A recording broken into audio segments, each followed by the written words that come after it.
two uninhabited Pacific islands. More than 5,000 miles from the UK.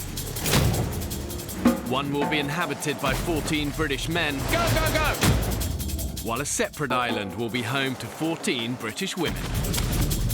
For 6 weeks, they'll be utterly alone. Holy shit! With only the clothes they stand up in and a handful of basic tools. Filming everything themselves.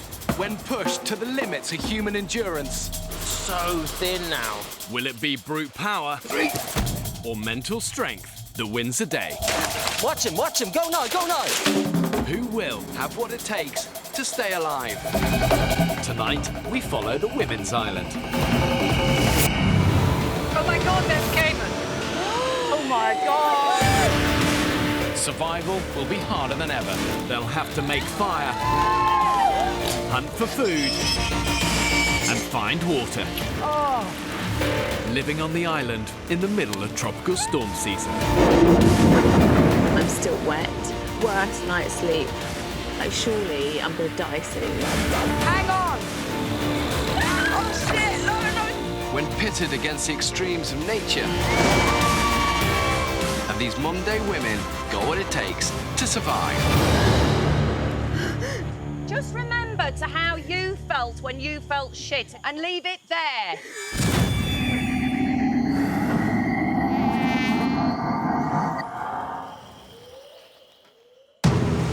It's been 7 days since 14 British women were marooned on a remote Pacific island. What? A huge snake came towards me! Brutal conditions have already claimed 2 victims. I need to go. I need to be with my family. And the group paid the price when they split to find a sustainable water source. We cannot walk anywhere on this island without getting lost. Radio in now. God. Medic now. Hello! Finally reunited after 3 days apart, I can't believe it. the women find themselves on the northern tip of the island. They have no water source, and many haven't had a drop to drink for 2 days. Yo, dudes. Hi. It's sunny. Sun is blaring, so hot. There is no outside input, and it is up to us to survive and thrive. That is a heck of a challenge. Oh my gosh. Despite the oppressive 30-degree heat, there's something to celebrate for one of the party. Happy birthday to you. Happy birthday to you. Happy birthday. If you'd have asked me a year ago where I would be spending my 25th birthday, I definitely would not have been saying, oh, my 25th birthday will be spent abandoned on an island, dehydrated and starving. For the last 5 days, the women have barely eaten and had hardly anything to drink. Finding water is a priority. I just want to drink. I just want to drink. The only reason we're not thinking about food is because we're so thirsty. Our body basically tries and compensates for everything that we're lacking. When it comes to survival, I often talk about the rule of 3, which means you can survive 3 minutes without air, 3 days without water, 3 weeks without food. And in temperatures like this, the women have got to drink a lot, between 2 and 4 litres of water a day. If they don't, they're finished. That is a clear blue sky. The sun obviously makes you feel more dehydrated and more weak. Without a sustainable water source, they're surviving on rainwater. But there hasn't been a drop for 48 hours. Looking at the sea, you just want to drink the seawater. Keep dreaming about Diet Iron Brew. Cold, freezing cold Diet Iron Brew with ice. Oh my God, my other birthdays and I'm stressing out because no one's got me a card or no one's come out for a meal, and now I'm just going to be happy with a piece of fruit and some water.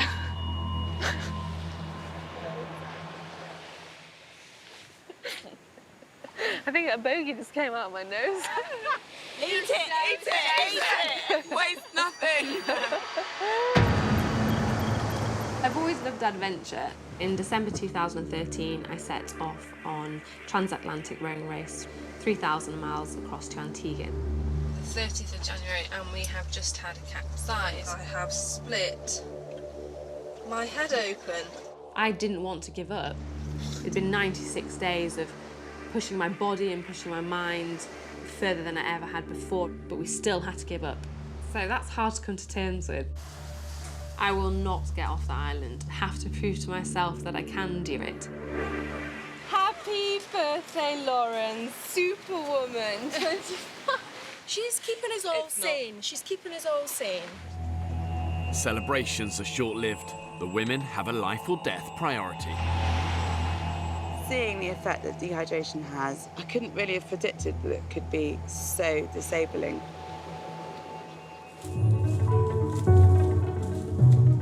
We ain't coming back until we found water. Georgie leads a group on a scouting mission into the thick jungle. There are no pools, which is what we're after. I've made sure that the island's got enough water, indigenous animals and vegetation on it to keep them alive, but only if they've got the ingenuity to find it, catch it and kill it. That's quite a deep pool, it's empty. It's just the same shit. If we don't find water, we're screwed. What is that? Oh my God, there's 2 piglets. Oh my God! Oh my God. Be careful, because if Mum's near... I can actually see Mum over here. Oh, careful, come away. If Mum thinks the kids are threatened, that's when they get really aggressive. She's lying down. Come away, sweetheart. She's massive. She's enormous. She's like... really near. The piglets, the first thing I thought of was crackling, to be honest. I am hungry.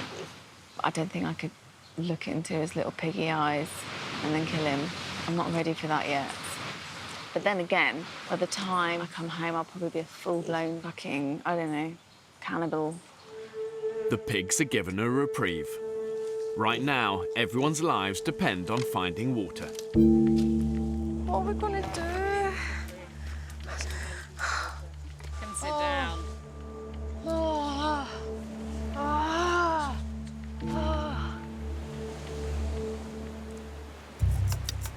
We're all buggered. No energy to move.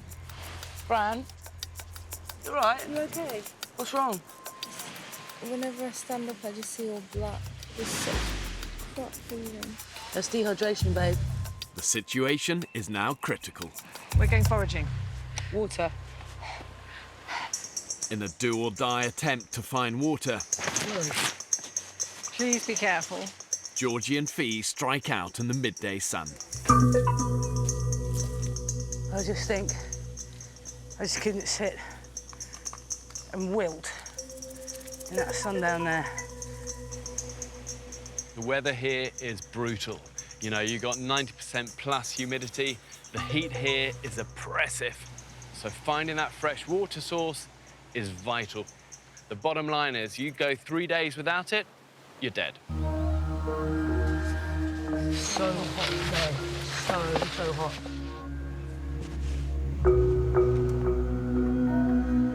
Like him being in a microwave.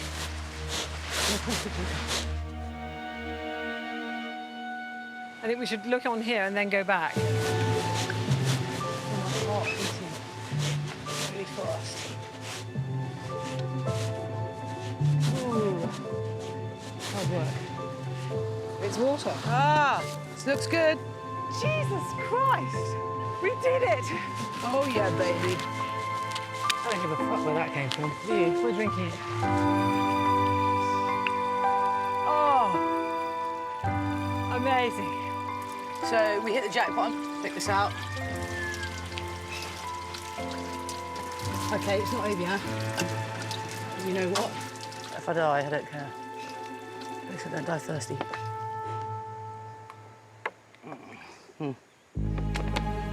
Obviously, rain itself is drinkable without purification, but once it hits the ground, it becomes contaminated.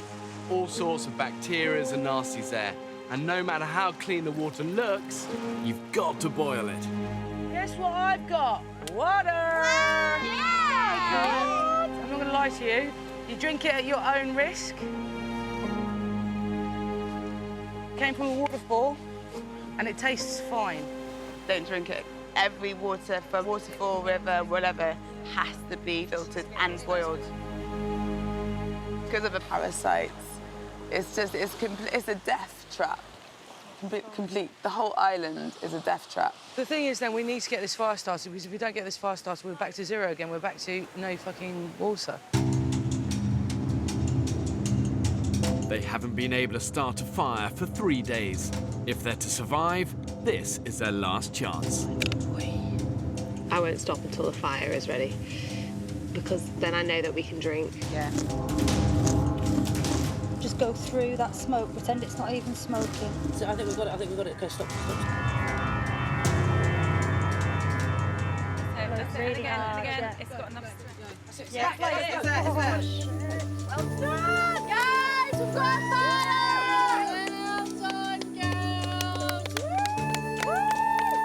We just taste the water. Look. Look at that fire. The water won't be safe to drink until it has boiled some 3 hours later. Meanwhile, Lauren's keeping the fire going. The fire is so hot, it's burning through everything. The birthday girl is doing all the hard work and she's exhausted. I'd say that Lauren and Beth are always first in there to help. Also, they think of things. Oh shit! Lauren, come this way! Go into the sea now! Fucking hell! Shit. She opened the lid and it just exploded in our face. Oh fuck! Right in there, babe. Get her right immersed in the sea. Jesus. Oh fuck!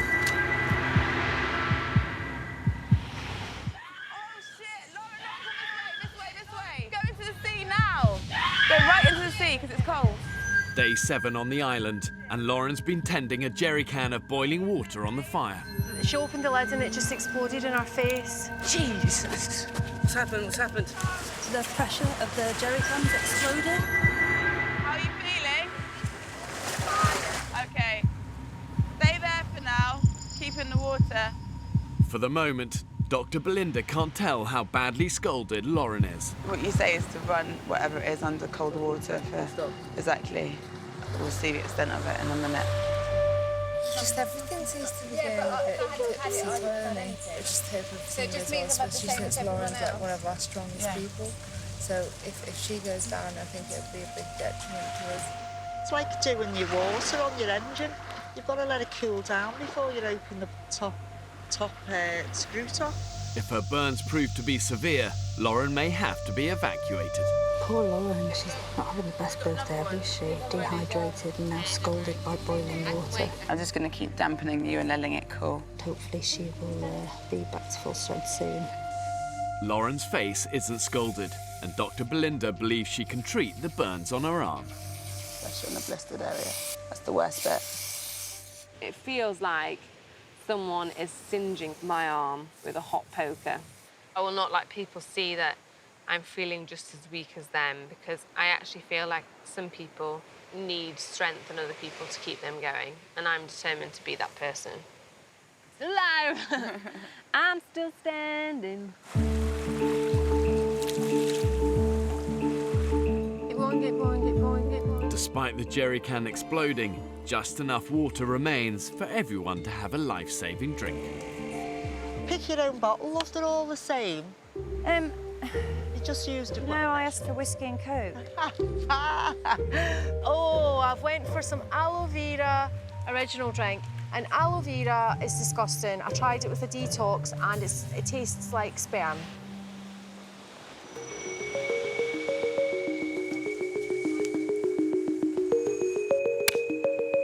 There's a pig, there. Oh, yeah.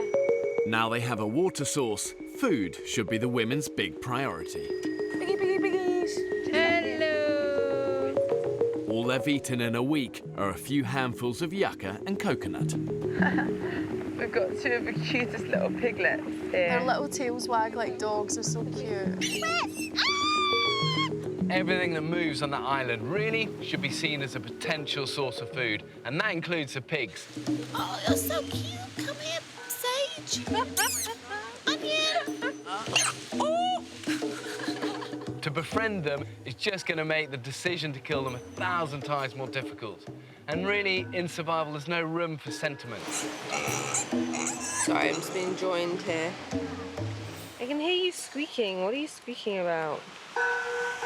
And everyone's like, oh, they're so cute, they're so cute. Like, we're going to keep them as pets. And I'm just thinking, you know, fuck that, girls. Like, we're literally going to slice and dice those piggies. Definitely, we're eating them. Suckling pig. Nah. Would you not eat them? No, they're so cute. Would. I don't care that they're cute. As the time goes on, we'll be hungrier and hungrier, but I am not killing the little piglets and eating them. No way. They're so funny. I've been a vegetarian basically since I was born. I think it's going to be a massive challenge if I have to, by choice, eat meat. But then again, maybe it's not going to be a choice because I'll be so starving and I'll just have to eat it. I would definitely say I'm an animal person rather than a people's person. You know, animals are less stressful sometimes. I will train them pigs. I'll kick them up the arse. The moral argument is do we now eat the pigs, but then do you kill, essentially, your pet? Piggy, piggy, piggies. Sagey, onion.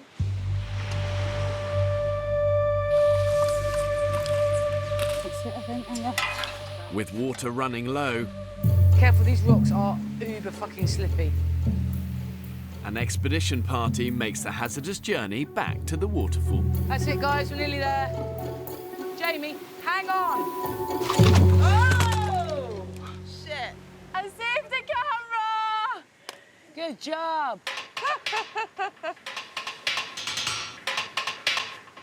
That's it there. Shit, doesn't look like it's running. Fuck's sake. No! I don't understand. This was pouring with water the other day. And it's dry. Totally.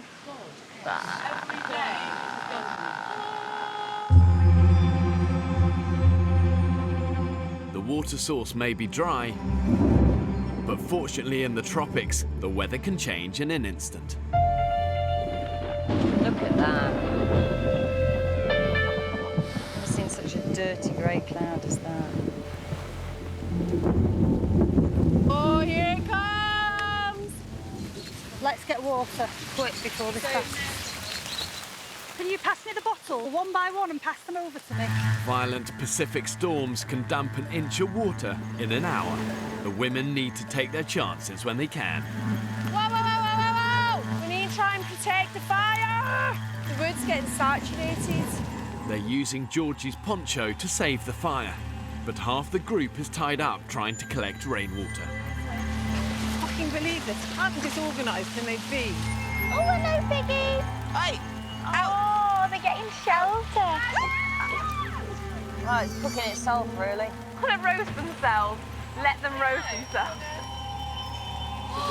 Is that a tornado? Wow. You want to see what's out there, girls? It's like a big thing in the sky. Honestly, I've never seen anything like it. Fuck, if that touches down, we're in trouble. Oh, my God.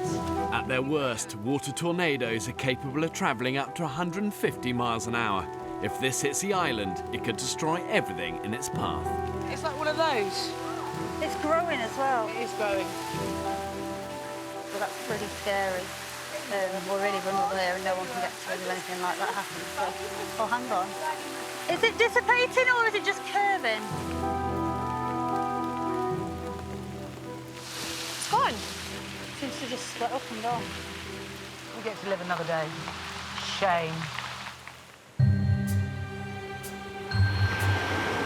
While they've kept the fire alight, they've hardly collected any water. Is that the total amount of what we've just got from that rainfall? I am struggling. But as much as we nest here, Mother Nature turns up and she just shits on it. And it's like a fucking mudslide everywhere now. It's become clear to the women they can't survive here on Coconut Beach. They must move camp. Whoa! 5 days ago, the women discovered a beach on the western side of the island with a sustainable water source nearby. They christened it Home Beach. Now Lauren wants to take everyone back there. You need to get to that home beach now. The beach, the water, it's just going to make people feel like they can actually do this. I'm pretty confident in where that beach is. We do have a serious problem with water. Hopefully Home Beach is going to sort all that out.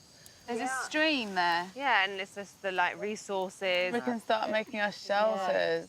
You guys haven't seen it yet either, have you? So I've got this image of this beach that flows for like miles, palm trees, hammocks, shelter, waterfall, fish jumping from the sea. Yeah, we saw that. We did see that. Oh, I'm so excited. What's the plan with the fire, guys? We're going to try and transport it. We haven't got anything metal, have we, yet? So we'll just have to light another one. So we're experts now. I'm excited. It's going to be ace. Who would like the first snail? Sage and onion remain off the menu. Tonight it's just foraged snails. Tastes quite salty, quite meaty, and then there's this sharp, like shit, basically. And a good meal always prompts a lively conversation. Is that it? Yeah. That's it. It's small. I had the South African with the tiny little penis. It was definitely a micro penis because it was smaller than my pinky. Like a little penis. No, seriously, Bear. It's not even funny.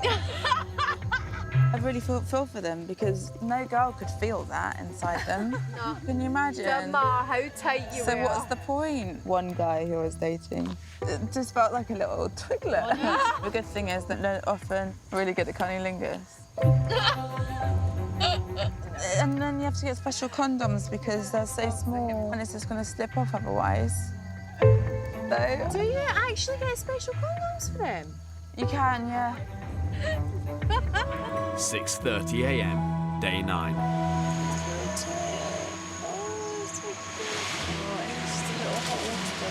All night, honestly adorable. I'm saying this about a pig. Oh, and they're very cute. It's just made me happy. Today the women face an arduous trek, seeking the beach where they want to build a permanent camp. What do you think, Jamie? What? Is it worth cracking these open to get a mouthful of coconut before we set off? No, it's too heavy. There's loads there. Oh, I really want a coconut. I'm so hungry. I'm so hungry, but someone's just said no. I want you to just take your backpack off. I'm going to give it to Jamie. It's a hard walk, and you will find it difficult. With very little water for the trek, Abby and Belinda are especially concerned about PhD student Fran. I know she's not well, but she doesn't want to say. Really tricky, she doesn't want to make a fuss and she doesn't want to leave the island. 5 days ago, she collapsed and received emergency medical treatment. I'm really worried about Fran. Every time she tries to do something, she's feeling lightheaded and dizzy. She's already passed out once due to low blood sugar, so clearly her body's not very good at adapting to this. Shall we make you the bow carrier? That's actually the most important thing. Yes. Ever. Yes. I feel like the weakest person in the group because everyone, even though they're really tired, they can keep going. As I've said before, I just feel like another mouth to feed. Oh, no! No! Harvela is reluctant to leave Sage and Onion behind. Oh, no, he's tangled on him. Okay, we'll just grab him. The wild animals, they just need to be left alone. I wanted to try. We can't take the pig. Guys, we're going to Home Beach! Bye, Sage! Bye, Onion! Bye, dinner. Bye, lunch. Look at us, we look like survivors!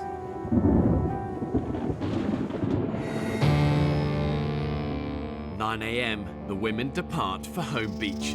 The last time they went into the jungle, they were lost for 3 days.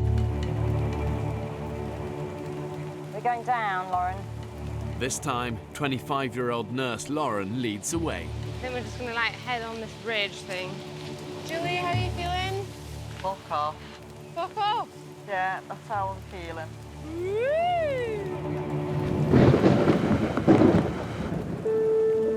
After just half an hour, Becky's in trouble. Hold up, guys. Just got a dry mouth. My water bottle allocation for the day is almost done. How's everyone doing? Energy levels, 0. The move will eat into the women's fragile energy reserves, but it's a gamble they must take, whatever the consequences. Take 5. I'm feeling so shit. If this rain keeps on going, I feel like I'm on the brink of collapsing again. I don't want to tell anyone because I feel so pathetic. I know I can do this. I just need to keep going. With the group exhausted, Lauren and Fee volunteer to scout ahead. Anyone want a biscuit? Possibly. Oh, you bitch! Just a little biscuit. Just a little bob biscuit. The advance party are pushing ahead through the jungle. I think we may have found it. We have! This is it! I know. This is our beach! Oh my God. So excited. I feel a surge of energy. I can hear the sea. Oh, wow. That is amazing.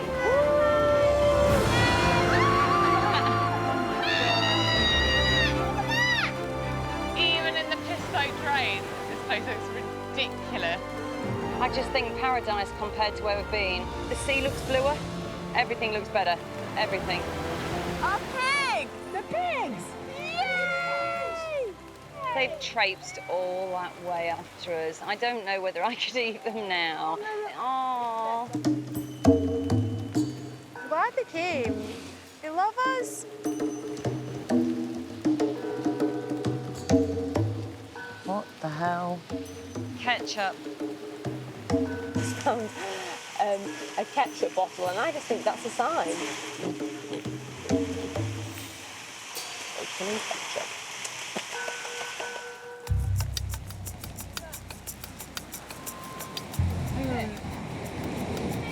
The journey has beaten Fran.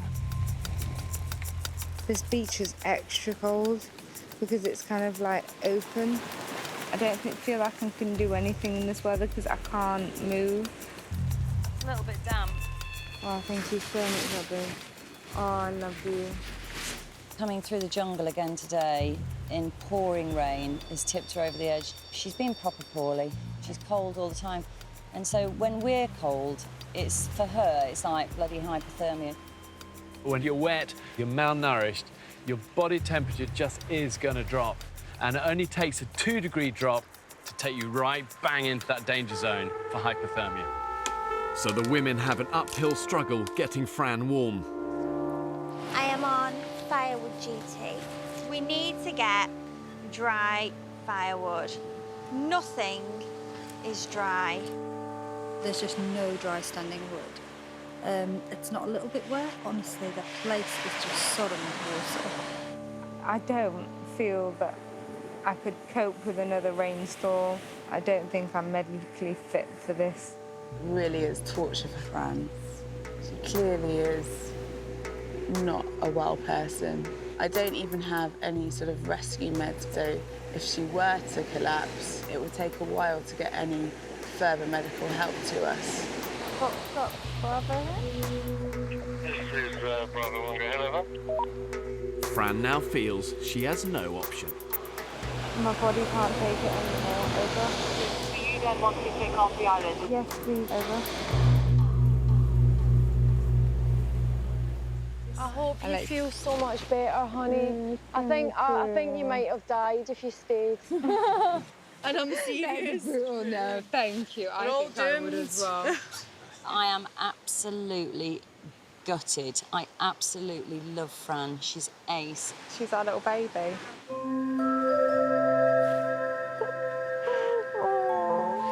my first challenge ever that I myself did, and I'm really gutted that I couldn't complete it. It's kind of heartbreaking. I tried so hard. Fran, bye, my darling. We love you. We love you. Another one down. Now we need to go and anchor the others to trees and make sure none of the others are thinking of leaving. To lose another team member, it's so demoralising, and you can just feel the atmosphere in camp at the minute is just on tenterhooks, and everyone's thinking, I don't know how long I can keep going like this.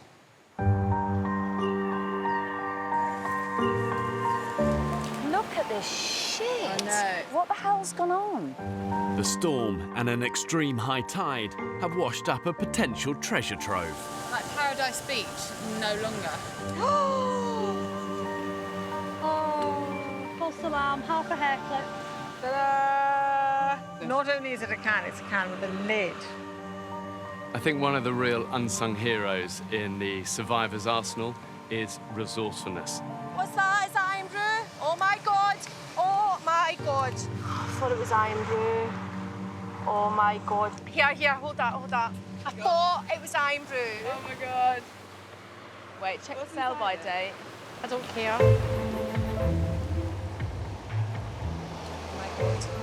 Oh my God. Oh my God. So powerfully sweet, so sugary, like syrup. And it was just heaven, absolute heaven. Literally just a drop on my tongue, and it felt like ecstasy, absolute ecstasy. The women hope the wood is now dry enough to somehow light a fire to purify the water from a nearby pond. This is filled up good. Yeah, Thank God for that. amazing. Thank God. Oh my God. Oh my God. You three are the fire starters. Woo! Hang on. Wait, hold on, we haven't lit a fire yet. This is like so early. Please don't go out, please don't go out.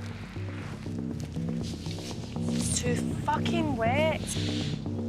Shit, what are we gonna do? Good work, Georgie. Nothing happens without fire. It's the inverted triangle. Fire. Everything comes off of fire. That's it. Without fire, we are. I don't have any survival skills, but I'm absolutely happy to step up to the plate if a crocodile needs killing or a snake needs its head chopping off. And I think the key to our survival on the island is teamwork. I was actually caught in the tsunami in Sri Lanka. We didn't eat or sleep for 4 days. So I have an understanding of what that mental pressure is. Am I just not putting enough pressure on it? I think I'm not putting enough pressure on it. Hard as she tries, Georgie can't get it to light. Even now the wood is drier. What's up, Jules? It's 2:30 now. No sign of a fire.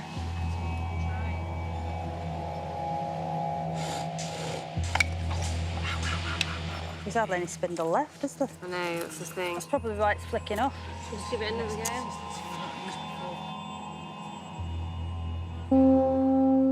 Nice and slow.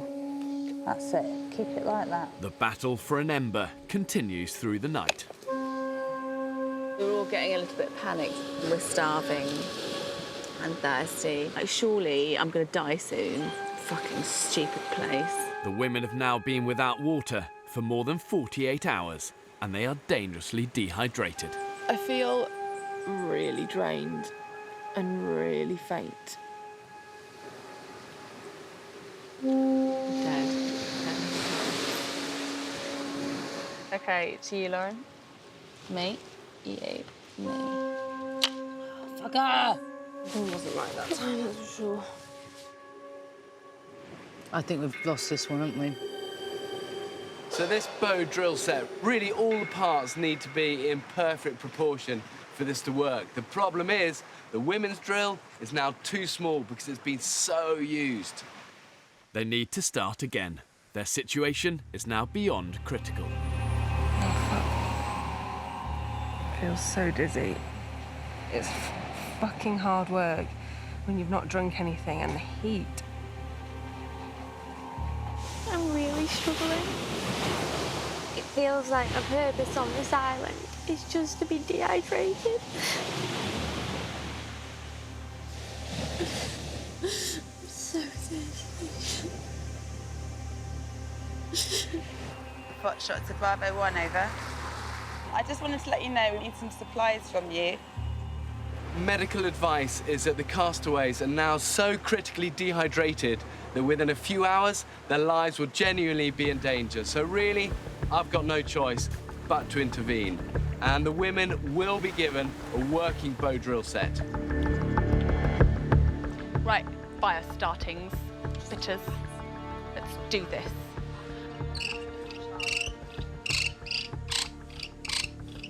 Purring, ladies, it's purring action. Fran, stay.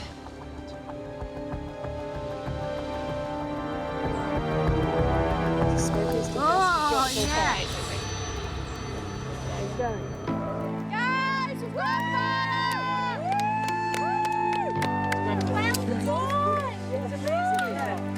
This is great. Now we can start thinking about the bigger things like our bellies, for example. There's a little something down there which is sitting a bit dangerously close to the fire to me. This is amazing. It's cool and clear. And that view, I feel like we're in a luxury hotel, and then shortly our butler will come. What have you ordered for butler service? Oh, oysters. Oh no, not oysters. We can get them here. Oh, yeah. Please, order something you can't get here. What would be your first? Double cheeseburger, absolute whopper with everything on it. I want to find out what you... Now, what have you ordered from our butler? From our room service, I've started with some... well, sorry, it is seafood, actually. Oh, really? Some deep-fried calamari. And then, for some weird reason, it's a bit like being pregnant, I want jelly and custard and ice cream. And I don't even like ice cream. But I'd like, jelly, custard and ice cream. And then a kids' buffet. Oh, kids buffet, I'm with you with that. Until I vomit.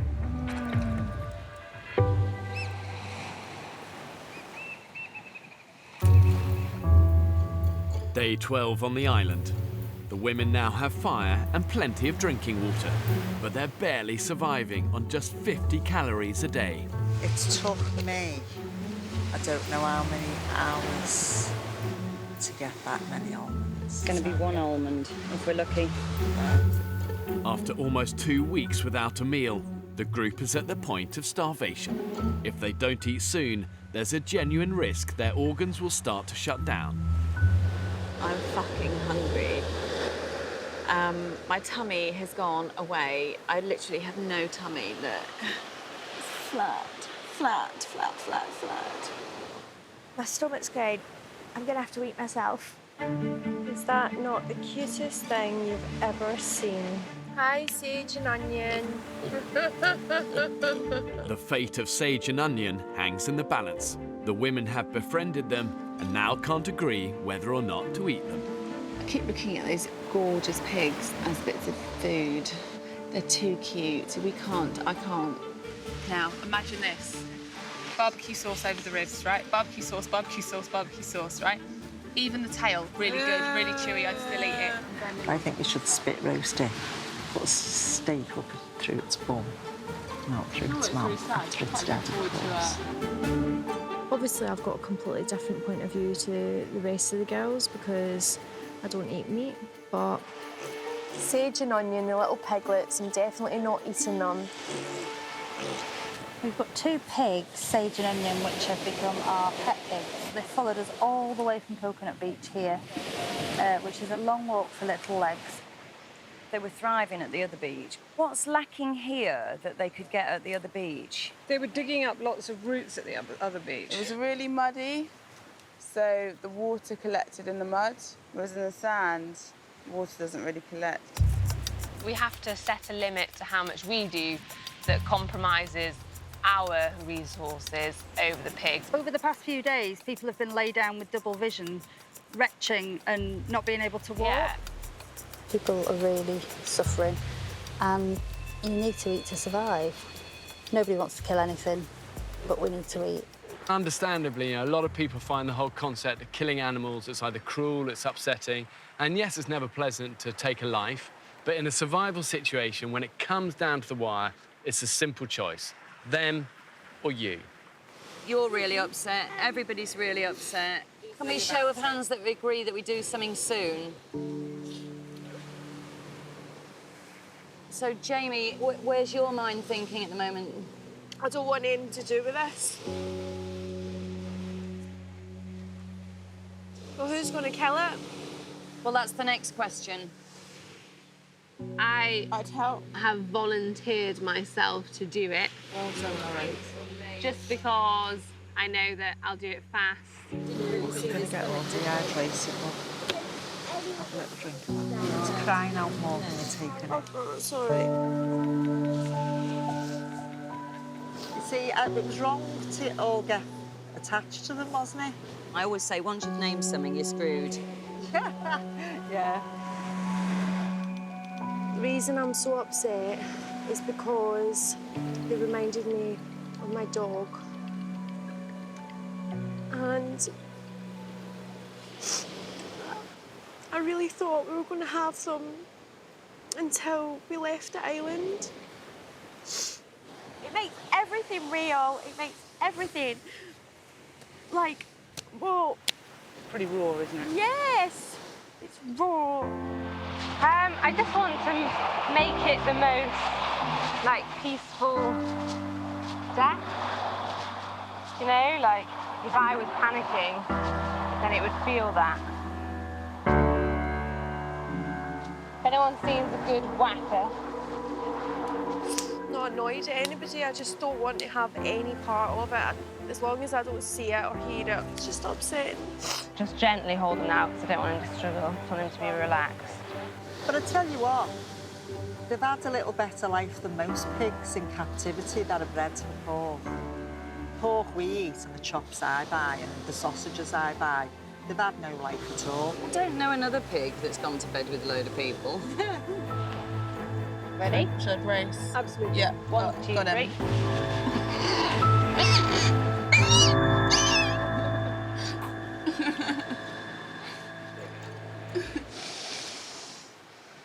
Well, Lauren, absolutely amazingly well done.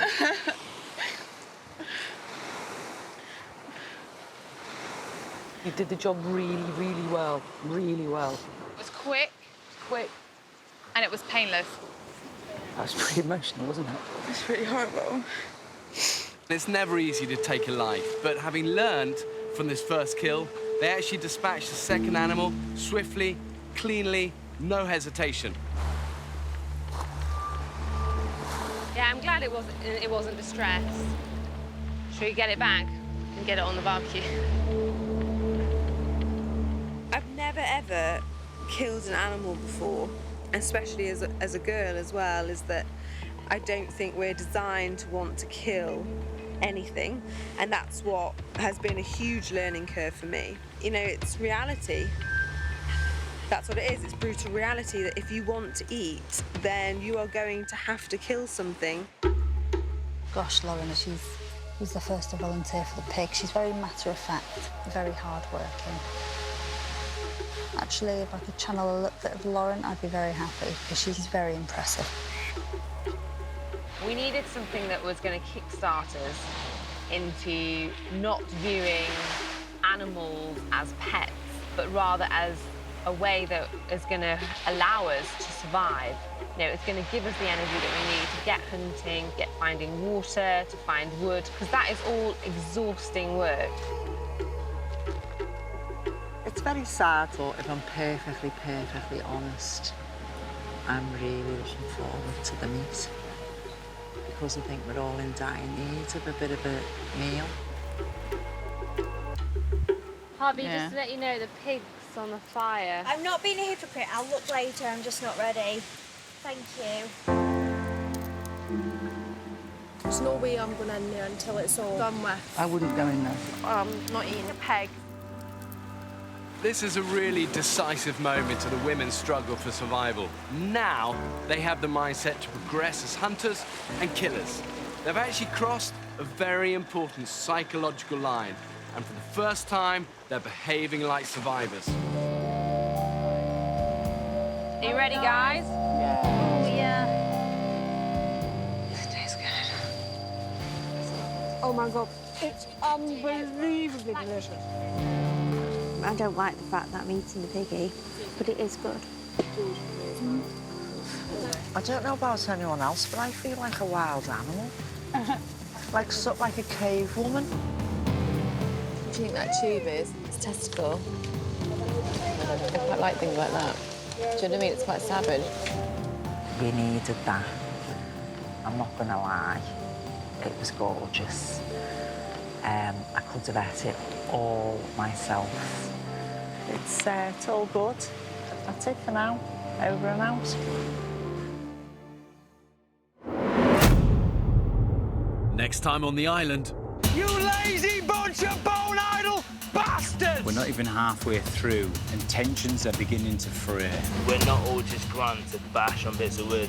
To some would look like you didn't want to do a harder job. I would say fuck you to that person. Fucking calm down, eh? There is absolutely no food in this camp. This island is infested. Roundy boy! Yay!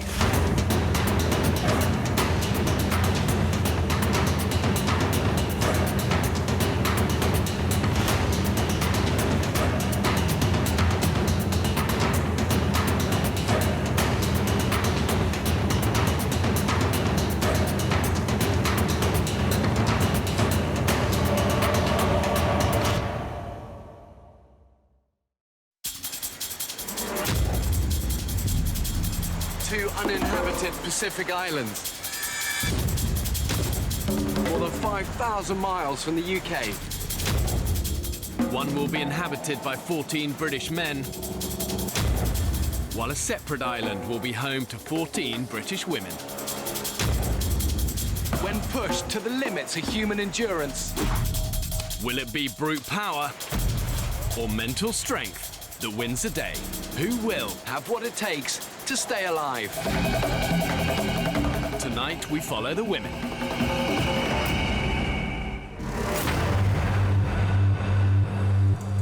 In 21st century Britain, old-fashioned ideas about men and women have disappeared. And traditional gender roles have become blurred.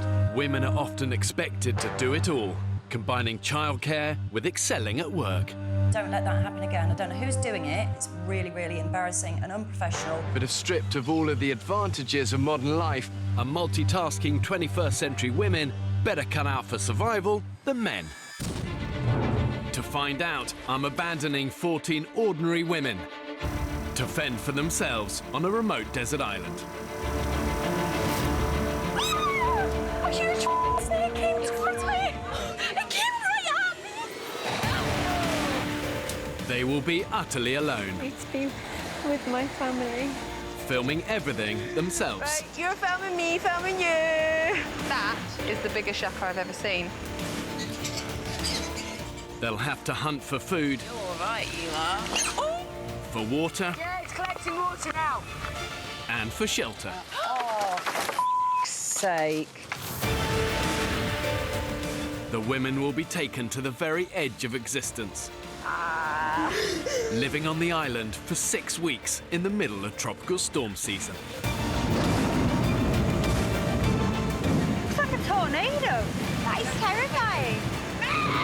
We need a radiant medic now. It's not a programme, it's ridiculous. Wow. Just remember to how you felt when you felt shit, okay? And leave it there. when pitted against the extremes of nature, have these modern-day women got what it takes to survive? Guys. That is a big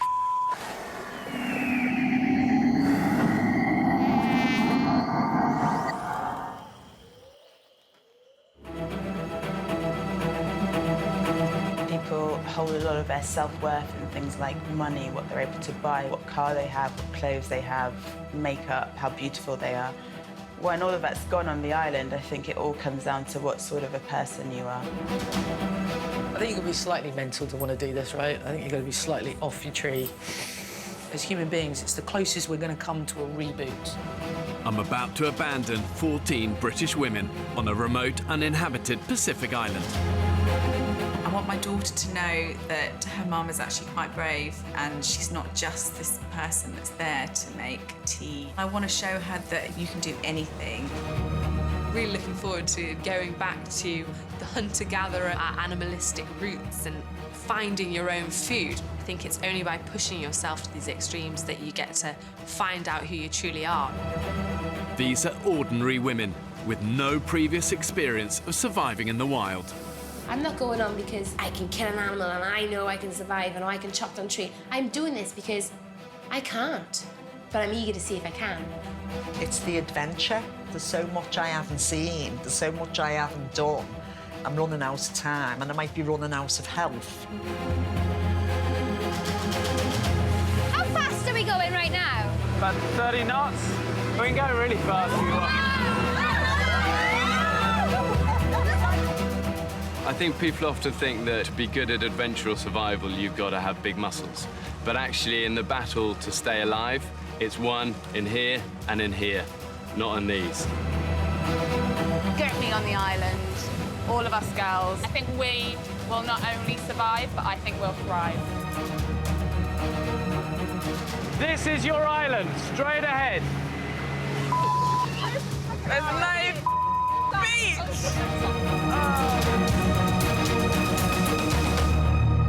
There are a lot of currents around this, okay? So I'm going to try and find these little areas, slack water, to get you in. Unpredictable riptides and hidden rocks make these waters treacherous. This is the closest I can get the boat to the shoreline. I'm not going to sugarcoat this for you guys. It is going to be hard. It's going to be hard physically. It's going to be hard emotionally. And the thing to remember is positivity, positivity, positivity. It's not the white beaches and the sun that we were daydreaming of. I was okay until I got to this point, and now I'm really panicking. How deep is that? You know, it is going to be out of your depth. There are rocks in there. Just be smart. To get to the island, the women have no choice but to swim to the shore in the clothes they're wearing. It's the thought of being all night, no dry clothes and no fire, because we have to make mistakes. Don't think about it. Just one by one. It's gonna take We'll just cuddle each other tonight. Yeah. Everyone's allowed the odd wind. Once we get you in the water, you'll be done with it. Yeah? Can't Then get it's anywhere, all in front of you. It's all uphill from here. You'll be great. You'll be great. It's all uphill from here. Yeah. You're good to go.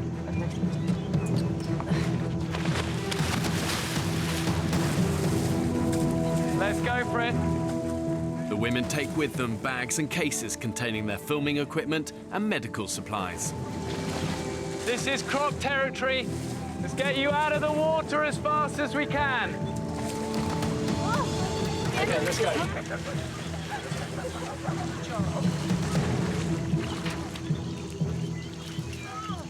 From this moment on, they'll be completely alone. Who are you? George. George, excellent. I'm Becky. Becky, hi Becky. Happy. So nice to meet you. I'm Harbour. Nice to meet you. What do you do? I'm a psychotherapist. Oh my God! Yeah. Belinda. Jamie. Jamie, nice to meet you. What's your name? Becky, hello. Belinda. So emotional. Well, that was suitably chaotic. You know, it's 4 o'clock. It's going to get dark here in a couple of hours. And already, you know, there've been 15 minutes chat on the beach. They need to work hard, get moving. But, you know, it's nothing I can do. These are things they're going to find out. It's time for me and the crew to leave. We won't be back till the end of the experiment. Oh, I'm peeing. I'm peeing. I'm peeing. I'm peeing. Oh, I still need to pee. I don't know if I want to pee through my trousers. The women's home for the next 6 weeks is this remote, uninhabited Pacific island. To make sure they have a fighting chance of survival, I've ensured there is enough water, indigenous animals and vegetation to keep them alive. But only if they have the ingenuity to find it, catch it and kill it. I've dropped the group in the most inhospitable part of the island. There's unforgiving jungle and deadly creatures all around. Now just 2 hours before sunset, the group need to move away as quickly as they can. Are you still weeing, Jade? I'm weeing. I need to find that peaceful moment where I can actually wee. But the thing is I'm weeing, and then I push more and I'm weeing more. I think it's because I've held it in for so long. Guys, it's really dense up here, so we need to get moving. We're just going to try and take all the kit up this slope, basically. Bring it up, because I think the tide's coming in, and then try and find somewhere to fucking sleep. Can you take this camera, of course? All of the women will be filming, but 4 of the group are trained and experienced camera operators. Hello again. They'll be living under exactly the same conditions as everyone else. Please, could you just push me at my back? No, it's my weight. I can't get it up. Here, wait. Grab my hand. That's it. That's what I needed. The women have no food and just 1 day's supply of drinking water. We need a decent place to sleep tonight because it's nearly dark. We're not going to have it here. We need to. We actually need to go. We really do. Right, who wants to carve the way? To stand any chance of surviving, they've been provided with 3 knives, 3 machetes and some basic fishing equipment. Anybody that's using a knife, just tell us. Don't whip it out.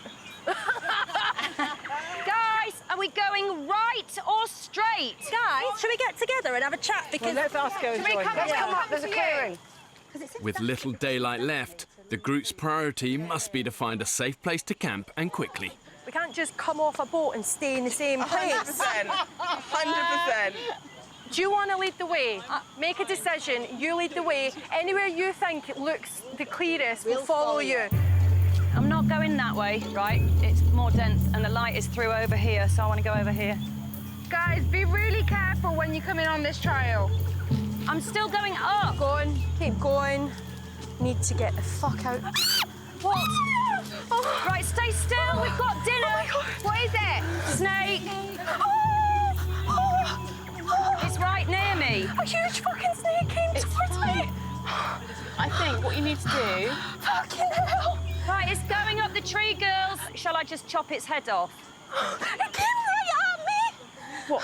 What's head? And it came straight towards me. I nearly stood on it.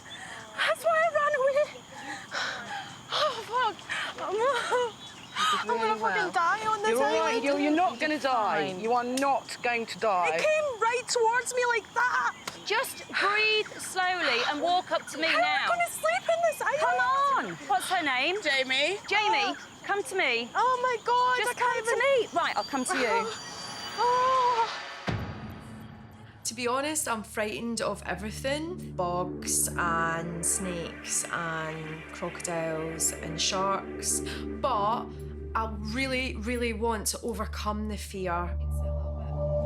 Materialistic things really shouldn't matter, but unfortunately they do matter a lot to me. I can't imagine what it's going to be like going back to complete and utter basics. It might change me into a new woman completely. I have no idea. Oh, I was on the island for 2 minutes and a snake attacked me. Fuck me. I don't want a snake coming towards me. Take a deep breath, please. Okay, Just okay. in. Just stand still and breathe in. Right, and breathe out. It's not going to get you. It looks like it's bloody It's bloody not. Stop fucking looking for it. So basically, the whole place is crawling with snakes. Go on, move on. Keep moving. I want to get out of here. When you're pushing through dense jungle into the unknown, everything is a potential threat. You've got caiman crocodiles, you've got snakes, you've got wild pigs, all of which are most likely to attack when they're surprised. You let your guard down, the wild is going to bite you on the backside hard.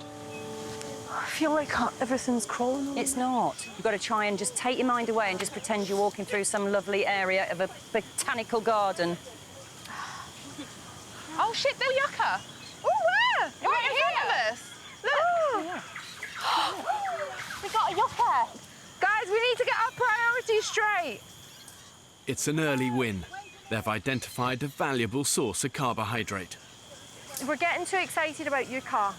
I'm actually quite concerned about sleeping, not yucca. This is nuts. I didn't know places like this existed. Oh, my hair is caught on a vine. Okay, more spikes. Guys, there's spikes on this that you can't even see. We're getting denser. Is everybody happy to continue through this? Well, I think we need to think about how much sunlight we have left. If I have to, I'll walk through the dark because I am not sleeping here because of that snake. I'm with you on that one. I don't know what else is here. With light running out fast, the women are no closer to finding a beach to set up camp. Guys, where we just stopped, where there is quite a big open space, this might be a good place to just base. Let's do it. Right. I really, really do feel like I want to get out of this area because I feel like we've made absolutely zero progress. Let's get out of here. It's really making me quite anxious and stressing me out. 14 British women have been abandoned on a remote Pacific island with nothing but the closest stand-up-in and a few basic tools. What I want to find out is, has all of this cushioning that civilization has experienced, has it made us totally lose touch with that survival instinct that I believe is deep within us all? With night closing in, the women have decided to abandon their search for a beach and set up camp in the jungle, taking their chances with the deadly critters. Strength isn't an outward thing, it's an inner thing, it's an inner quality. And whether you're a man or a woman, you can have that. It's about how you react to the hardship.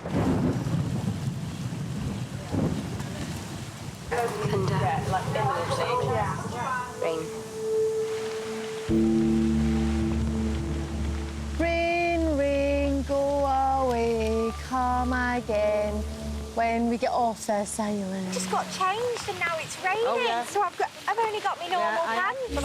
If the women are to survive, they'll need to live through 6 weeks of the tropical storm season.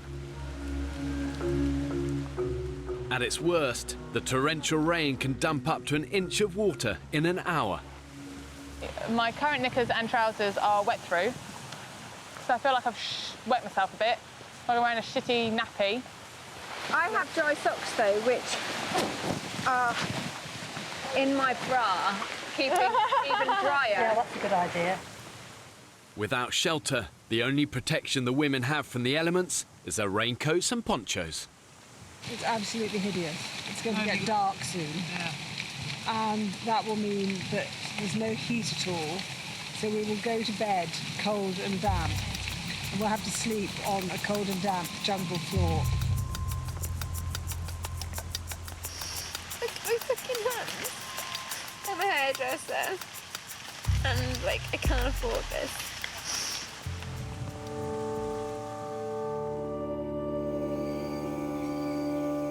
Do you want to see the water coming out of my socks on film? Don't worry.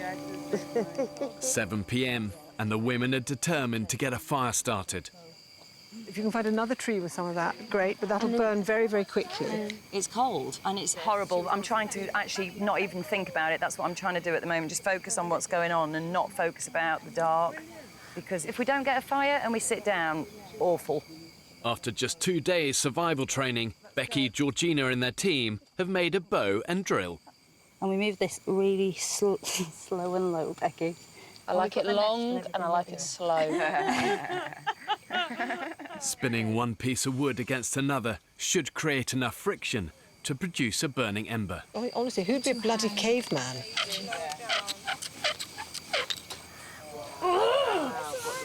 We've done it once, we'll do it again. We can do this, girls. We can do it. We can do it. Right back in. We're all so desperate to make fire, and the conditions are just so wet. I just have a feeling we're going to stay up all night and try and make fire. Is there any smoke coming from there at all? How long do you think the girls have been at it now? 3 hours, maybe more than 3 hours. These women I'm with are amazing. I've gone from absolutely terrified to sheer thrill and enjoyment. Oh, there's tons of smoke. It's like a friggin' wigwam. Keep going. don't think I can hold it much longer. Ah. Bloody good ember. We're going for it. Maybe it's going too far on that. Yes. You're very nearly there. Here we go! Oh my God! Wow! Again, just pull me out! Oh my God!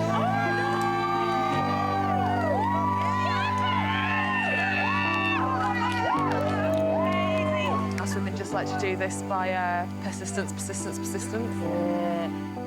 Becky and her team's determination has paid off. Not even a little fire. Fucking giant one! After just 5 hours of trying, these women have achieved what took mankind hundreds of thousands of years. Guys, how are we actually feeling about the fire? Almost more importantly, what it does for the women is going to give them a sense that they're gaining control of their environment. Is everyone stripping off? Oh. Just got my dress stuck in my knickers. I don't want to sound too cocky too early. No, I don't think we should. I don't think we should at all. No. But right now, we're winning.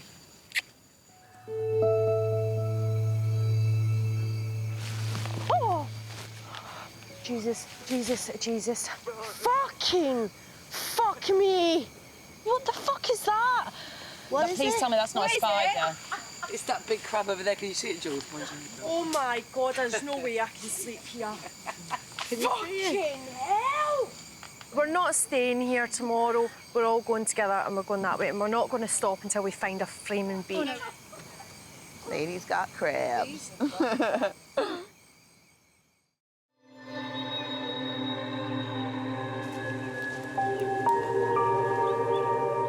The women have had a restless first night on the damp jungle floor.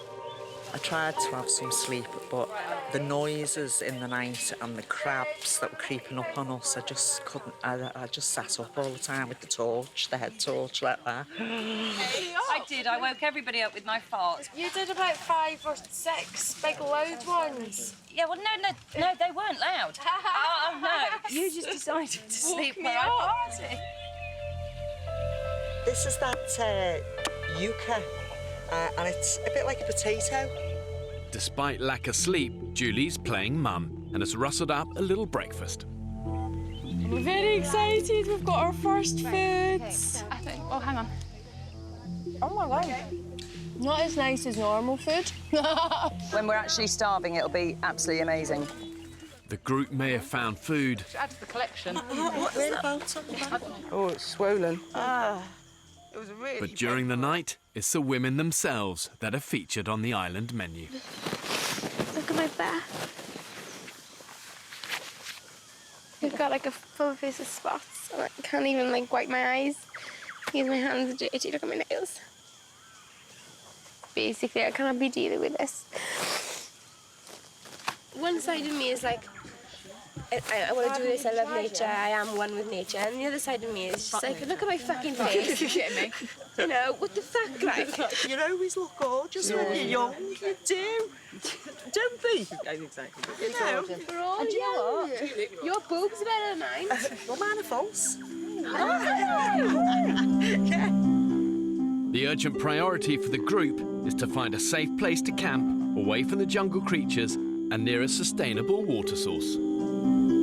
There's only going to be, what, about 20 litres of water, and that's not lasting us 14 people for very long. As nice as this camp is, we want to... I am trying to be nice. Go and find the beach. Yeah. So one group's going to go look, and one group's going to stay here. Who's in the go group? Me. Can I come? Yeah. Have you got your whistles? Yes, we're whistled up.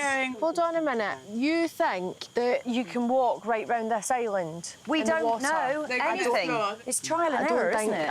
I think this decision has been made a little too quickly, and I just think we need to plan. Why don't we just stay here for another few hours thinking about it? Or we could go. Are you not coming now? Yeah, I am. Off your butt, then. We're off.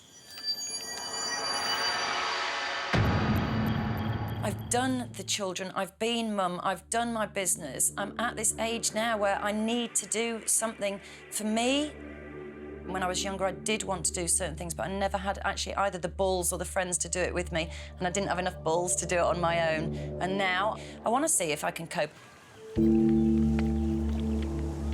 So do you see if we go to the end of that bit there and see what's around the corner? I wish I had water with me. With nothing to carry it in, Abby and Fran's group set off with no water. I'm really hoping we find a beach because last night was not fun. My body does not like this at all. I hope there's paradise beyond these rocks. Finding a good camp is a key priority. They'll need a base with vital resources close at hand. The sea for food, the materials to build a shelter, and a plentiful water source. Let that be a beach, please. Oh my God, it's grim.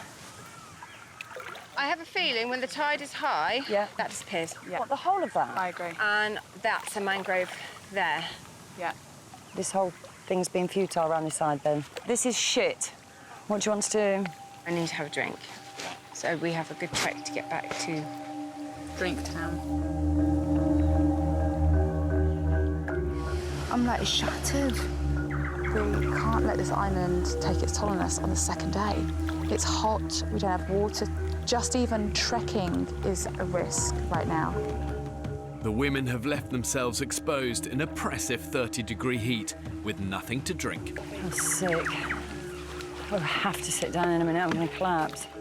It's a long way back to their temporary camp.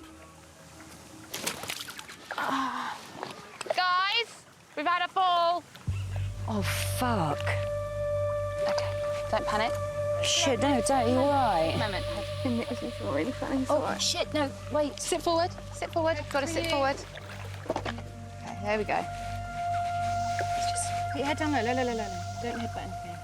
So sorry, I know. Do stop apologising. In temperatures like this, the women have got to drink a lot, between 2 and 4 litres of water a day. If they don't, they're finished. Come on, Fran. Let's do a little walk. My parents were Iranian, like very overprotective, and I have literally lived such a sheltered life. All of the decisions in my life have been made for me. All they ever see is just study and get married. I want to prove that I can be independent, that I can survive, and that I can make decisions for myself. Yeah, go back, get drink. That's it, I just feel like I'm on a bomb.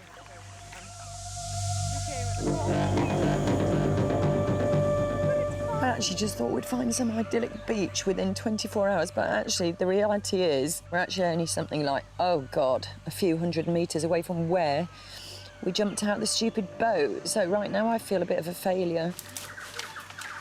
I can't believe we can't get out of here. The whole notion of surviving on a tropical island may sound idyllic, but the reality behind the picture postcard fantasy is brutal. And it may look like paradise, but trying to survive on an island like that really can be hell on earth. I've been trying to keep these tears in all along. Stop it, Jade. Just try and stop. Just try and stop, because it'll make you feel worse by crying.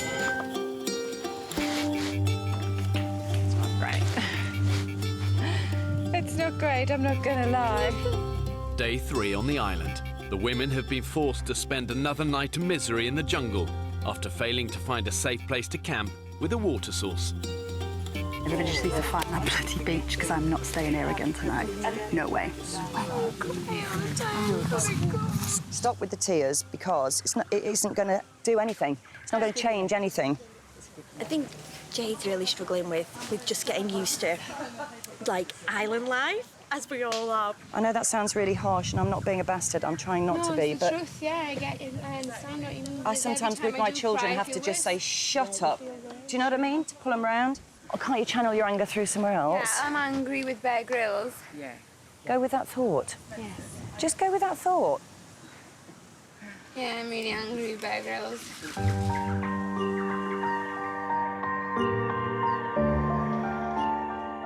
More desperate than ever to get out of the jungle, the women are sending out another search party to find a beach camp. Can we form a circle or something so we can have a chat? But before they leave, Jade has an announcement to make. I am not prepared for something like this. I'm really, really glad that I've come here, but I don't want to continue.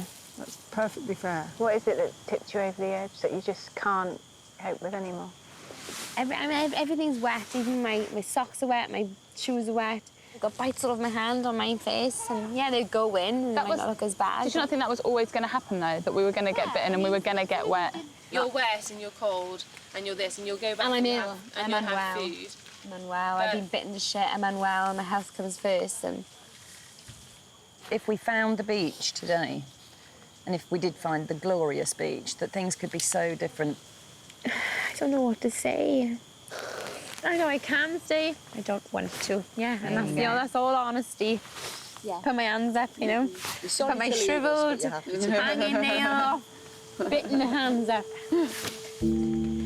Jade, I'm really enjoying the experience, but I don't like that I've been bitten on my face. I look like shit. I'm just looking at myself and I look like shit. I'm just kind of a bit over it. It's like, you know, if you don't want to be here, just fuck off. Unable to persuade Jade to stay, Foxtrot to Bravo. the women have no choice but to use their emergency sat phone to request her evacuation from the island. I know it's total bitching, but I'm just going to be honest. She comes across really unintelligent.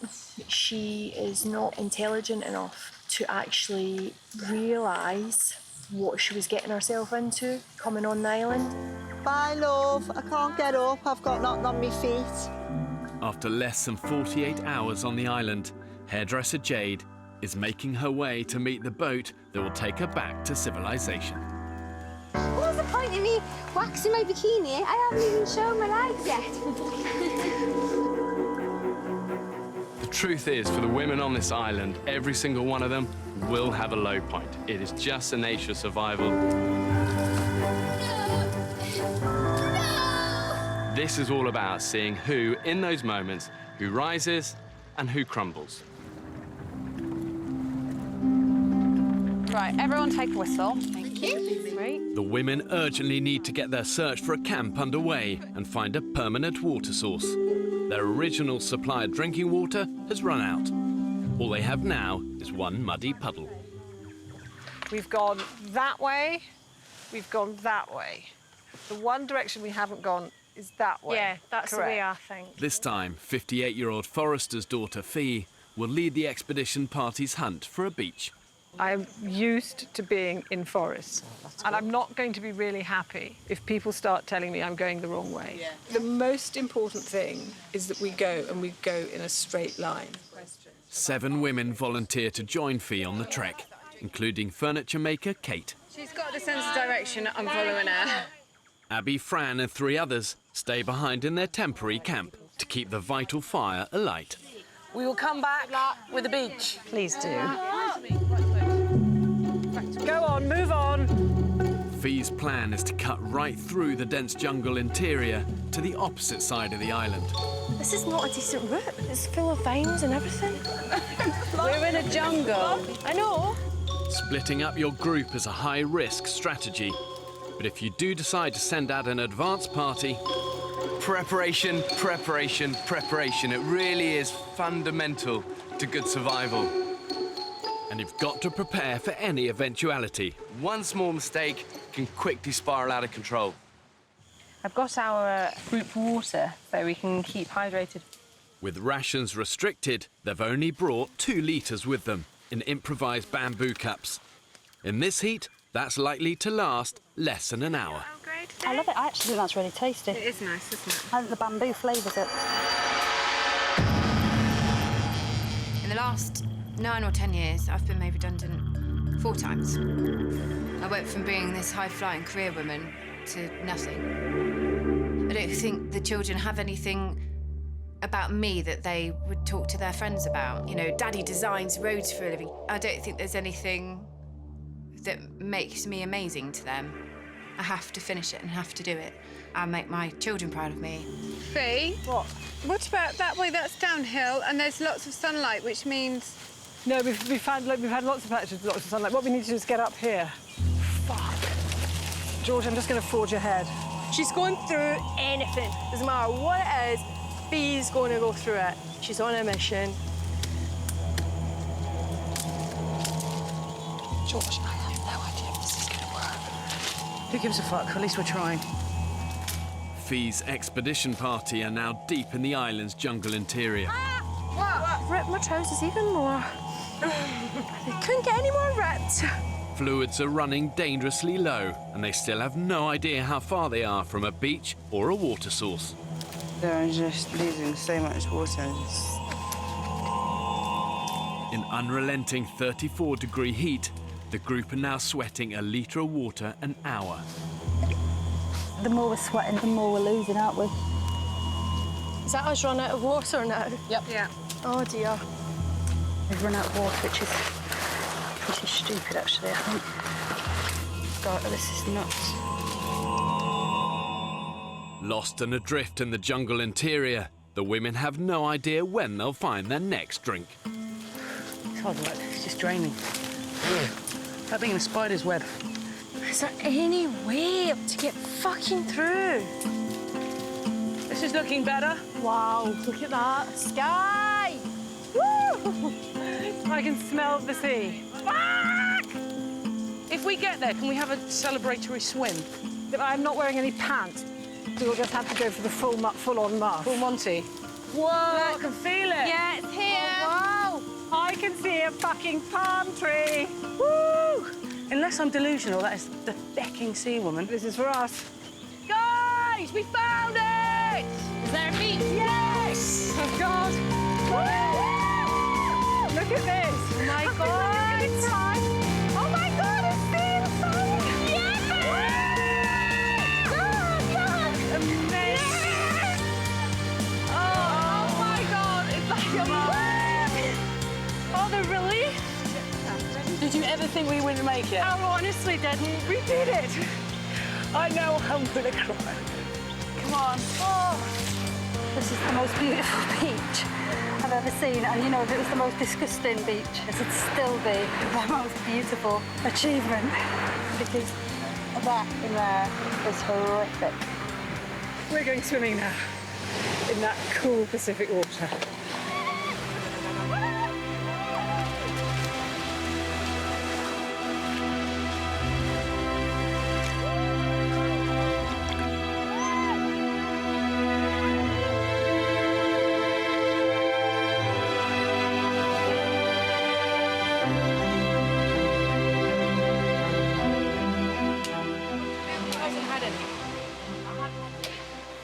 With the discovery of the beach comes a lifeline for the women.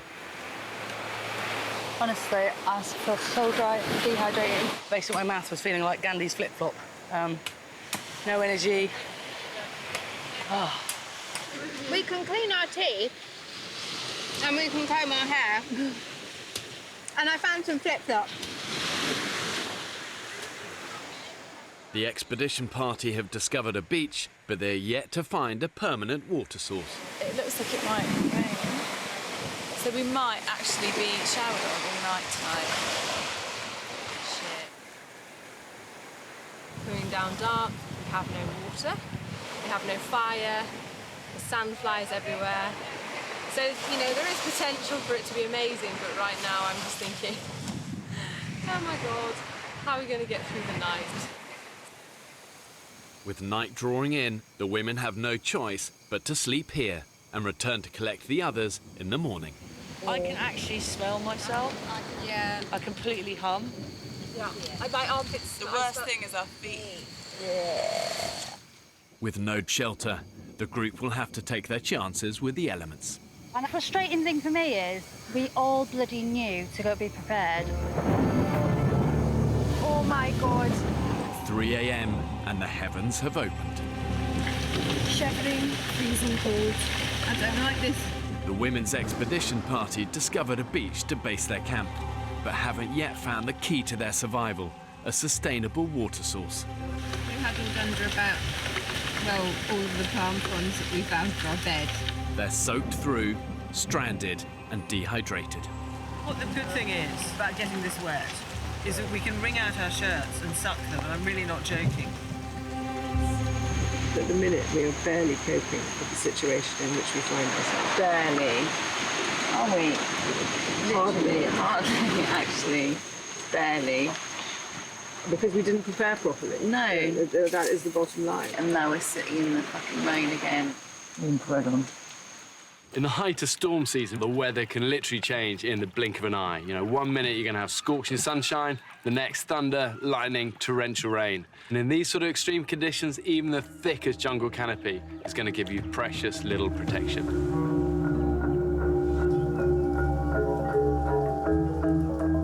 7 a.m. It's day 4 on the island. At their temporary camp, the night of torrential rain has also had a disastrous consequence for the 5 women left behind. The fire went out last night because of the weather. All the kind of wood and everything we need was wet.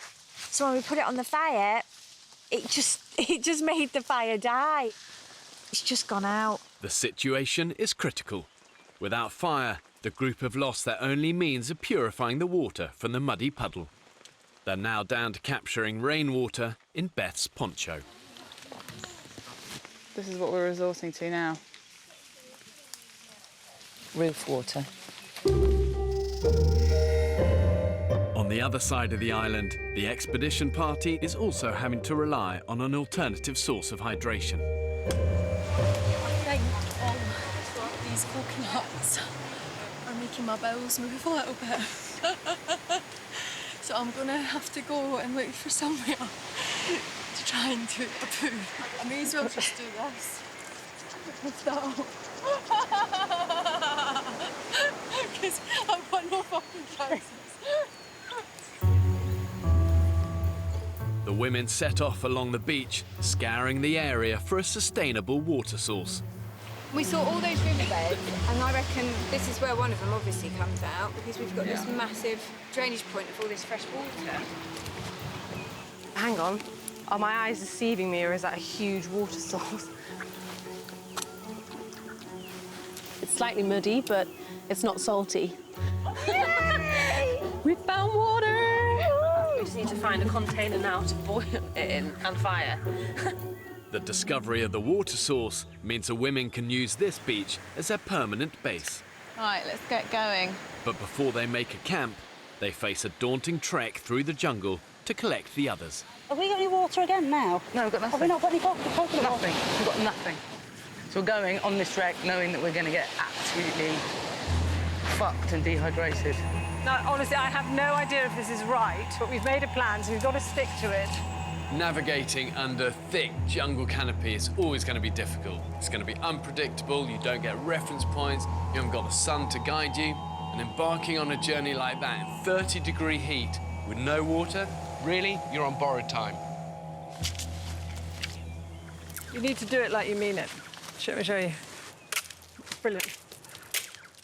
The women are marking their path to help find their way back to the beach on their return. Found a period tree. It's something that's monthly right now. Let's go this way. It looks like there's a bit of a path. I think we should be going more that way. Which way? No. That's going back on ourselves. Exactly. We've just got to keep going this way, I'm afraid. This is actually the opposite direction. We're going back towards the beach. What the fuck is this? The expedition party are deep in the jungle interior and have mistakenly headed north in the wrong direction from their temporary camp. Now completely lost, they're doubling back on themselves. You know, you have to ask yourself the reason they haven't come. Do you think they're not coming? Well, they've got to come back. Abby and the others have been unable to relight their fire and have run out of drinking water. They are now desperate for the other women to return. I'm really fed up. Thursday, Friday, Saturday, Sunday, 4 days, 100 metres from being dropped off. It's crazy. Which way do you think our current base is? Well, I think it... Oh, fuck. I'm so confused, I don't know. The expedition party remain lost and dangerously dehydrated.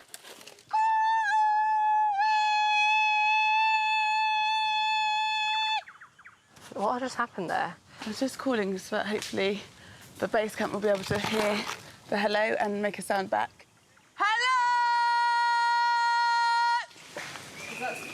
Listen.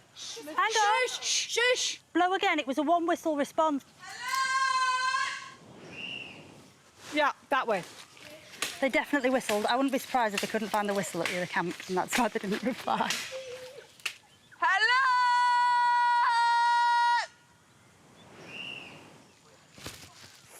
That's a bird. It's a minor bird. So it's fucking birds. I think it's birds, yeah. Fucking birds. We got a bit prematurely excited.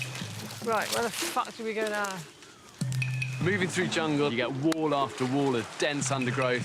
And what happens when everything looks the same, it's so easy to lose your bearings. And then you get that rising sense of panic. So that big tree there, it's got all my slash marks in it from the way we came. I think you're getting really confused with the directions, because if you go up that hill, that is where we just came from. Except we came up from a beach there. We did not come from there, Fee, because I've been marking trees all along that route there. I tell you, no, there's a much clearer way of saying it. The ocean... All I will say, Fee, at the moment is that your way of saying it is that I'm right and everybody else is wrong. You're the one who's confident to say, I've got a great sense of direction, but you're not taking anything from anybody else. Oh, yeah. There's another slash mark here. Oh, no. We have nothing to drink. We don't know where we are. Let's do my din. I can't remember the time I felt this thirsty. How critical do you think our situation is now? I'm absolutely crapping my pants now. All I care about is water. That is all I care about, water. It's more than 24 hours since the expedition party left their temporary camp and are now further away than ever. Back at base, the situation is critical too. Well, they're not coming for us today, are they? Happy fucking Mondays.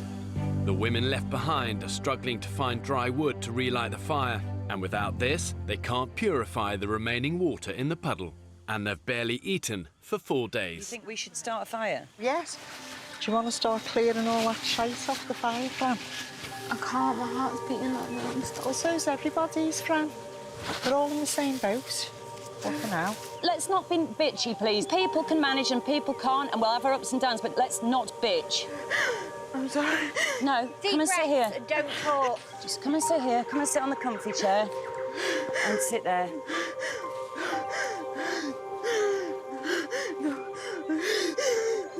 Right, don't let anyone fuck you off. Breathe in slowly, please. I haven't got a problem with her crying. I've got a problem with her sitting on her arse saying she doesn't feel well and not doing anything.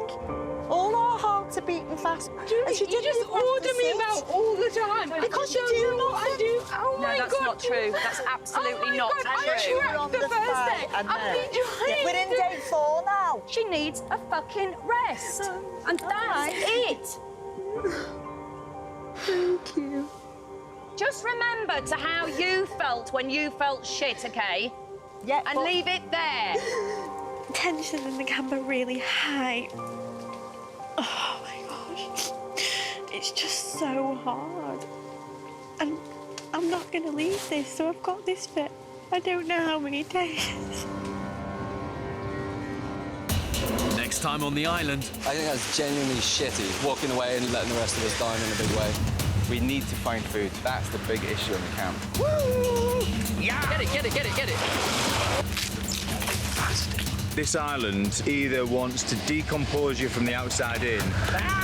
We nearly got killed, actually. Or eat you alive. Everything around us is trying to kill us. Ah! Yeah, it's a scorpion. I'm dropping like flies. We're not even started yet.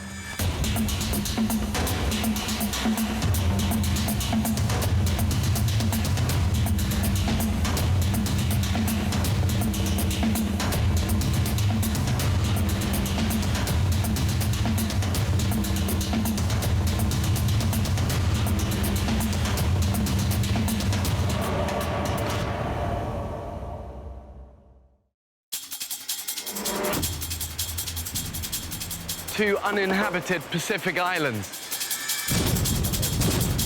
More than 5,000 miles from the UK. One will be inhabited by 14 British men, while a separate island will be home to 14 British women. For 6 weeks, they'll be utterly alone. Stingrays 1, survivors nil. With only the clothes they stand up in Guys! and a handful of basic tools. Filming everything themselves. When pushed to the limits of human endurance. Hey, look, you can see Pierce's heart beating through his rib. Will it be brute power or mental strength that wins the day? We found 2 tins of baked beans! Who will Have what it takes to stay alive. Tonight, we follow the women's island.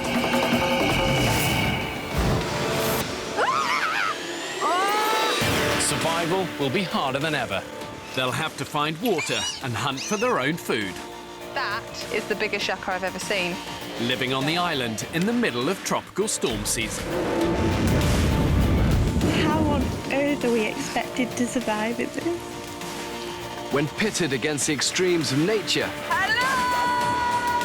And these modern-day women got what it takes to survive. Guys, come back here really slowly. There.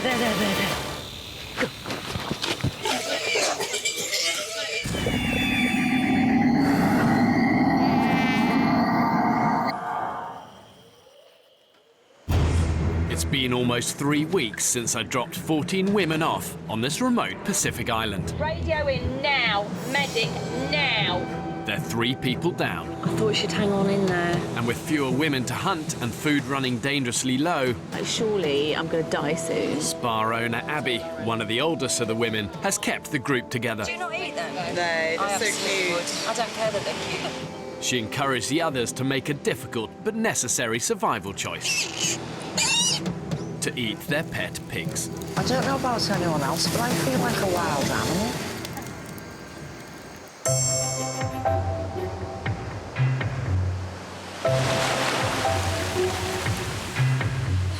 What's your assessment of the situation, hairdresser? There's a vocabulary for hairdressers so as not to offend the client. So I'm always subtle in my work, so I'd say it's had it. After weeks on the island, stripped of all luxuries, Abby is improvising in her island salon with a novel blue rinse. It's probably permanent boat paint or something. Basins are over there, the junior will see to it. Quite happy now I've done a bit of hairdressing. Oh, look at the colour of the sea. That's what we want to swim in. In a group like this, when you're really starving and struggling, all you need is that one person to kind of shine a little beacon of light and say something really witty and funny. And Abby is that person. It's £95, please.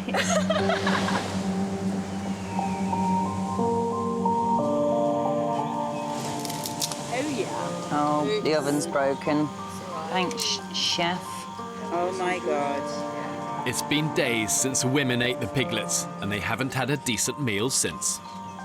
Can I have it with sand, please? I don't think I've got enough sand in my mouth. They're back to eating scraps of foraged coconut and yucca, and starvation isn't far away. Julian's chip was actually on fire. Oh, wow. That's a really burnt one, Jules. Do you want a different one, darling? Yeah, I'll try this, love. With some eating as little as a dangerously low 200 calories a day. Any stores they started off with have basically gone. So the women need to go all out to increase their food intake. And their lives are going to depend on that. I'm sorry, I've got to spit that out. Is it too burnt? That's disgusting. I was saying a couple of days ago in jest that I feel like my body's digesting itself, but I jest no more. I am eating myself from the inside. I'm just hoping that we can get some food. Do you know what my favourite thing to do at the minute is? I go to the imaginary supermarket in my head with a shopping trolley, empty, and go up and down the aisles and do shopping. I spent about 10 minutes in the jam and condiments section yesterday. Did you? Mm-hmm. What did you get? Well, I mean, I bought marmalade. I got shredded and smooth in the end because I didn't know what to do. And I was going along because I'd obviously bought the imaginary pâté, so then I needed to debate which imaginary condiment would go best. And then I got to the bakery and I didn't know whether I wanted crusty bread or soft bread. This is the mind of a lunatic. In terms of survival skills, I think I'm quite mentally strong, and I don't think there's much that will rattle me, but then I've never really been pushed to my limits before. The biggest challenge is being able to go for a long period without a good dinner in my belly.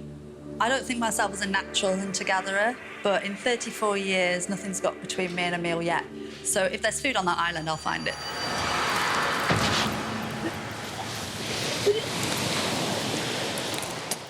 Unable to digest yucca, the women's breakfast is not agreeing with Georgina. Being sick again, I can't stop. Oh my God! Don't know what there's nothing to sick up though, is there? Are you drinking enough? Yeah, I've just tried to drink a load more. Driving me mad. Camp Dr. Belinda is concerned about Georgina's condition. George literally exists on a couple of limpets a day and maybe a couple of snails. She does not eat more than about that much tiny square of coconut a day. So she's probably consuming under 20 calories per day, and it's just not sustainable. Georgina's inability to digest their limited diet means she could be putting her vital organs at risk. It had some retching, yeah. Yeah, well, this is one of the major reasons why I'm worried about your kidneys. So we'll just get your temperature. I mean, I can literally feel my muscles within my body wasting away. You might have just heard that was my stomach rumbling. I just need to get some food, just something. Because if I don't, then it could be end game for me, really, with regards to being on the island.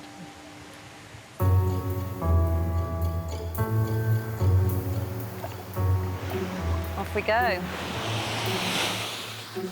Everyone is now pitching in to try and find protein that they can share with Georgina. A group led by Abby are scouring the shoreline. They're very hard to get off. For the size of that monster. Can I have a try? You can. Just have a try at just banging it. Do you say that to your boyfriend? Yeah. Limpet.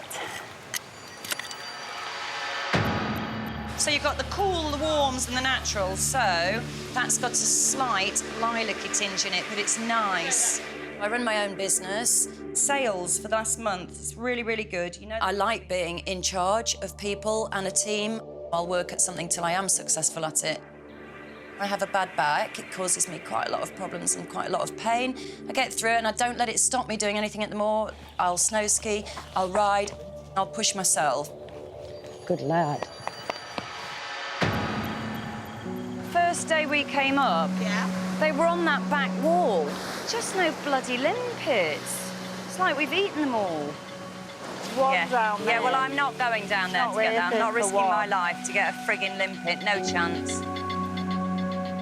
With limpets few and far between, the women desperately need to find a protein-rich meal for Georgina. Get the knife! Get the knife! What is it? Get the machete! Where's the machete? Just get the fucking machete. Georgia spotted a stingray in the shallows.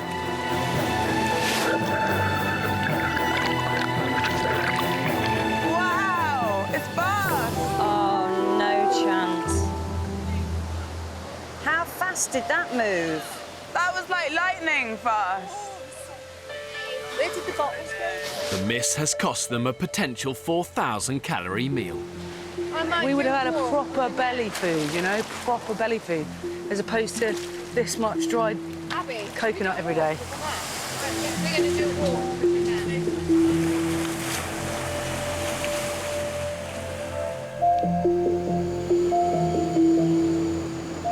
walk. Georgina must once again go to bed hungry.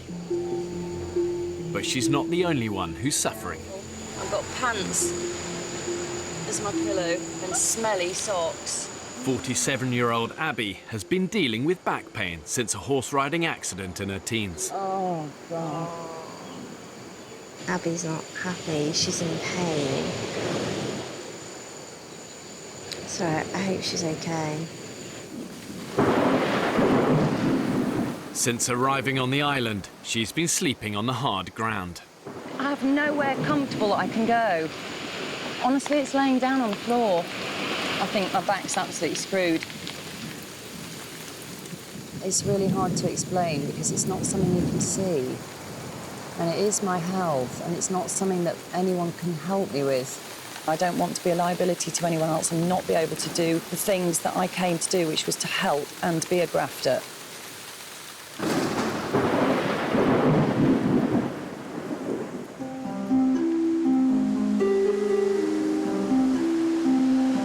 So I've got the scales here.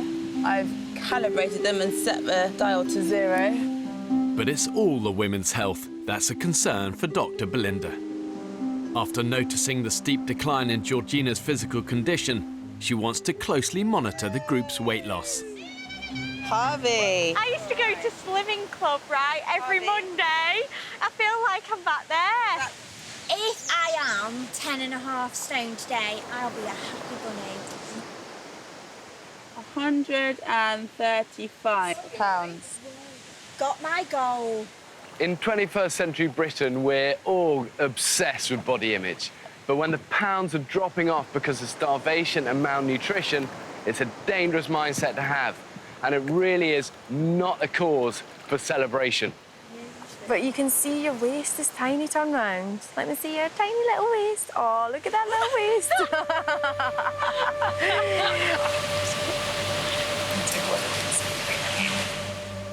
George. You've lost a lot. God, you're wasting away, aren't you, sweetheart? I have to say, I don't find starvation a good way of losing weight. I don't think we should be celebrating. I just don't find starvation a sexy way to get skinny.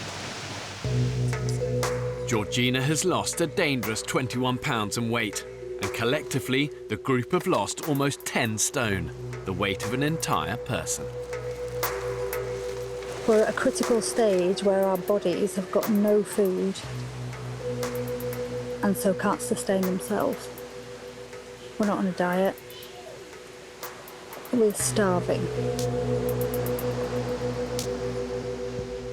Concerned about their dramatic weight loss, Georgina calls the group together.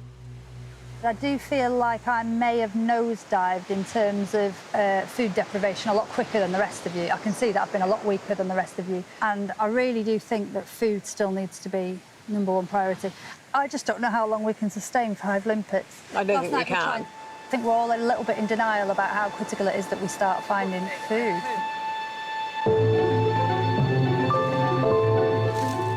The need to find protein for Georgina is now urgent.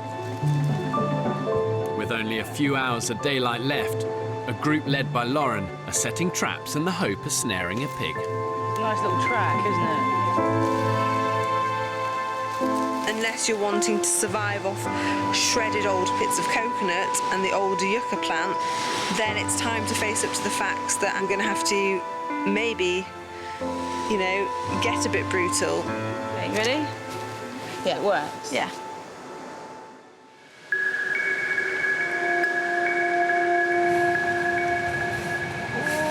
Rise and shine, beautiful. It's a glorious day. 7 a.m. and the women have endured another bad night's sleep.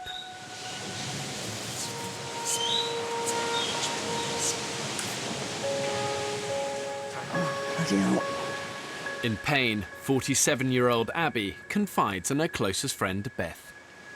Every night when I said, this is the time I dread, because I'm so uncomfy. Even just turning from my back to my right is like a knife going into the nerve. It's like, ah. I'm now really concerned. She hasn't really moaned. One of Abby's problems is that she's worried that she doesn't like giving up. She likes to keep going and keep going. She's such a hard worker. She's just fucking amazing. Let's see what's in this sucker. She's a proper grafter. And I love that. But her mind is saying one thing and her body's saying something else, and she's got to listen to her body. At camp, Abby calls an urgent meeting. Over the last few days, my back's gone downhill massively, to the point where I'm in a lot of pain, and it's now worse than it's ever been. I know certain people here kind of said, do less. I wouldn't be happy doing less. but the fact is I have to get off the island because I'm not helpful to you anymore. I'm really sorry and I feel like a shit. I actually can't believe it. I'm just completely shocked. I knew that she was in pain, I knew that she's having back pain, but it's just happened so fast. I'm really gutted to see you go because I think we could have done really well here with you, and I think we'd be a little bit weaker without you. I would be lying if I said there wasn't a part of me now that is completely terrified because there is only 10 of us. Just everything now is going to be completely harder. And I can't imagine how we're going to get through and we're going to feed ourselves. I think hunger's going to become such a problem. And me busy mate.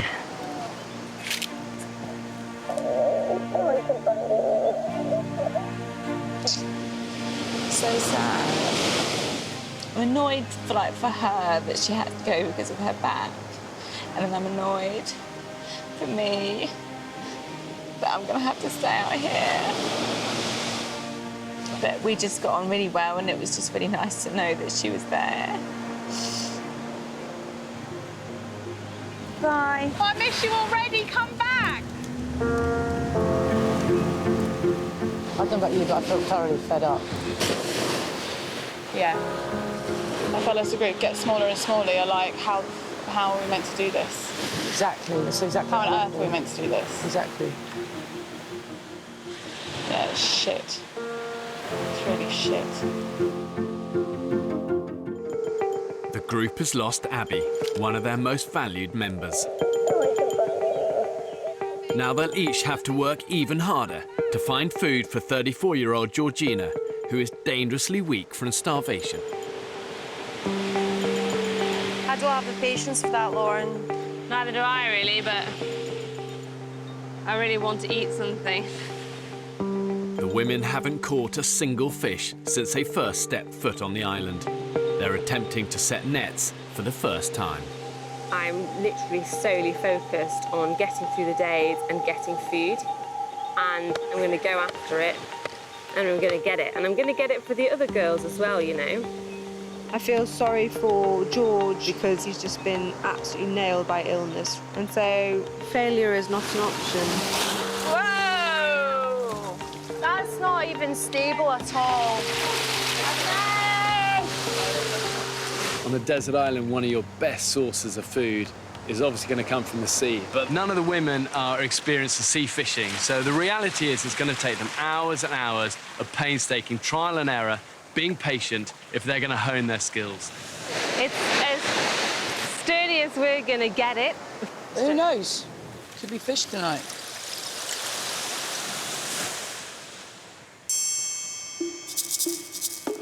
It's now 12 hours since Lauren and the group set the nets. I'm hoping that we've got about 10 fish in our net. Come on, net, do us good, do us good. Their last hope of feeding Georgina tonight rests on a decent haul. There's one of our floats. Don't know, maybe. Is it? Is there a fish in it? No. Ah, bastard. That's such a shame. I don't know whether we'll ever be able to untangle that knot. How the fuck are we going to catch fish?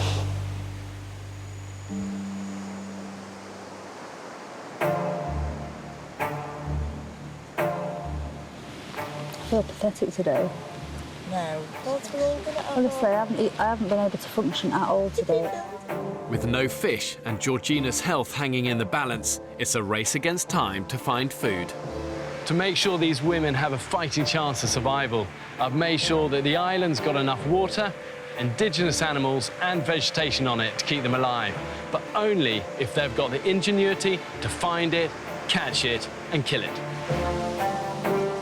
Fingers crossed.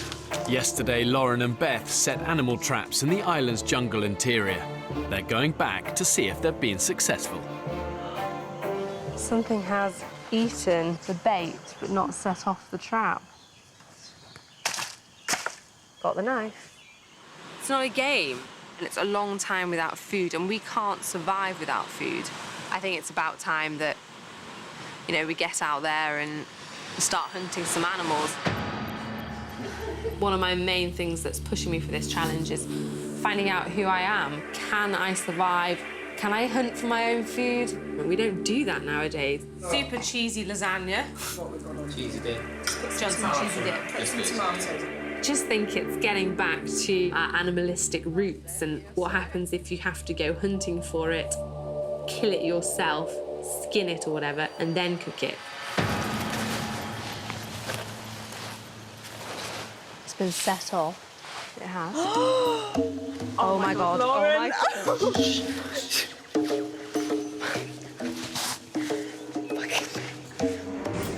They've caught a pig by its leg in one of their traps.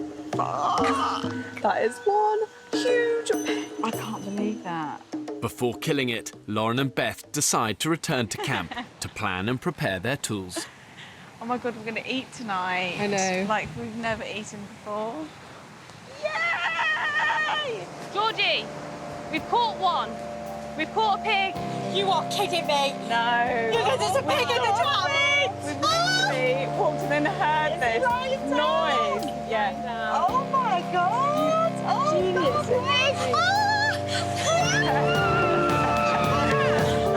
Everybody needs that food, but I recognise that I really need that food. It's a little bit of a mental feeling. And who knew that a pig in a snare would feel like such an emotional thing? We're just going to have to absolutely throw our bodies at it. Don't look at it in the eye, don't have your eyes wide and looking at it, so don't show any of your teeth, approach it really quietly. Okay. And so once we've got it on the ground, we need to tie its hooves together and we also need to loose its neck, so someone will have to be pulling on its neck. Does anyone else want to kill the pig? I don't feel confident that I could. I don't know enough. If you need help at any stage, I'm more than happy to help. Okay. At the minute, I'm the only one in the group that could actually physically kill an animal because no one else wants to do it. And so I feel that's a responsibility as well. I don't see them as an animal anymore, which is so strange for me.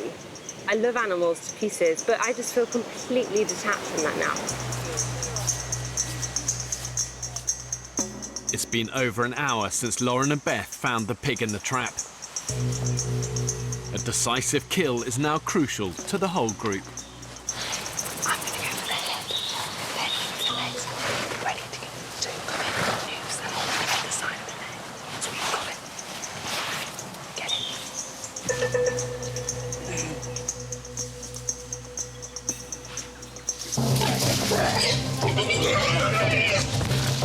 Someone grab this. Come around this side, Beth, come around this side. But it's trapped. Okay, right. It's a noose. Hang on. Right. Jump over. It's stuck.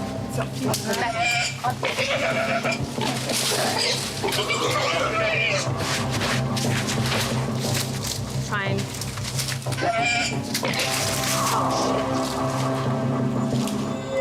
Fuck. Fuck's sake. That's so frustrating. We lived and learned on that one. I think that you need to get on him quicker.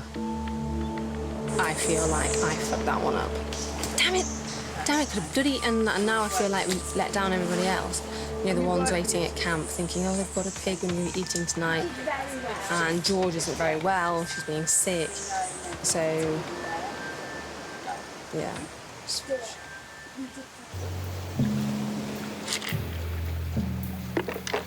Did all right. How much we got? Not enough. Could do with a bit more of everything. Maybe around the next bit, but I think we've exhausted this little section.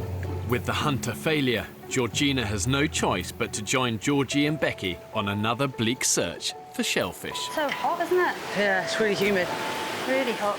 Already weak from malnutrition, the effort is further depleting Georgina's dangerously low reserves.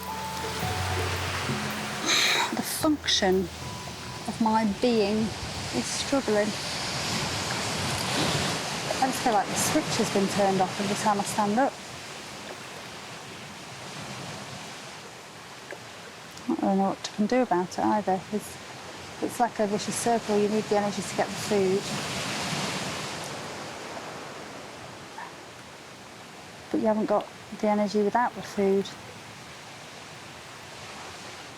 Honestly, I don't know where these girls are getting their energy from. Swim time! Certainly is. Let's go for a swim, babe. Yeah, I'm just really worried about how weak I am.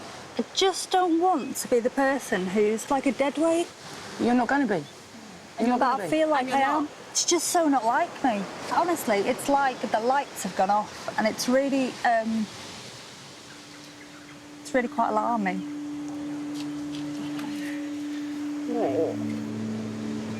Listen, you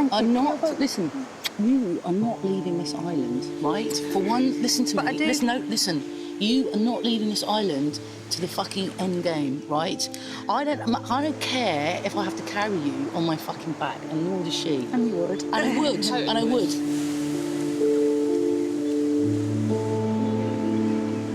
I'm really, really worried about Georgie Kay.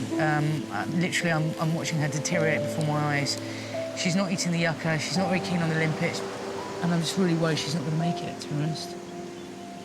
The one thing we need for George is food. Who knows, maybe we can get one more island miracle and turn George's fate around, which would be amazing.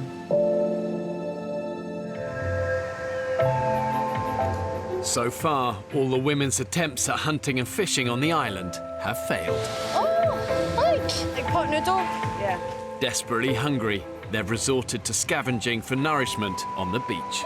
Budweiser. Full of seawater.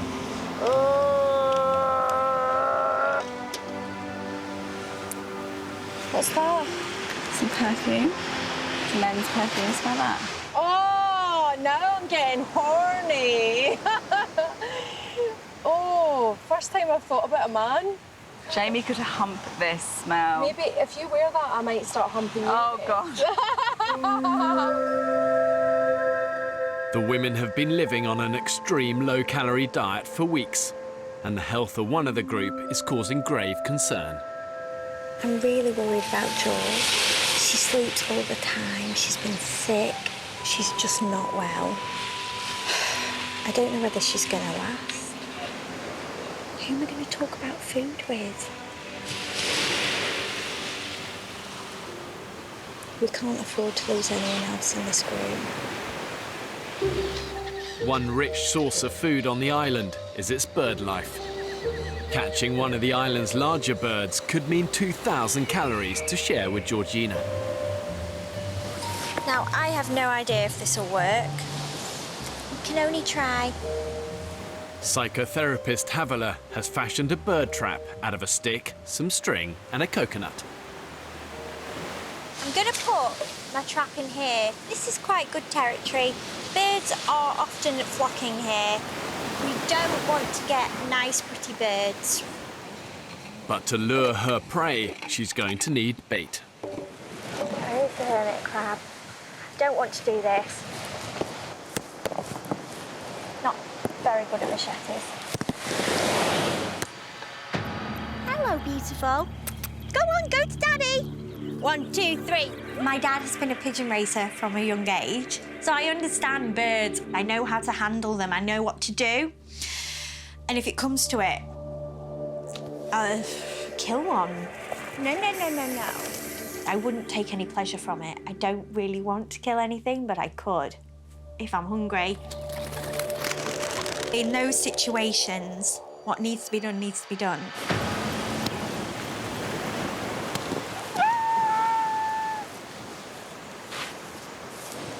Yeah, I've done it, so I've killed it.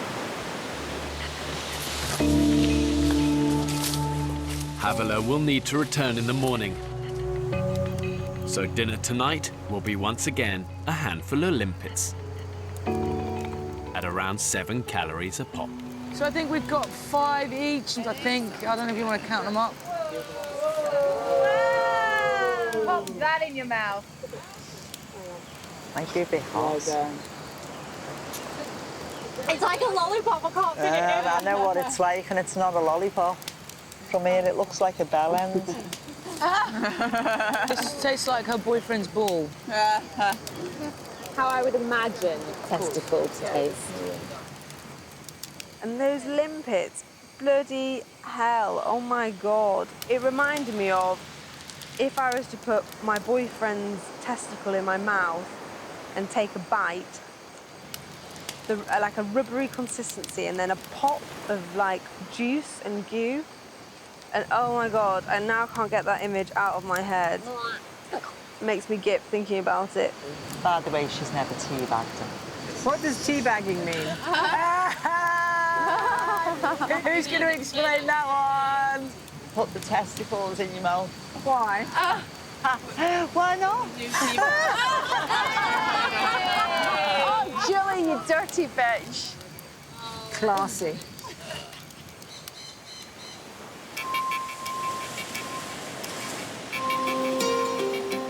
Another day, and once again, no breakfast. Who'd like some pancakes and bacon? Oh, Pancakes, bacon, maple syrup, stack. George, can I get you anything? Ravaged by hunger, Georgina is too frail to leave camp. Sick again. I'm absolutely floored by what I can only presume is malnutrition. I don't want to be the one who's ill or sickly because I'm not that person at home. There's enough people need feeding and drinking without just having a dead weight to carry. Okay, so it's not nice, but if there is a birdie there, I need to take a knife. Haviler's bird trap, if successful, could provide a much-needed meal. You killed birds before, Age? Yeah, but I don't like doing it. It kind of was enforced on me as a child.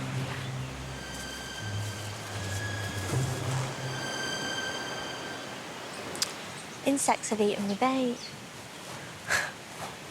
Trial and error, Georgie, trial and error. But I need to go away and rethink it. I think we are actually starving, you know. You'd never sit at home and think, oh, I'll just have one limpet today, or I won't eat today. I'll eat in 3 weeks. It just doesn't happen. With Haviler's bird trap a failure, there's no choice but to venture back into the jungle. We're gonna set some pig traps so we can get some pigs. What's your favourite type of pork? I think it's got to be pulled pork, but done right. Having come so close to making a kill 24 hours ago, Lauren, Beth and Belinda are back on the trail of the pig. Oh, let's try and find some tracks and track it up. It could be their only hope of keeping Georgina on the island. Here's the dead-eaten crab, isn't it? Mm-hmm. It's been here snuffling. Stop. On that branch right in front of you, darling, is a boa. Massive boa. Yeah. Whoa. See, just this branch here. Look at the top. Wow. Should we try and catch it? Yes. I'm happy to go for him. The boa constrictor snake is a formidable foe. This guy will kill its prey by biting, grabbing, then wrapping and suffocating, and then swallow it whole. They're very fast, they can strike half their body length, and you do not want to get a snake bite in a survival situation. You see him?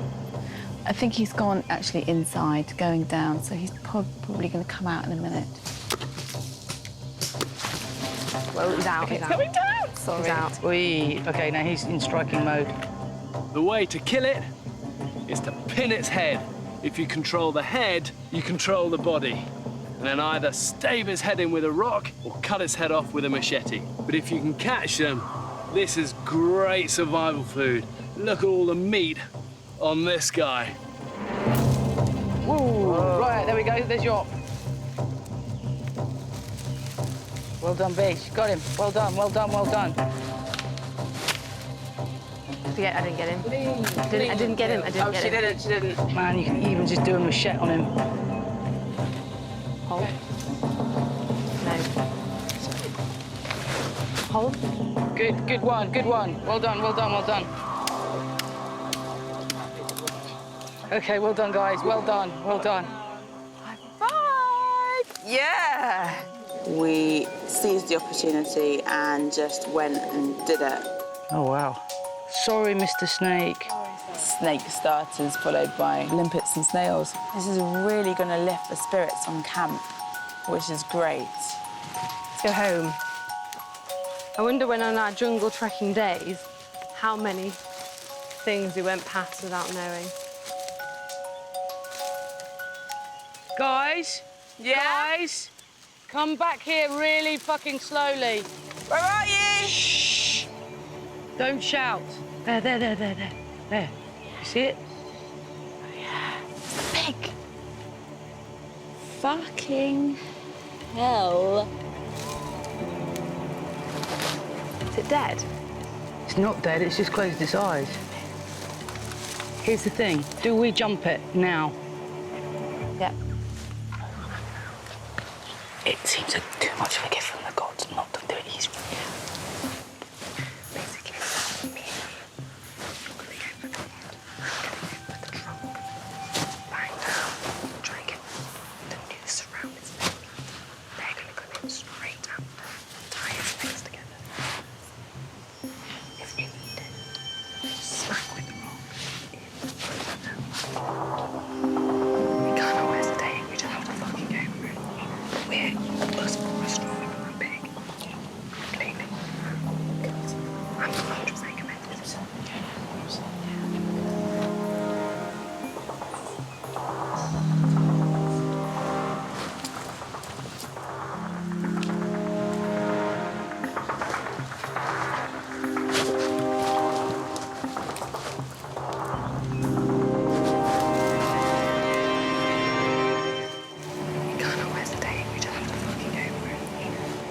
A hunting party led by Lauren has stumbled across a sleeping pig in the middle of the jungle. It could offer salvation for Georgina, who's desperately malnourished. The law of the jungle really is rooted in opportunity, and you've got to take your chances when you can. And the women need to learn from past indecisions and just seize the moment. The stakes are high. If they fail, the group are going to slide further into starvation. Oh, you're committed? Yeah. 100%. Yeah. 100%. Yeah. Okay. This time, they're prepared and have sharp weapons for the kill.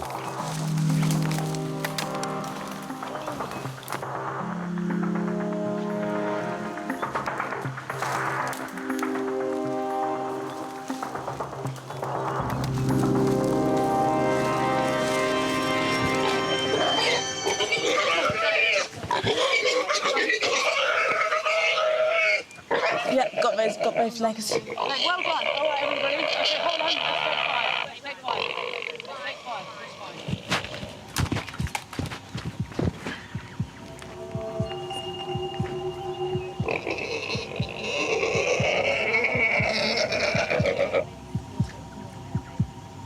A knife there for now.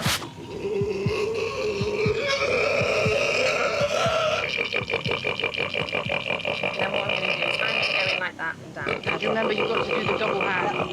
Ready? 1, 2, 3.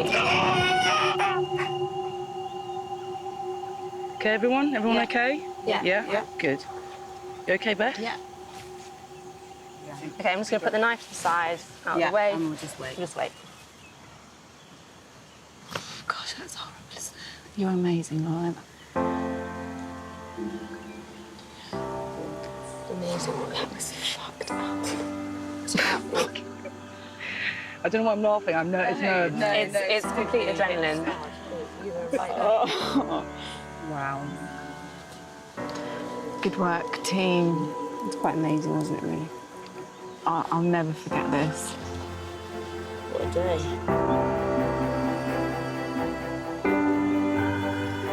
That's the most intense thing that has ever fucking happened to me in my entire life. Was something that was almost caveman-like. We just sort of behaved in this really uniform way that I never thought that I had in me. And now we're going to eat every single morsel, not let 1 ounce of that little piggy go to waste. H, we caught the pig. Are you kidding? No. That's what that is over there. Are you kidding? I'm not fucking kidding. Oh my God, mind blown. I don't know what to say. Thank you. Thank you. Oh my God, I'm going to have poo. I'm so excited for poo. Jeez, Louise. Yep. And Harvey, we have a starter. Oh my God, I've just seen in that bucket. Starters and me. Do you know what? You guys, you're just more of a woman than I'll ever be, all of you. Did you hear, George? Oh my God, I can't believe it. My adrenaline is like through the roof. Did it get caught in the trap? No, he was fast asleep and jumped it. Never. Oh my God. For 34-year-old Georgina, the pig means more than just dinner. Bloody hell, it's massive. I'm just so made up we've got food. Oh crap, I'm so happy. Can't tell you the feeling of absolute relief that's just ran through my entire body at the thought of having some food. Lauren and Beth put me such an incredible job. I just can't believe it. I could not have done that 2.5, 3 weeks ago. If you'd have put me on an island and I'd seen that ball, I would have done my absolute most to stay away from it. But I'm hungry now, and my mind is not the same mind as it was 3 weeks ago. The fire's all toasty and ready for it. Even the vegetarian in the group, Jamie, is relieved for Georgina. I love it. It's brilliant.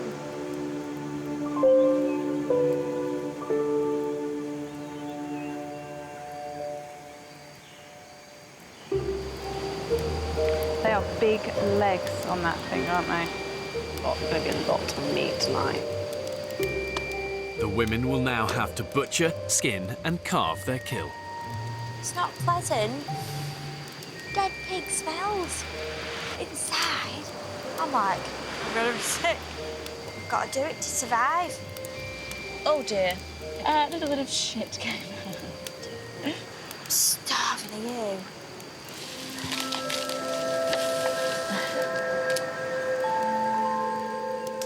The pig will provide the women with roughly 50,000 calories. Some fat, if anyone wants some fat. For the first time, they have more food than they can possibly eat in one sitting. How is it, Jules? Cool. We've not eaten like this for like over 3 weeks, and my God, it's been a long time coming. Could you buy that in a restaurant? That fresh, that's a rib. It's literally get the meat in my mouth now and don't take it away. It's absolutely Harvey, I can see you eating that with your eyes closed. Are you having an orgasm while you're eating it? Do you know what? I've never experienced this in my life. I feel like a savage. I've had so little calories in me every day, and this pig may be my salvation. You're going to turn it round now. This will help you. I've been rescued by the pig hunters. My mother would be appalled if she saw me eating like this. Sorry, Mum. The pork's providing the women with a valuable source of protein, fat, vitamins, minerals, but more importantly, it's giving them what I call the golden window of opportunity. The women have about 3 days to capitalize on that win. This is their chance to improve their quality of life and use that energy to regroup and hunt again. Hello, Mr. Snake. Hello, Mr. Snake. Look at that. Now for the second course. How you feeling, Harv? Do you want to do it? I'm going to do it. Come on, mate. Go for it. And despite her squeamishness, Havila has volunteered to skin the snake. Oh, look at that. It's his esophagus. What it is, I love to stuff a turkey at Christmas, and it means you've got to get in the skin. Ready? Like a sock. One, ready? There we go. Wow. So, yeah, go very slow. Yeah, got it. Amazing. I've just skinned a boa constrictor. I'd never do that in my real life. Well done. Not many girls could do that, you know. Yeah. Not many. And if anybody judges any of the girls here for what they've done today, they can fuck off. I've been able to help everyone today, and I'm really proud of that. An incredible day, emotionally draining, but the end result is that we have food and we will be able to keep going for that bit longer. Next time on the Women's Island. That is the biggest yucca I've ever seen. People are not prioritising the water, and it's pissing me off. The group is completely on their arse. I'm so weak. We're going to have to pull the plug on this, and I've got to think about removing you all from the island.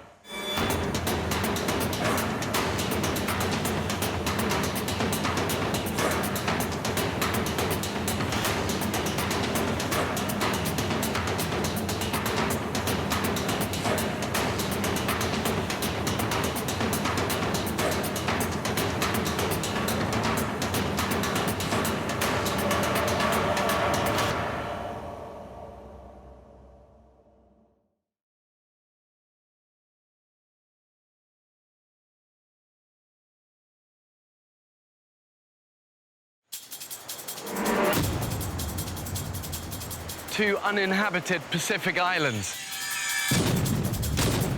More than 5,000 miles from the UK.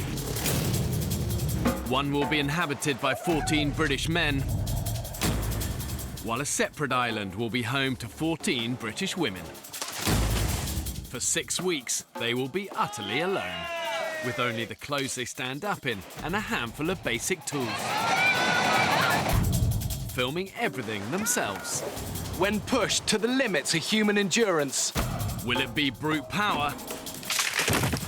Woo, that's what a bit of graft does for you, boys. Or mental strength that wins the day? What's that? Is that Andrew? Oh my God. Oh my God. Who will have what it takes to stay alive? Tonight, we follow the men's island. Yay! You all right? I think the current's got them. Start paddling now! Paddle, paddle! Like, actually could have died. Survival will be harder than ever. They'll have to endure the height of the harsh tropical storm season. Everyone's wet, everyone's cold, everyone's miserable, everyone's tired. They'll have to find their own water and hunt for their own food. What the effing hell is that? Have these modern-day men got what it takes to survive? Your 3.5 hour making soup could be done in 25 minutes. You tell any chef that cooking for 11 people is physically easy and he'll stab you in the eye.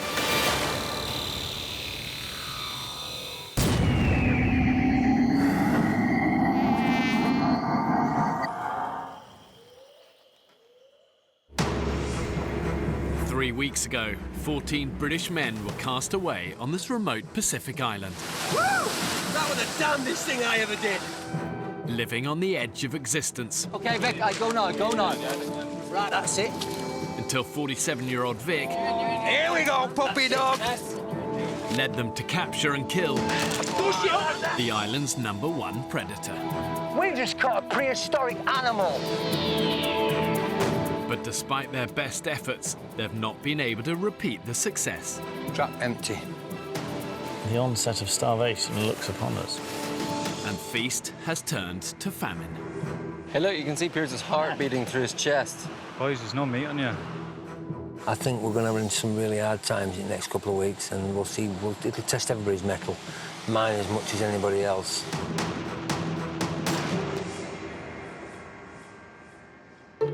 Guys, a snake here. Keep track of it, we're coming. Here, Bonnie. Knock it off. Oh my gosh. Bonnie, you've become a killer. It's food, but I take no pleasure from doing that whatsoever. It's the second bloody animal I've beheaded since being here. Killer. In the 4 days since the men caught and ate the crocodile, they've had to survive on slim pickings. Oh, hello. It's eaten It's a little bird or something. baby bird. Yeah, look at that. A bird and a snake. Get him on the fire too. Yeah, Leave man. him in there. Pass me a bit. It's like snake crisps. Like pork. It's very like pork scratching. Oh, man, get up. Apart from the odd opportunistic kill, the only man who's been able to provide anything like a regular supply of food for the group is 47-year-old Vic. Woo! Look at the size of that bitch! Woo! If I didn't have the mouths to feed, I would live like a king. There's no two ways about that. It's a shame nobody else is raking food in, because that would be helpful. If he wants to go out and catch amazing fish and keeps me fed every night, I'm not going to stop the guy. But even with Vic's contributions, the men are burning far more calories than they're consuming. I'm slowly evaporating. Soon to disappear down the plug hole. What happens in these periods of starvation is that the bodies start to eat into its own fat reserves and key muscle groups, like your legs, that you desperately need in a survival situation. And then over time, as the brain also gets starved of nutrients, that decline becomes mental as well as physical. And that then affects your ability to make smart, rational decisions.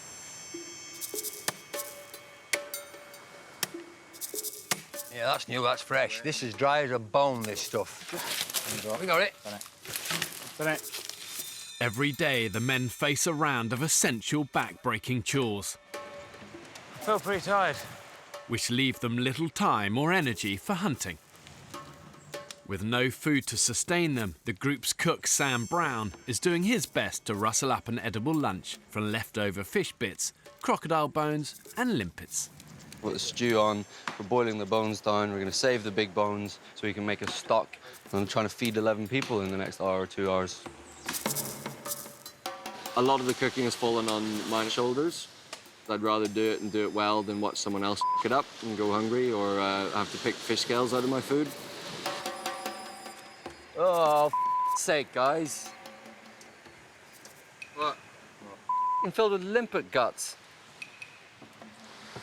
We've got 11 bowls, 3 of which have been used as spittoons. That's overnight rotting limpet guts. That's disgusting, and that's going to give us diarrhea, vomiting. That's going to get you off the island really fast. Right, somebody needs to be on washing up detail. What, wash all them? Yeah. They don't wash themselves, boys. I think what you just said, they're a little bit unfair there, Sam. I'll talk to them when we get back. No, why didn't you do it? Do what? Why don't you take them down and wash them? Because I'm watching the fire, and I'm cooking the soup. That's not a massive hard task, though, is it? It's not. Well, if that soup pot falls over, we're all starved. We're all fucked. It's not a physically hard task, though, is it? That's all I'm going at. It's not a physically hard task. Some of us are really working really hard. We're all sweating us balls off.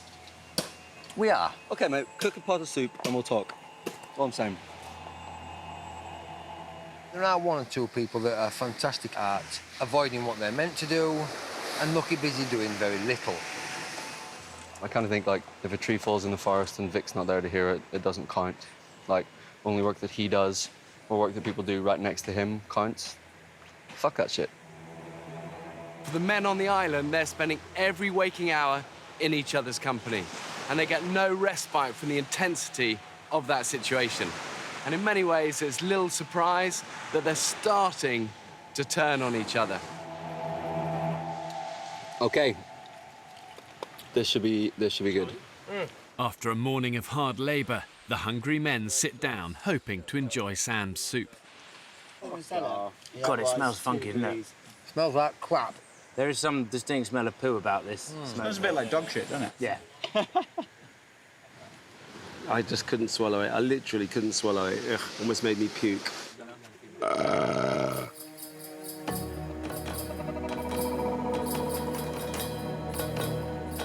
After a barely edible lunch, Vic is determined to have a decent dinner. I might fish. What choice do I have? I don't want to eat limpets again, they're crap. I'll eat them, but they're crap. Flagging after their morning chores, the rest of the men decide to stay behind in camp. Everything's an effort. That's how I feel right now. Knackered, boys. Absolutely knackered. Completely and utterly knackered.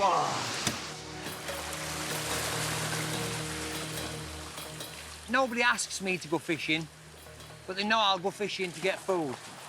And I know they're doing the daily chores, but guys just aren't going that extra yard. Come on, boys. Once you've finished your duties, or you don't have much of a duty, that ain't end of day, is it?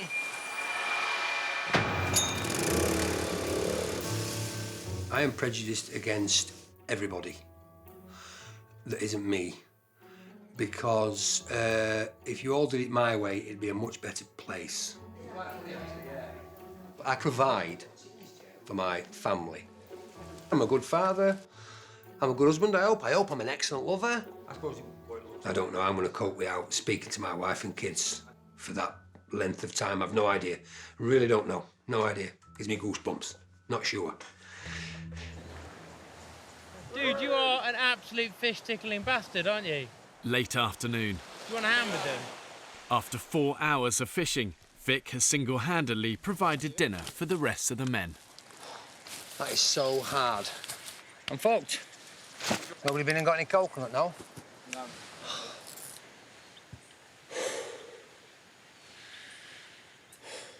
It's getting harder and harder every day, coming back and seeing everybody laid on fucking beach and I'm catching fish. No, I'm all right. I don't need to sit down.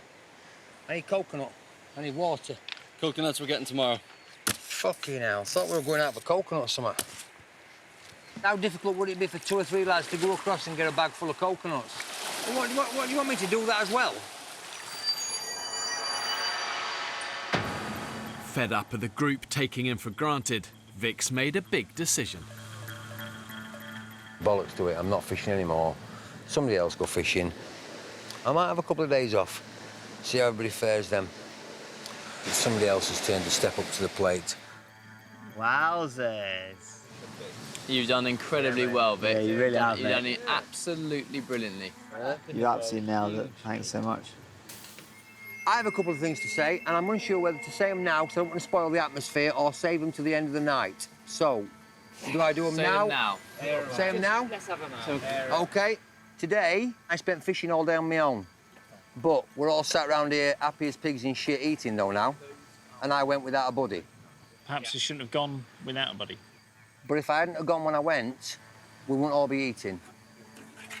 I certainly don't want to be busting a gut and come back to see people kipping, pampering, tossing it off, doing whatever. It's not fair. It's not fair. That's top and bottom of it. It's not fair. I think it's a very good point, Vic, and I'm glad you've raised it. So, I'll put my rods down, you'll fish for your own snap, and I'll eat limpets like rest of yous. The group's most skilled hunter has gone on fishing strike. And that's it. OK? Yeah, that's fair. Understood.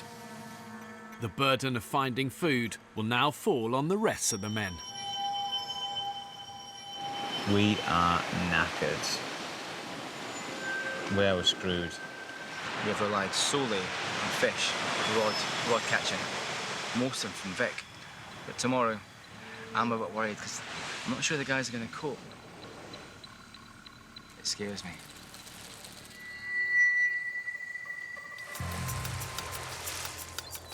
I think everyone's feeling a little bit sluggish today, aren't they? Yeah, I know what you mean. 7 a.m.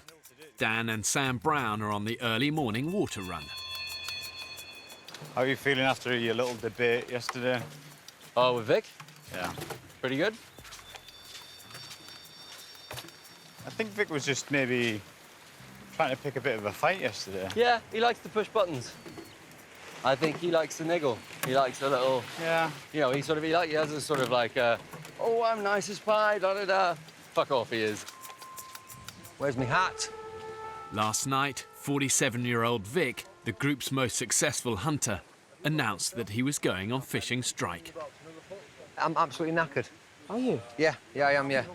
This trudging out, catching fish and trudging back day after day after day after day after day. It's not fair. How many fishing lines have you hooked up before, Phil? None.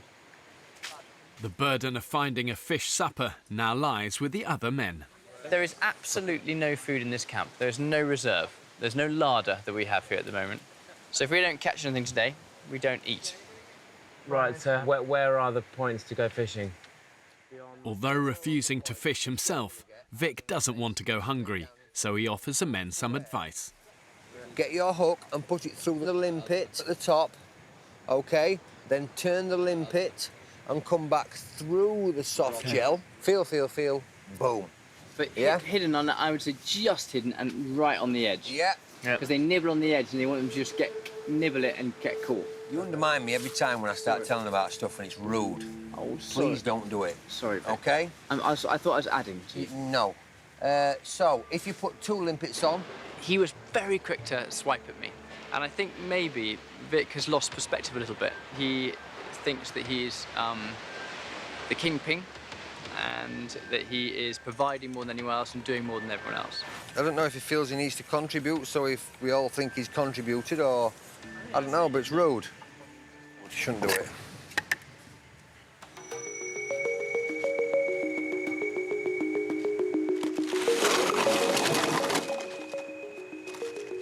I'm thinking 3, maybe 4 bottles around each pole, and then just like that all the way along. We are going to adapt and overcome. 36-year-old Will has come up with an ambitious plan to fish the deeper waters surrounding the island. We've got to make a raft so we can get in the middle of the channel, massive hook, big fish bait. I would love it to have a tuna. That would be the best day ever. Imagine that.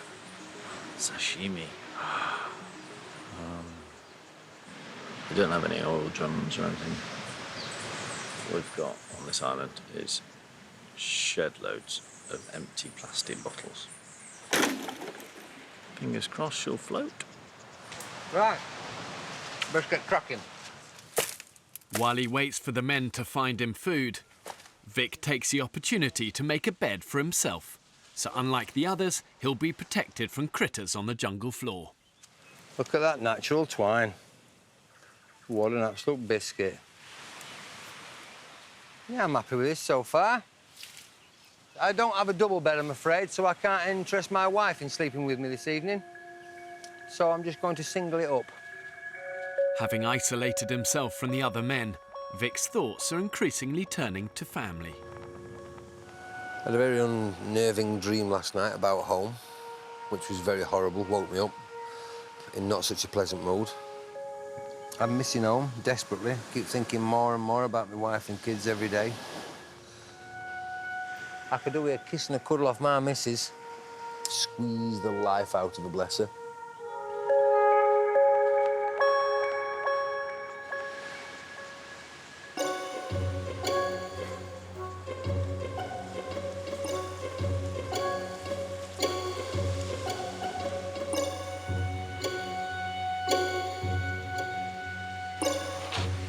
Will's raft is ready to set sail.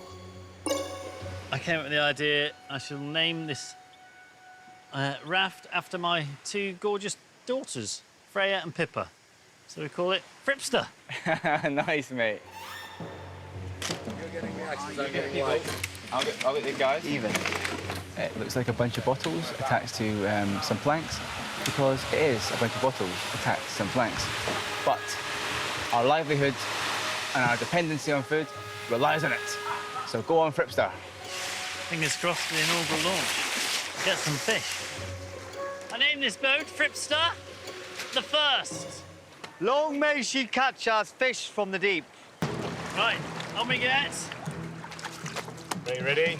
Away! You are sailing the Fripster roll. Come on, lads. See you in 2 weeks. Bye. She floats!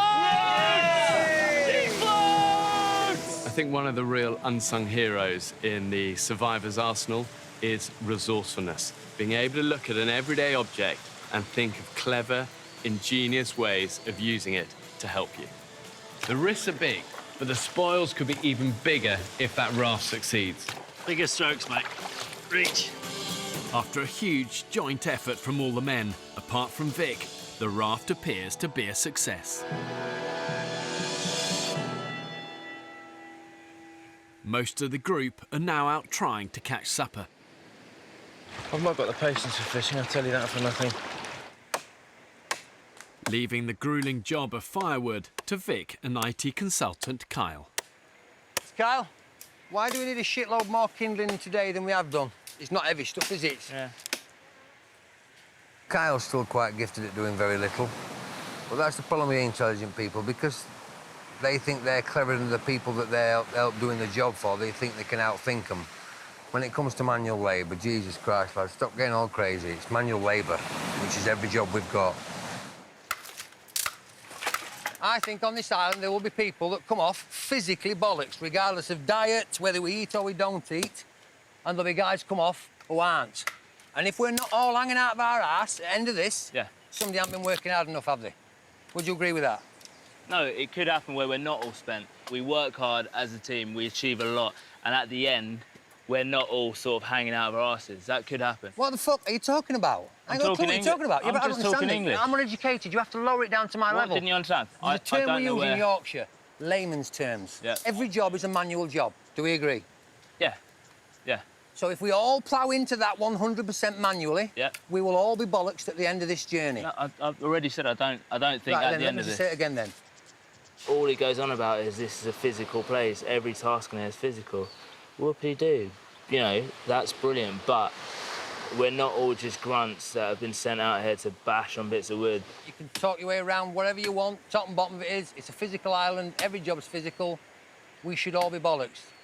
If not, somebody's carrying somebody else. That's the top and bottom of it.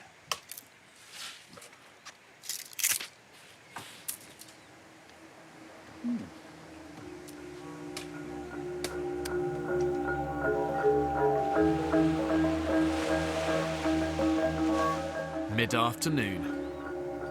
Still reeling from yesterday's argument with Vic, Sam Brown is trying to catch some dinner. Vic keeps making little remarks to me that just make me seethe. So what was getting his goat this morning? Oh, mate, a whole load of things. If we can catch some fish, hopefully Vic will be in a slightly better mood.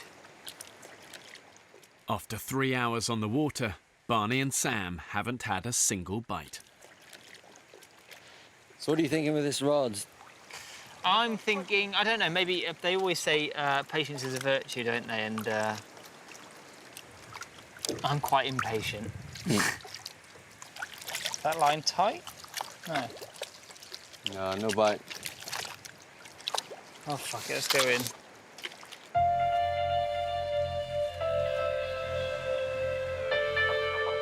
With nightfall approaching, the other men also return to camp. Vic is waiting to see how many fish they have caught in his absence. No joy, fella? No, had a nice day fishing, as you'd say, Vic. Not catching. No dog should learn new tricks. Should listen when I tell him. Does he not listen? No. 4 hours fishing and 1 poxy trigger. I fucking hate fishing. It's exhausting just standing there in the sun for X amount of hours. Charlie caught a fish. Well, that ain't feeding nobody, is it? That ain't feeding jack shit. It's just limpets again. The men's attempts to provide dinner without Vic's help have been a miserable failure. Desperation corner over here. Pressure is on me to feed everybody. It's almost as though I am expected to grab a rod and go out and catch fish so everybody else can eat. And that ain't good. I don't like that. See you in the morning, ladies. With no food in camp, Vic opts for an early night in his new bed. You on the beach, sir? Oh, dear.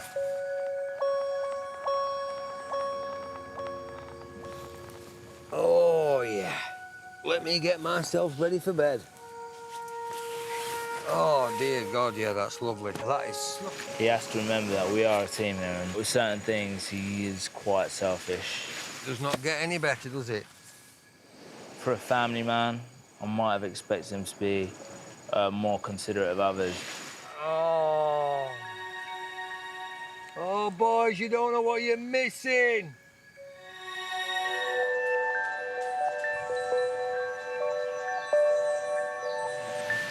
Victor's bed is a success. While on fishing strike, 47-year-old Vic has built himself a raised bed. Yeah, that was a good night. Skip that. Had some lovely dreams. For some reason, one of us knew Jonathan Ross, and we ended up in his house eating, trying to catch his fish out of his fish tank. Can't think why. Oh, I love my bed. Protected from the jungle critters, Vic has had his best sleep yet.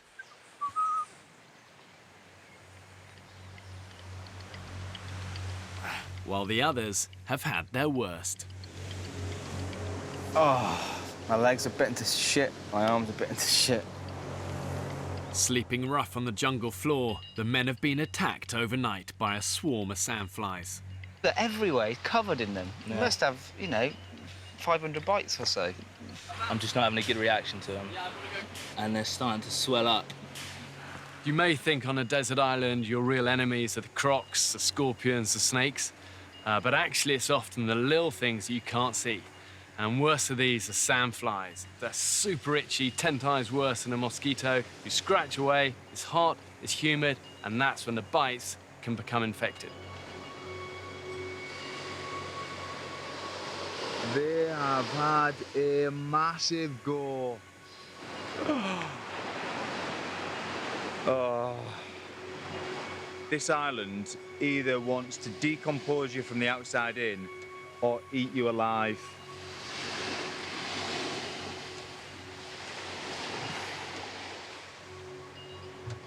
Good job I'm not going on a date anytime soon. Reeling from last night's infestation, the men call an emergency meeting. I've got to put my hands up and say my insect bites are so bad I can barely walk. I can't even walk, I can't even go in the sun. So I'm happy to chop wood and stuff in here, but if I go in the sun, my legs just flare up and I can't even move them. Yeah. Tomorrow it might be down, but today is absolutely excruciating. It's like someone's puffing fire into my calves when I move them. My worry with these bites, because they just seem to be like escalating a notch, I worry that what with all the rain, some other kind of bug might have hatched. They might be starting to feast on us. Today, priorities. I think we just concentrate on just trying to get as many of these beds up as possible. Raised beds are the group's best protection against further attacks. Right, you ready? Because this one might jump.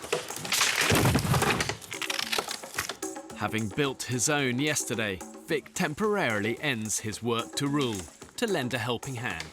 I think all of us, as a full team of 11, get stuck into beds. Everybody's bed. Go on, give it some. Go on, hit it! I might be quite pushy with it, so we really get stuck into it. Stamp on it, fella. All 11 stone here. Bingo! Woo, that's what a bit of graft does for you, boys.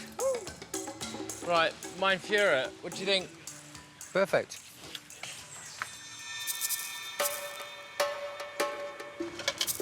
With all available hands on beds and nobody hunting or fishing, cameraman Sam Brown has once again spent the morning trying to conjure up something for lunch. I feel a little bit like this child catcher this morning. We're going to boil them all to death and then eat them as soup. Shush, my pretties. It's nearly over. I think the only job I haven't done so far on this tour is the difficult task of cooking. Cooking. Right, Sam, there's guys up there busting the knackers. I don't know how many blisters. I'm going to help the lads with wood. That's all. I've just been up to help the lads with wood, No and problem. they'd no more for me to carry down, Let's Vic. chop some down, then. If he keeps going like that, I'll react, I know I will.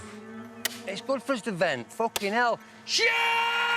It's good to get it off your chest now and again, Barney. You lazy bunch of bone-idle bastards! Makes us all feel much better. They're chopping wood, they're not busting a gut. I can't help them chop more because I don't have a fucking machetes. We only got 3 in camp. A leaderless group fighting to stay alive is always going to face conflict. And what happens is individuals tend to push their own agendas, and that in turn takes away valuable time, valuable energy from the things that really matter. How's the soup looking, Sam? Really good, mate. Really, really good. Your 3.5 hour making soup could be done in 25 minutes. You really? How difficult can stirring soup be? To some would look like you didn't want to go do a harder job. Excuse me? Some would say it's because you didn't want to go bust a gut. I would say fuck you to that person. That's what I'd say. No, hang on. Should we just calm it down a bit? We're here for another, what, 3 or 4 weeks? Just let's fucking calm down, eh? There's no need to be like this. You're saying I'm avoiding graft, Vic? Is that what you're saying? Are you? That sounded very much like you were just a second ago. You're answering a question with a question. Are you? What? Are you? What? Am I avoiding graft? Yeah. I fucking don't think so, man. Then why are you biting then? What? Because you've been niggling for weeks. Have I? This is what it boils down to for me, Vic. You act like certain jobs are like macho jobs, fishing, chopping wood, everything else, women's work. That's the feeling I get, right? And if that's cooking, that's fucking carrying water, whatever it is, in your head, it's like, this is graft, this is good, everything else, not difficult. I think feeding everybody is one of the most important jobs on this island. So do I. Every job is a manual job. Yeah. Some jobs, boom, they're done. 25 minutes, they're done. Yeah? And every 3/4 of an hour, you stir it. Yeah. Is that right? What I'm trying to do, Vic, is get as many good meals out of this as I can, right? Rather than just use it once and throw it away. Because we all need it. Yeah.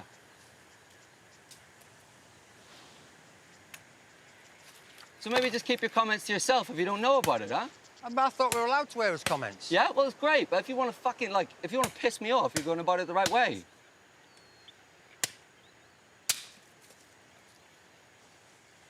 Some jobs are physically easy, some jobs aren't.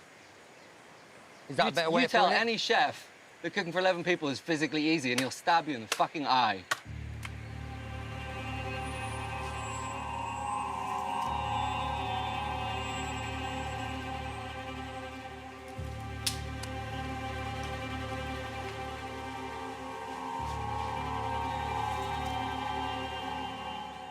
You look absolutely furious. If a mate said that to me, I fucking hit them, you know?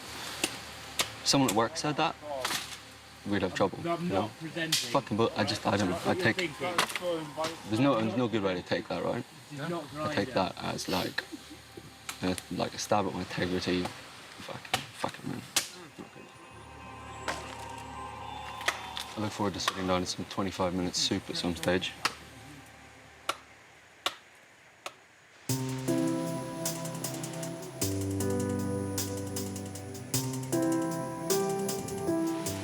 We built the honeymoon suite. It is strong enough for the rumpy pumpy, you'll say? Yeah. 4 p.m. After a day of hard graft, the beds are finished. Welcome to the chateau. Let's open the curtain. And that there is the most uncomfortable beds anyone will ever sleep on. Ah. This is where the magic happens. It's not too bad, actually. I will say one thing.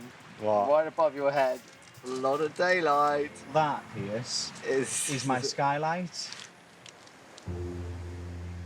The men will now have better protection from the jungle critters.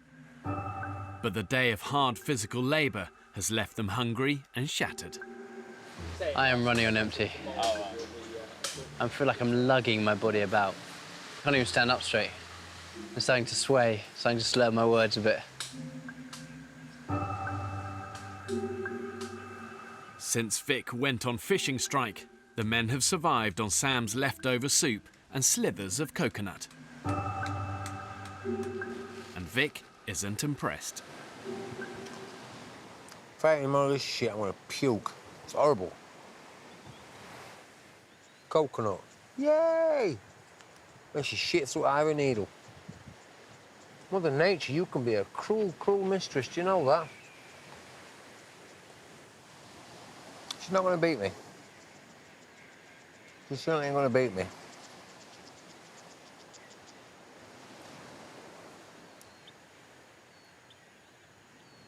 Fucking hellfire. Disgusting. Nah, screw it. That's it, I've had enough. Come on, Victor, let's have some fish. Despite Vic's strike, he's determined to catch a decent fish supper and persuades Kyle to join him on the raft. Instead of catching little fish, I want to be catching something bigger. What's getting out there? With my health and safety hat on, I'd be more worried that we've got a homemade raft in some very strong currents in a very deep piece of water. Vic and Kyle are already 200 yards from shore. Should something happen, they're dangerously out of their depth. Oh, this is something, Vic. Ooh. Has Daddy got a tug? Oh! Bit of a tug? Oh! I think Daddy might have a tug, pal. Get on the end of that, kid. Get on the end of that. I'm not sure what it is. What the fuck is that? What the effing hell is that? We got ourselves a fucking eel, kid. You, sir, are going fucking nowhere. Can you hold that for me? Yeah, of course. Thank you. Right, now I've pinned him. Pin him down to the side. Good man. I now need to club him with something, and I think that might be this. Have I got plenty of space? Oh, yes. Yeah, I do believe that's him as we speak now. Right, don't panic, don't panic, don't panic, don't panic. I've got... Oh, you fucker, you. I don't like this fucking fighting back bollocks at all. I really don't.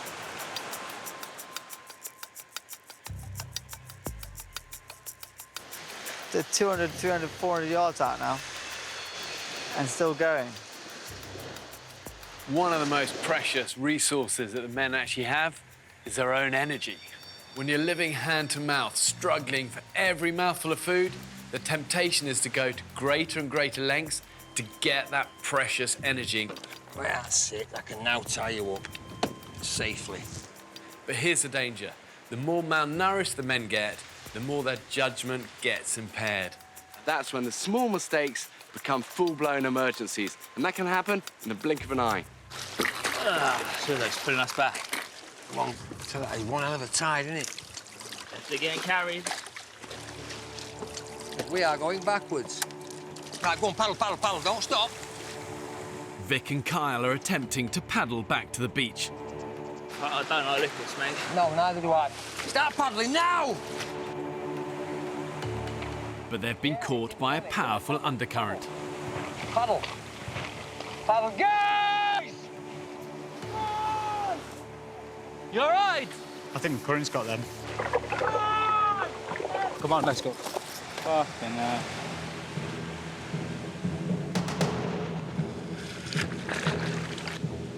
Come on! Come on, boy. Yay! We're gonna crash, though. Come on! At the mercy of the current, the raft is on a collision course with the island's treacherous rocky coastline, which could tear the men to shreds. Go on, Kyle, dig the fucker in. Paddle, paddle! And turn again, you... Oh, baby. It'll... Right, paddle, paddle! Paddle! Don't stop, don't stop.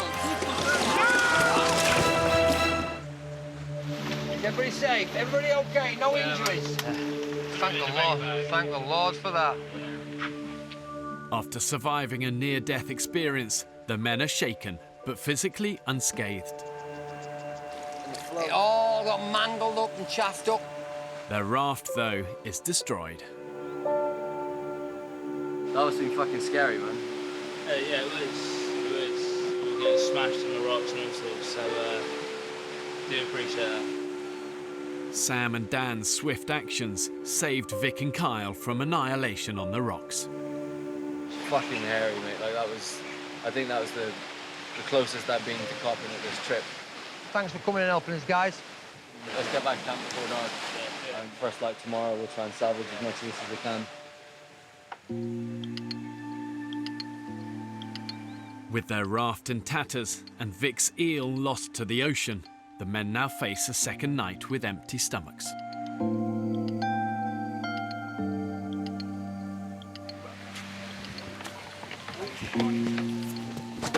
Where the hell's the rest of the raft?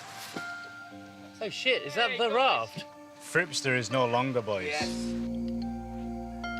Vic's putting a brave face on that, but he's really shook up.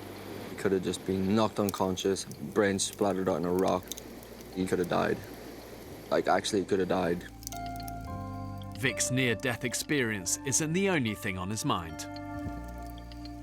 It's been a little bit quite difficult today, truth's known, for me.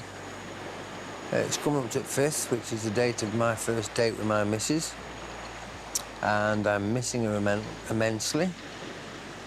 So tomorrow I may spend lots and lots of time contemplating my missus and all that sort of thing.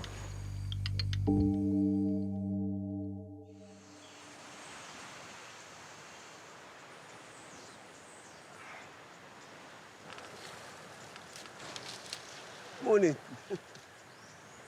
Oh, that was a good sleep. Oh, morning.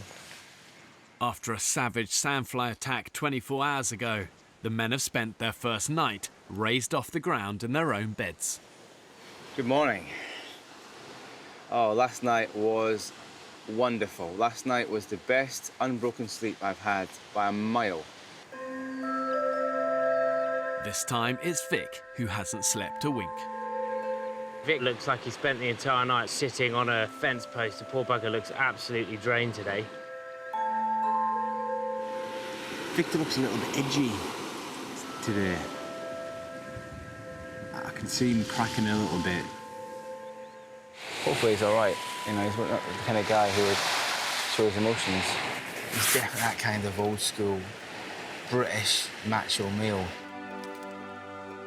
Today is the 20th anniversary of Vic's first date with his wife. Never again this long. The greatest thing that ever happened to me, other than being born, was my wife. I can't wait to get back to Cheryl. Smell her, taste her, touch her, feel her, all them things. I love that woman so much. It's immense, truly immense. As human beings, when we're stripped of everything, the real essence of who we are is laid bare. Every single one of them will have a low point. It is just the nature of survival. It's the nature of enduring hardship. If you can take a long, hard look at yourself when you're at your lowest ebb, and in that moment you can accept what you see, in my eye, that's what makes you a true survivor. Devastated. Absolutely devastated. This is literally what we were getting smashed against yesterday. It's so dangerous. Yeah. Oh, I feel so dreadful at the moment. It's unbelievable. This beautiful, dangerous paradise can be a killer. You take your eye off the ball and she's going to bite you in the arse. The raft crash will stay with me till the day I die. These guys saved my life.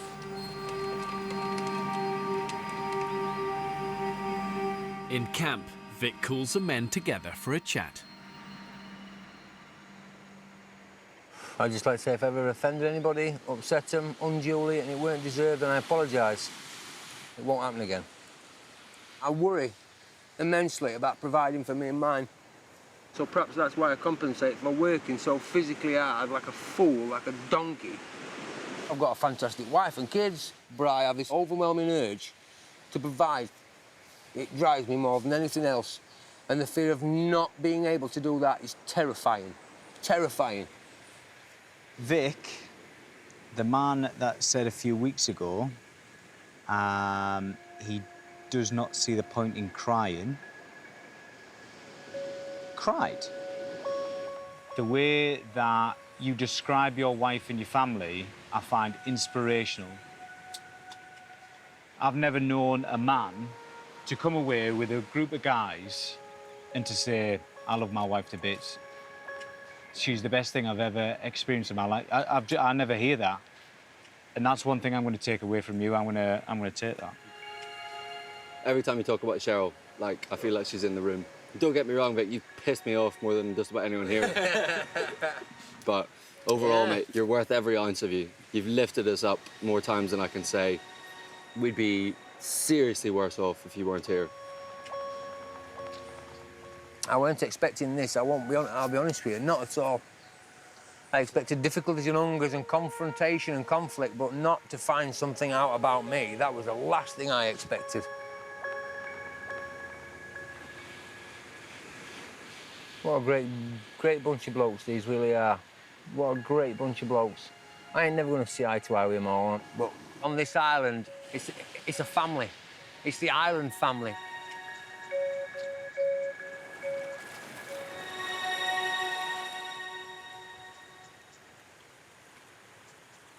Vic calls an end to his fishing strike and heads out on his own to catch dinner for the group. So nice and steady, nice and fucking steady. Hold your ground. We're good, we're good, we're good. It's been 3 days since the men had anything substantial to eat, and they are obsessing about food. But it's like I saw this documentary about some women that were still breastfeeding kids at the age of, was it 3, 4? I always think that the longer you're on the breast, the better.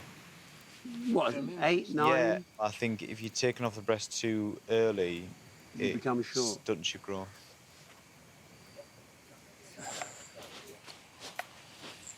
Well, hello! Yay! Gentlemen. Yes, Vic. How are we all? What'd you get, Vic? I wish I had a fish for each of us, but alas, I don't. What I can say, though, is this. Of the 5 fish I've caught... Hello. 2 are the biggest I have ever caught in all my life.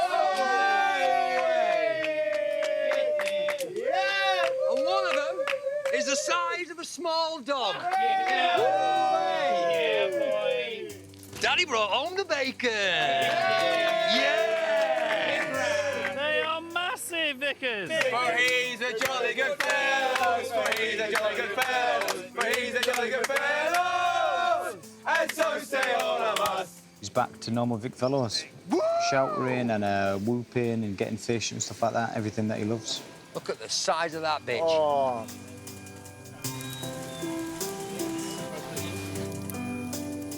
Fripster will sail again.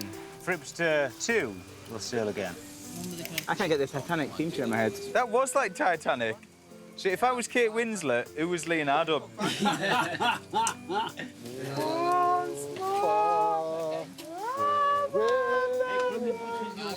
Sometimes I'd like to smash him repeatedly in the face, but I think me and Vic were in danger of becoming quite good friends. Huge respect for the guy.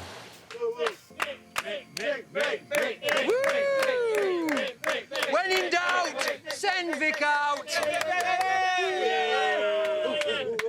Next time on the Women's Island. You are not leaving this island. I don't care if I have to carry you on my fucking back. The one thing we need for George is food. Get the knife! Get the knife! Come here, come here, come here! I think it's about time that we get out there and get a bit brutal. There. Go.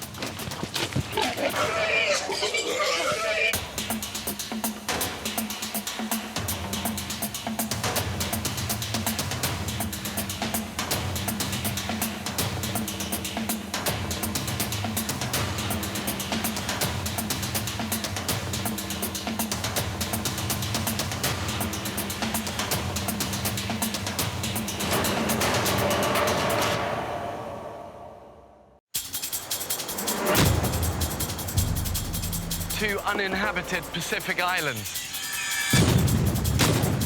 More than 5,000 miles from the UK. One will be inhabited by 14 British men, while a separate island will be home to 14 British women. For 6 weeks, they'll be utterly alone. Holy shit! With only the clothes they stand up in and a handful of basic tools. Filming everything themselves. When pushed to the limits of human endurance. Will it be brute power or mental strength that wins the day?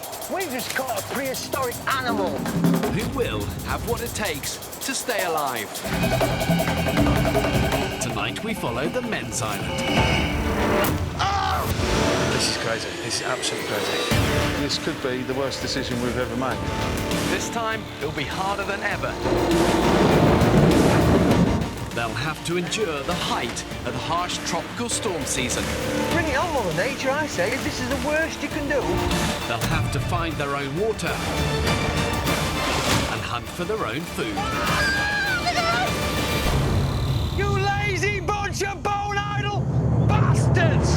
Have these modern-day men got what it takes to survive.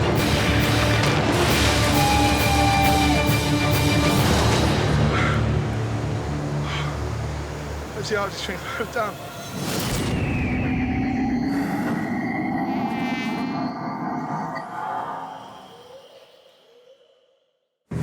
Four days ago, I dropped 14 ordinary British men on a remote Pacific island.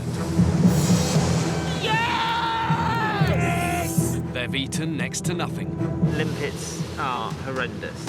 And after 3 days of brutal tropical storms, the group began to fracture. What is the matter with you? Nothing the matter with me, son. Leaving 3 people threatening to walk off the island.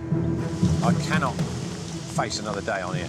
I'm not going to make the rest of the time on the island. I've been having a laugh up until I heard one of my teammates say they wanted me to go. It's just being a prick.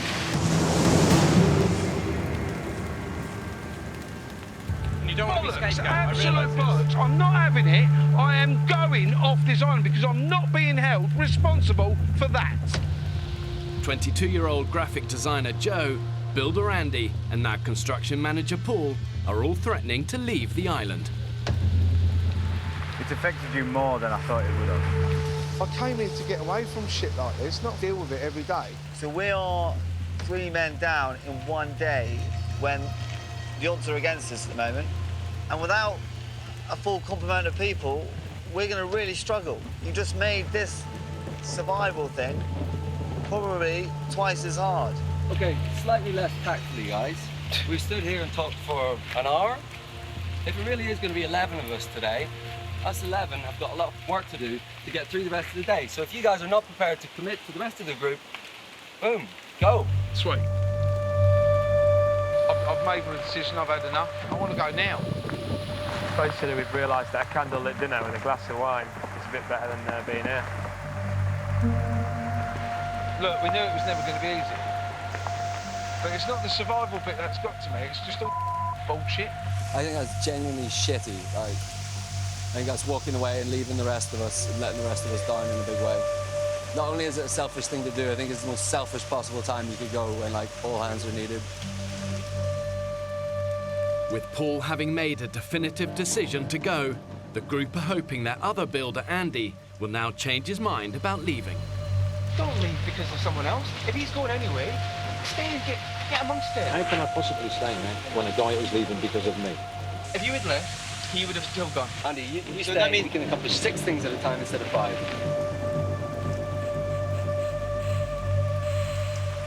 I'll stay.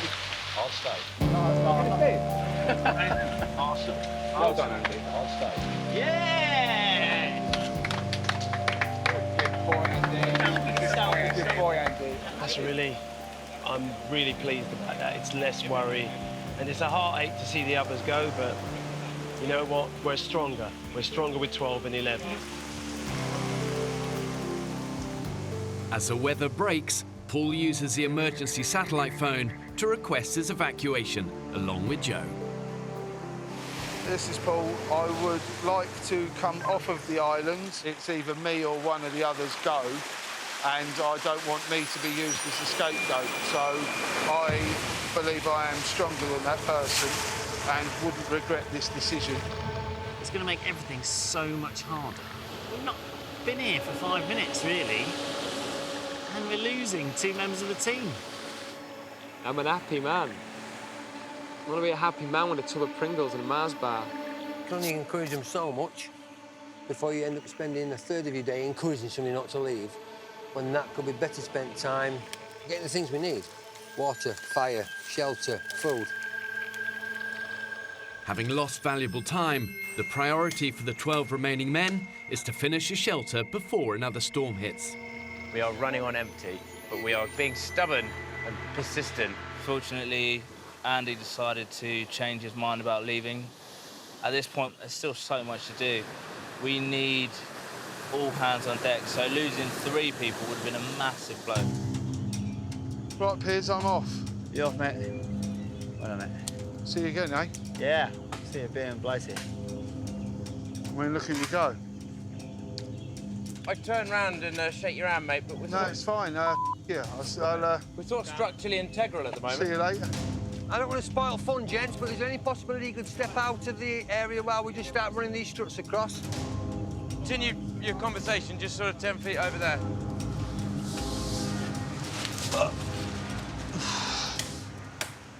Andy!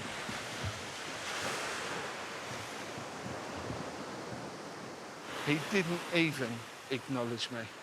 Did he not? No, didn't even turn around and say, Dicky bird. Unbelievable. Spineless wonders. Fucking hell, lads, what were you thinking? What were you possibly thinking? Just before we came out here, I bought a brand new Golf. Mate, it's white. It's beautiful. 500-pound wheels.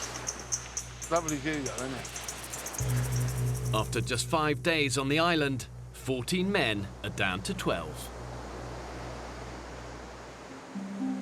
It was a bit emotional saying goodbye to everyone. Yeah, of course it was.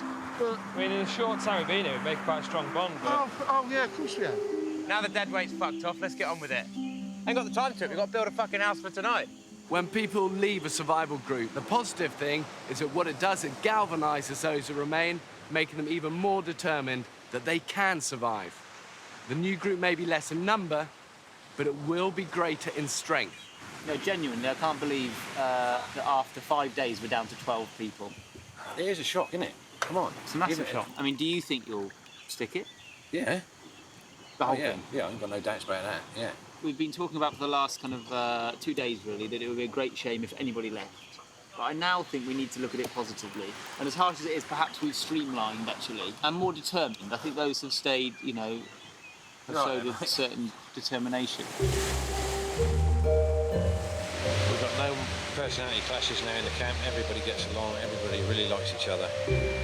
We're going to have some really good bonds out of this. Not only the achievement of doing it, which we will, and a new friendship is going to develop between us all. Teamwork makes the dream work, Vic. Yes, it does, sir. Stop staring at my sexy bottom, though. It's upsetting me. I could feel your eyes penetrating my underpants. Morale in camp has lifted, but events of the past few days have taken their toll. Oh, I'm absolutely knackered. The men have barely eaten since they arrived on the island some 5 days ago. I do feel like we're staring down the barrel a little bit. We're going to have to pull something out of the bag or go very, very hungry, it seems to me. Are we not wise to have a real good recce of the island? There's going to be wildlife somewhere around that rocky bit. Yeah. There's got to be. We need to really go through the interior of this island to find out what's living where. We could come across, like, you drive in the country and you see all of a sudden a field full of rabbits because they love a certain area. Yeah. It might be exactly the same with the agoutis, exactly the same with the lizards. I think it's a really, really good shot, mate. Yeah.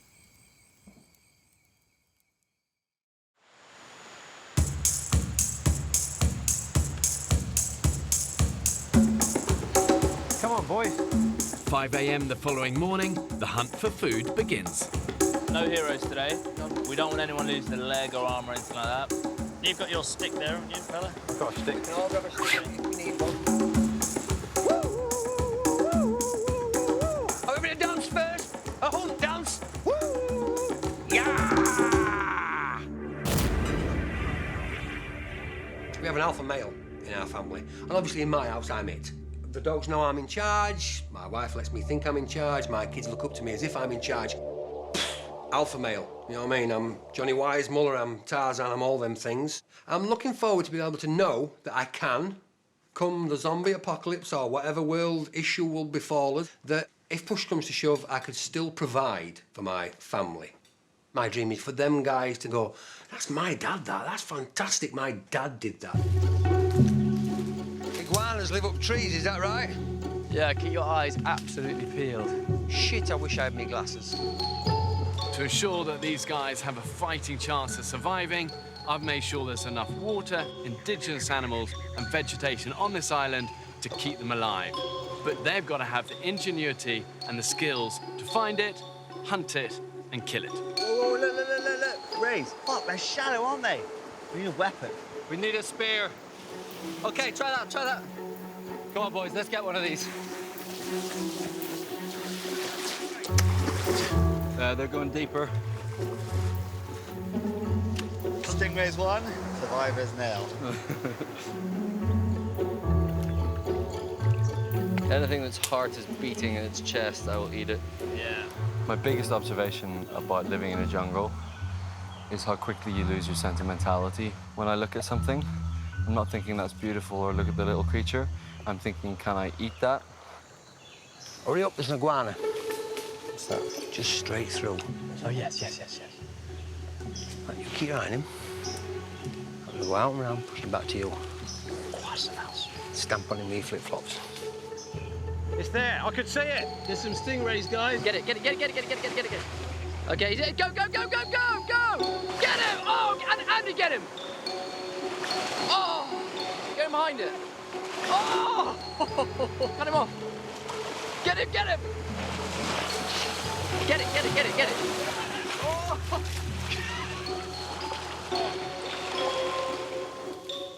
There he is. That's dinner. Son of a bitch. He's gone. A deaf man could hear us coming. We are top predator. We've got to stay that way. If we're going to survive, if not, we'll all be going home shortly. The men's first day's hunting has produced nothing. We are winging it. And if it weren't for being such a stubborn person and so positive, I think I'd have been on my way a long time ago.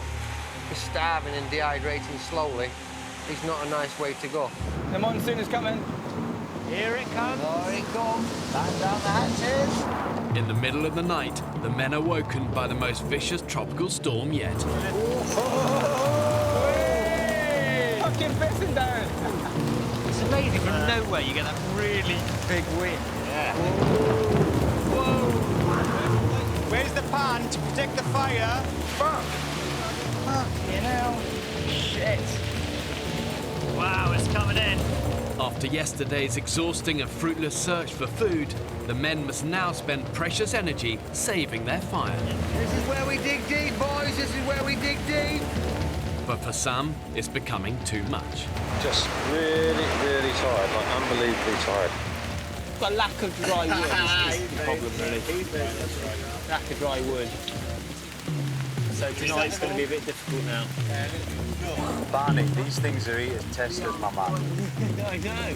It's what we do in adversity what makes us men. Ooh, see that? Wow. Come on, Mother Nature, do your word.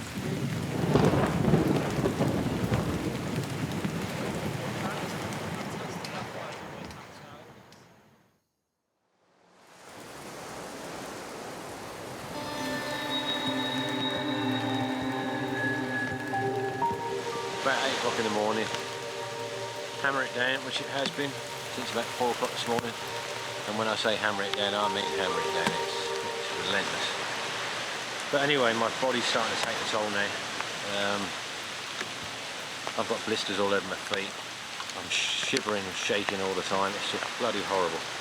It's whooped my arse big time. And fair play to these other guys. I mean, they're like gladiators. Unbelievable. And in comparison, I'm a pussy. He's an older guy, and and he is starting to come apart at the seams. No food, no sleep, wet, cold, beaten up. It takes its toll.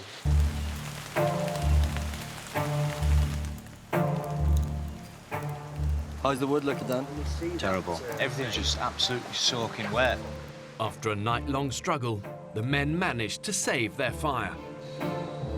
But now they're exhausted. And it's a perpetuating cycle, isn't it? The more you lack in energy, the less you can do.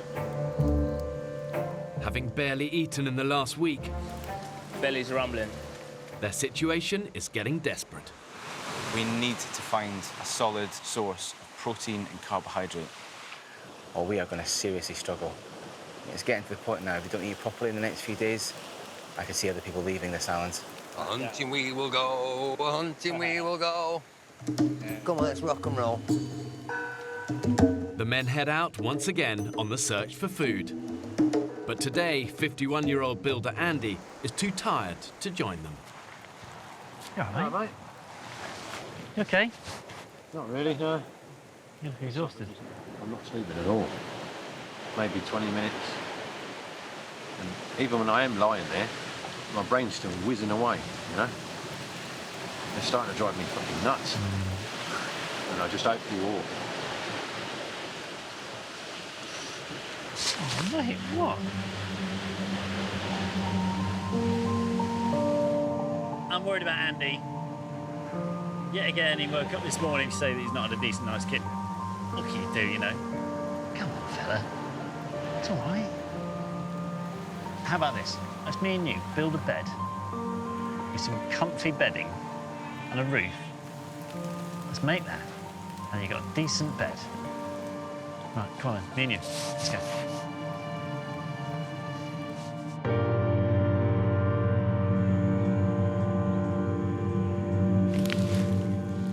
These are alligators on this island. Son of a bitch. Led by cleaning facilities manager Vic, the hunting party have pushed deep into the island's interior. What have you seen, Vic? Alas, nothing. But finding food in the jungle is no easy task.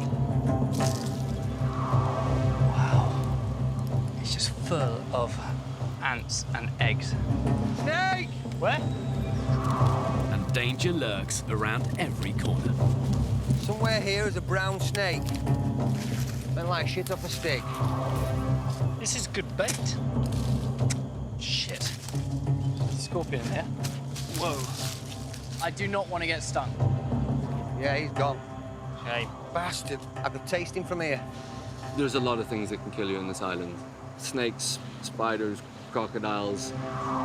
The longer I'm here without a proper meal, the more I realise that if something's going to fuck us up, it's probably going to be a lapse in concentration. Oh, you fucker! There's bats everywhere. Straight out of that tree there. That's where the bats live. Ooh. Can we eat bats? Or is that what give you HIV and Ebola and all sorts of don't they bother? carry AIDS? Forget it. We're not eating bats. This island looks very peaceful. You could even say heavenly.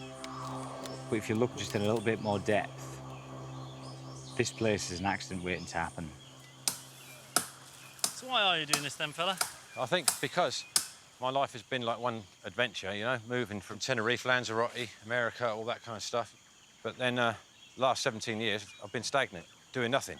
So I think this was a way of sort of saying, right, off we go again. And that it is, my friend. Yeah, it certainly is, Jesus. If only I'd have known. You regretting it? I am at this moment, mate, if I'm totally honest, yeah. And my biggest regret, if I do go, would be letting you lot down. I'm trying. Really trying. Seems like Andy's already given up. I'm desperate not to lose another person, you know? Can't go from 14 down to 11. I'm dropping like flies. We've not even started yet. Is that not a cable track? You might be right. After a fruitless morning in the jungle, some of the men have set their sights on a far more ambitious prize. We're off caiman hunting. What's this way down there? You see those trees? That's where it comes out. Yeah.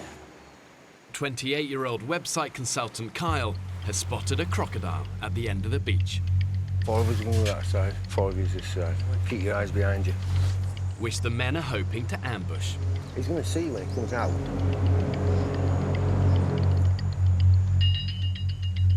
Along the coast, 29-year-old paramedic Barney and cameraman Ross are off to try their luck with improvised fishing rods.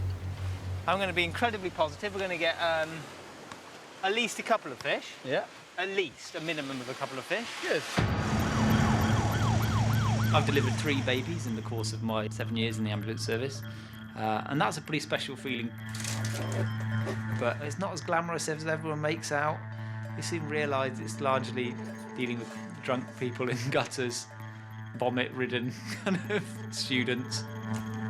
I love Famous 5, Swallows and Amazons. Something about probably going on your own adventure. It takes you back to your childhood, doesn't it? Climbing trees, building dens. It'd be nice to think I've come off the island feeling a little bit more macho, a little bit more popular with the ladies. There's a lot of fish down there. Come on, positive thoughts are going through the rod. Oh, I got a big one! Woo! Fuck! Ugh.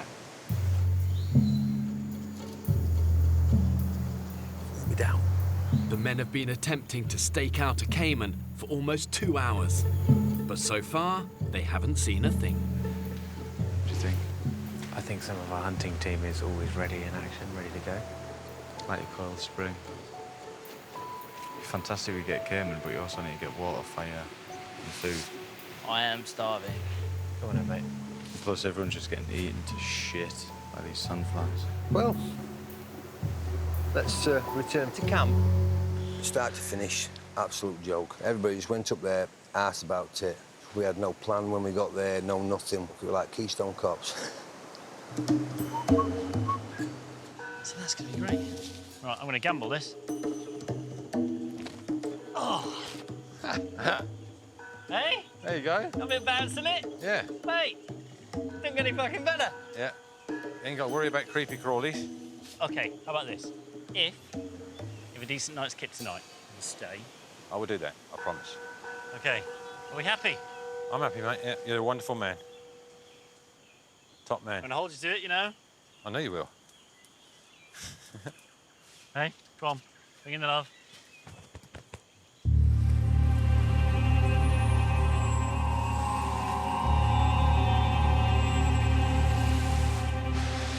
Sadly, all the cupboards are bare. After an exhausting day, the hunting party have nothing to show for their efforts. It didn't look healthy, some of these boys. Some of them look like maybe gone on hunger strike. Well, I'm absolutely burnt out. Today's a day where I definitely feel like I am starving. So the average British man needs about 2,500 calories a day. But the reality of a survival situation, you know, you're working hard, you're hunting, you're building shelters, chopping wood, you can easily burn in excess of 4,000 calories. The mass of that is simple. If you're burning more than you're taking in, you're gonna starve. Can you just let the lads know that we've gone fishing? All right, I'll have fair some enough. energy still left in me. With nightfall approaching, the men are desperate to salvage something from the day. Ah! God! The fuck was that? Something just fucking... Oh. Something stung you? Yeah. Oh. Fuck me, do I know about it? You can't see what it was? No. Oh. Definitely wasn't a scorpion, was it? I have no idea. Mike to India, Mike to India. Cameraman Sam uses the emergency sat phone to call the offshore medical response team. Charlie has been stung on the toe from something in a wood pile. Fuck me. Oh shit, there's a scorpion, yeah. It's a scorpion, guys! Where is it? Let me kill it. Here. Scorpion! We just had confirmation it is a scorpion. Over. It's a general rule of thumb.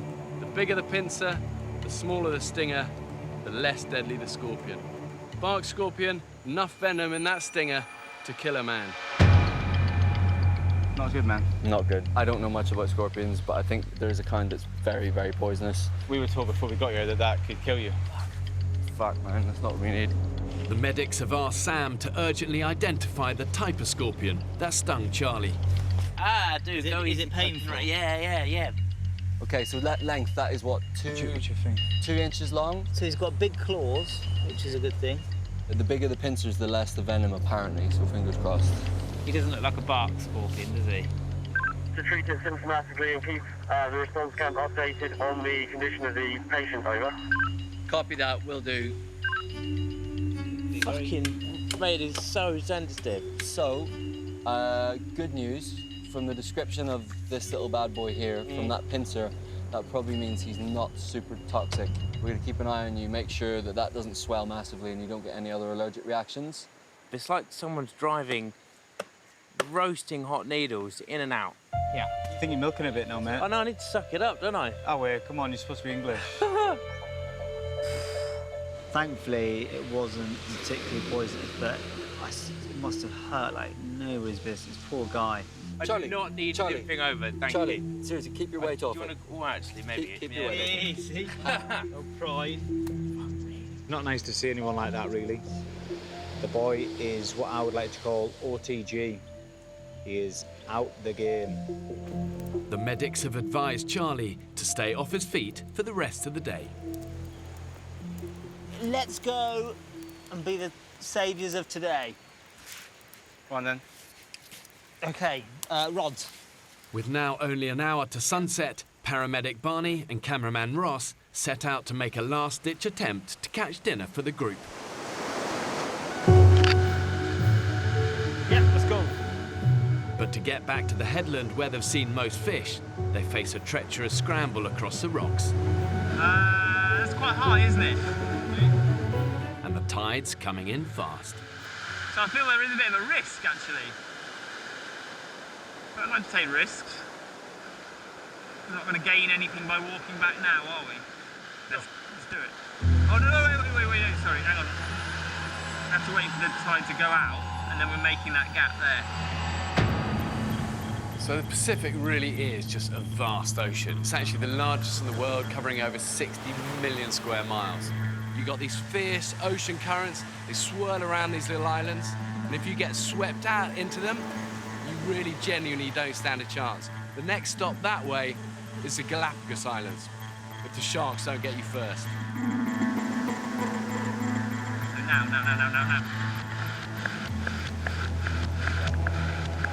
Oh, I don't know if this is a good idea, mate, or not. Whoa!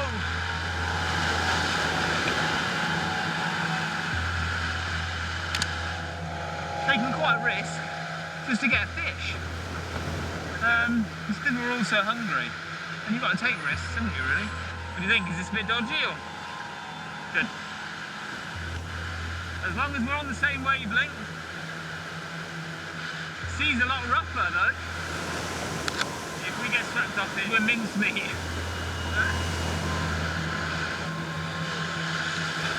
Just one of those gets you.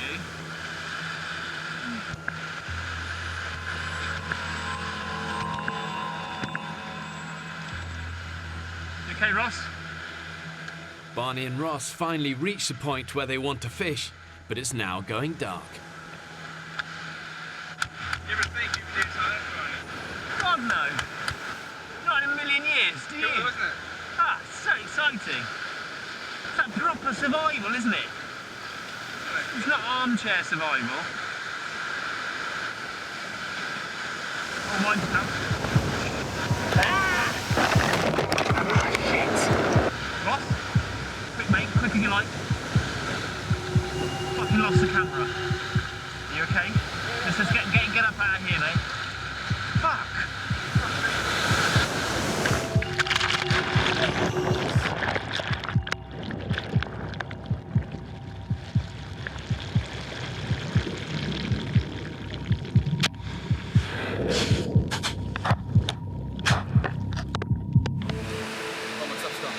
Cameras head of the sun. Hey? The cameras have got fucking smashed in the rocks. I think it's fair to say we nearly got killed, actually. Like, we walked up there to do some fishing, completely fine, calm. He was behind me. I turned round to see a huge wave, probably about 10 feet, engulfed Ross, and then Ross was gone, like that. And then I ran down, managed to grab him, I pull him out. I've never been so terrified in my life. Barney, too, Molly. Afternoon, guys. Where you been? Hello, boys.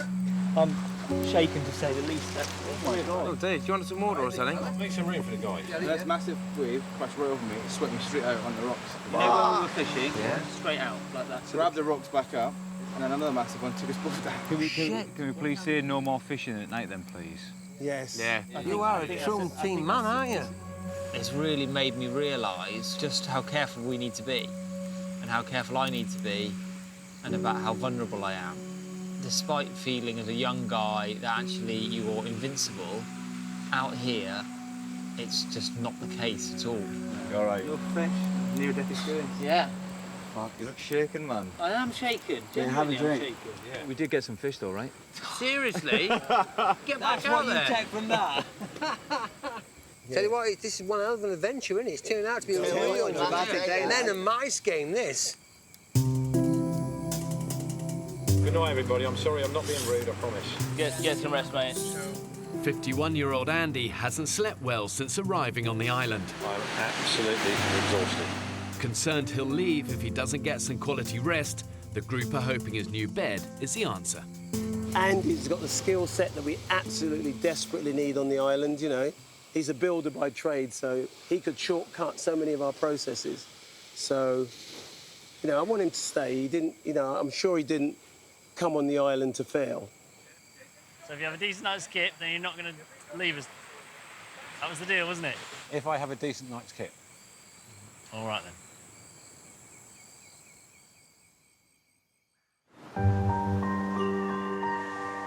5 a.m. All of the men are sound asleep, except for one. I'm feeling dreadful. I've got an ear infection, I'm shaking. I know I'm shutting down, you know what I mean? So, I'm not happy. I'm not happy going anywhere. Andy woke up this morning, first thing he said to me, he said, oh, I'm off. For crying out loud. Paul and Joe have just gone. In fact, Paul's just gone because of you, Andy. If you thought you were going to go, why didn't you? I just found out that we're losing Andy in our final builder. It's almost panic stations.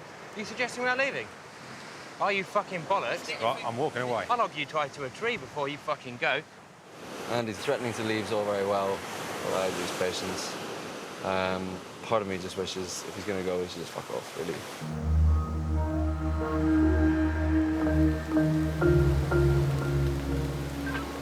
I'd like to say I want the boat here now. Over and out. Bye. Just a day after deciding he would stay, Andy uses the emergency satellite phone to request an evacuation. Andy Pandy is leaving today. Something that I kind of predicted, really. I think Paul was just an excuse.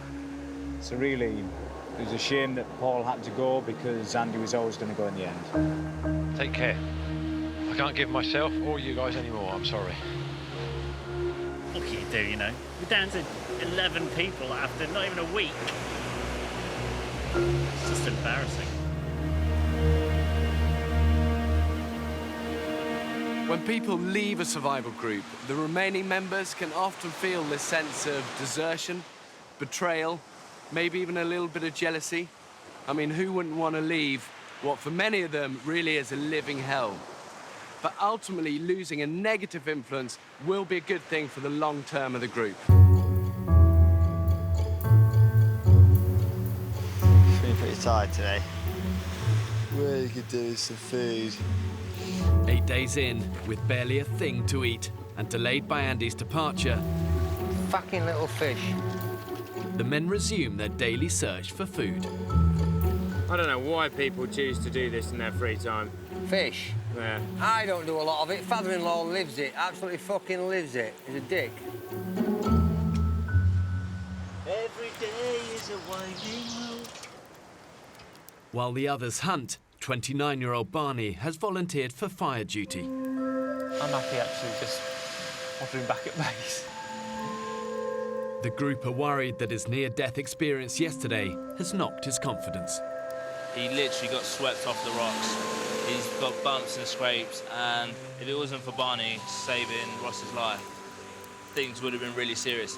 I think it's just a reminder of what this place is like. It just feels like everything around us is genuinely trying to kill us. He's such a nice guy, so easy to relate to. But I just felt a little bit sorry for him today, so I'm going to keep my eye on Barney.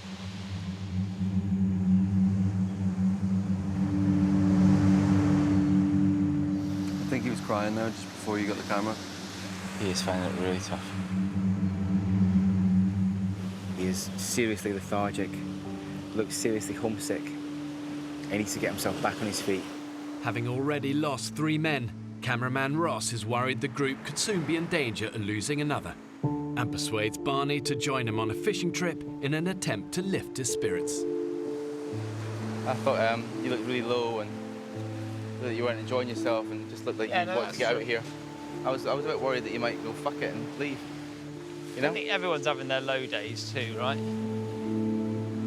After any sort of frightening near-death experience, it's very normal to become withdrawn and a little bit introverted, and people tend to then do everything they can to avoid having to face that same fear. But trying to survive on a desert island, the men don't have that luxury. They need to conquer their fear, otherwise it will conquer them. I'm finding it difficult now, actually. I feel like I've had enough of being here. And every time I think about my family, I find it more difficult. And I realise that this week is the week that I'm meant to be at Centre Parks.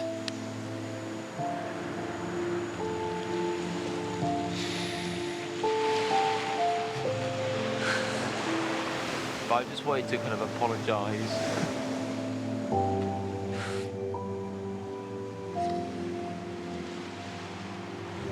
There's a little blue fish down here. So have you got a spear? Yeah. How big's the fish? He's a fucking good fish, I know that. Bastard. In their first week on the island, the men have barely eaten.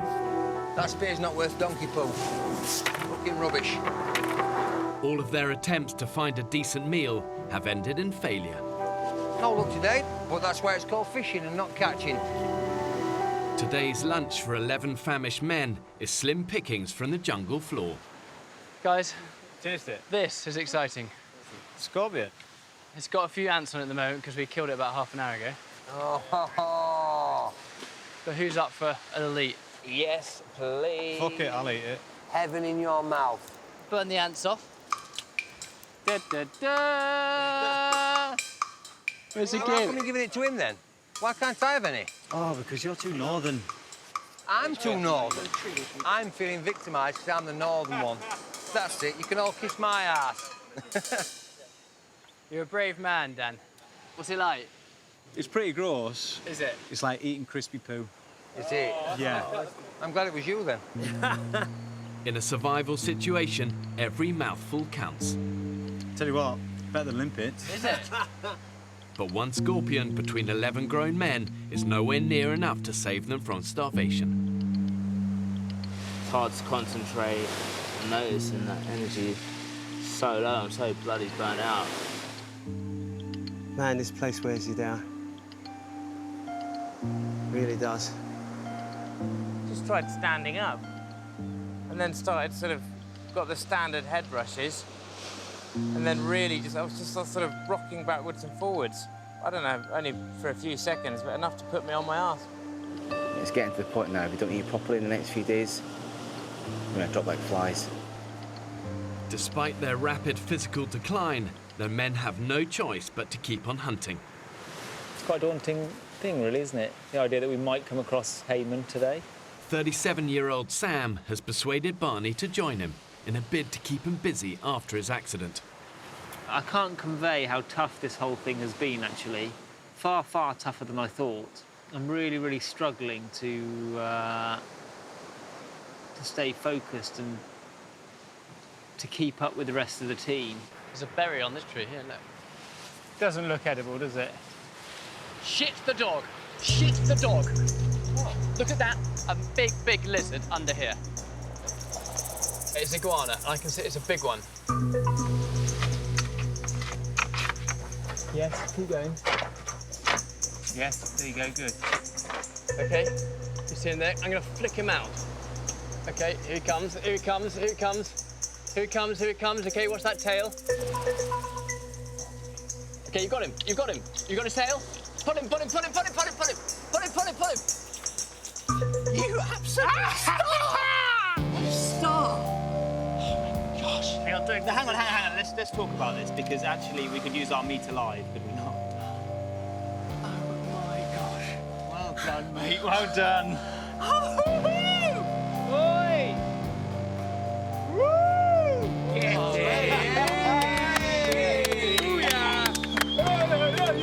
It's an iguana! Nice one, Get in, Barney. Get in. Look at the size of that, man. Wow, Barney, that's half a leg. That is a corker, Barney, lad. That's dinner and supper. Well done, fella. Nice one, Barney. He's a beautiful creature, actually, absolutely beautiful. Look, he's like a little dinosaur. Guys, it's my little contribution to today. Wow. It's an amazing feeling. You really feel you've done your bit for the team. It's like when you give a really good Christmas present. You just really want to give it. I was thinking, guys, about killing that iguana. Yeah. I think that's probably a bit of a personal thing I need to get over. Hang on a minute. Because, why is that such a bad thing that you don't want to kill something? Because the reality of it is that we all eat meat that's killed at some point, and we're so far detached, aren't we, as we all know. from the slaughtering process. Actually, but for me, maybe that's a challenge that I need to face. If you kill it, will you have repercussions, sleepless nights? In there going, No, Barney! Don't give it. blood, gush, stinking. Let's put this in perspective. That bothers you? I've been a paramedic for 4 years and Of seen course some you have, nasty yeah. things, but I think I'd like to test myself. Do it. Do it if you want to do it. Don't do an Ozzy Osbourne and bite its head off, though.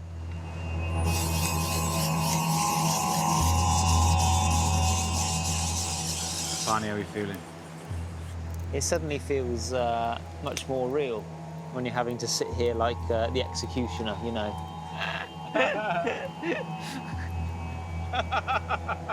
I condemn you, iguana, to death. It goes right over, doesn't it? Like this. Yeah. Let's do it. I'll go and get him. Go and get him down here, yeah? Woof. So you got him. Got him. Yeah. Right, Barney. Yeah, so if you're able to hold his head down, actually. Spot on. Food you're about to provide.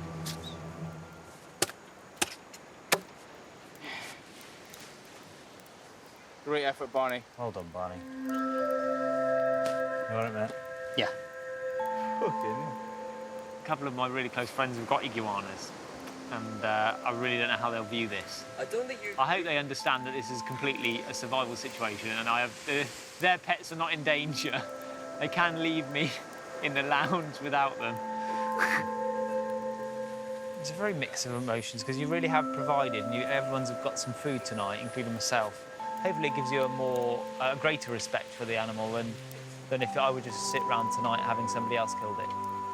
I'm going to enjoy that meal more than anyone tonight. I've seen it myself so often, you know, the quiet, humble individual who the group maybe initially discount, but suddenly they can become the man of the hour, just in one heroic moment. And these brave people earn respect through their deeds. They don't earn it through, you know, bluster. And really, that's what British courage is.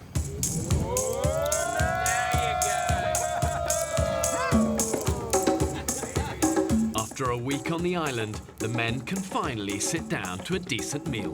Looks like proper food. Isn't that just an incredible sight? Yeah, nice and caramelising outside, be beautiful. This is going to be like... Is he eating his own neck? Yeah. That's just sick, Barney.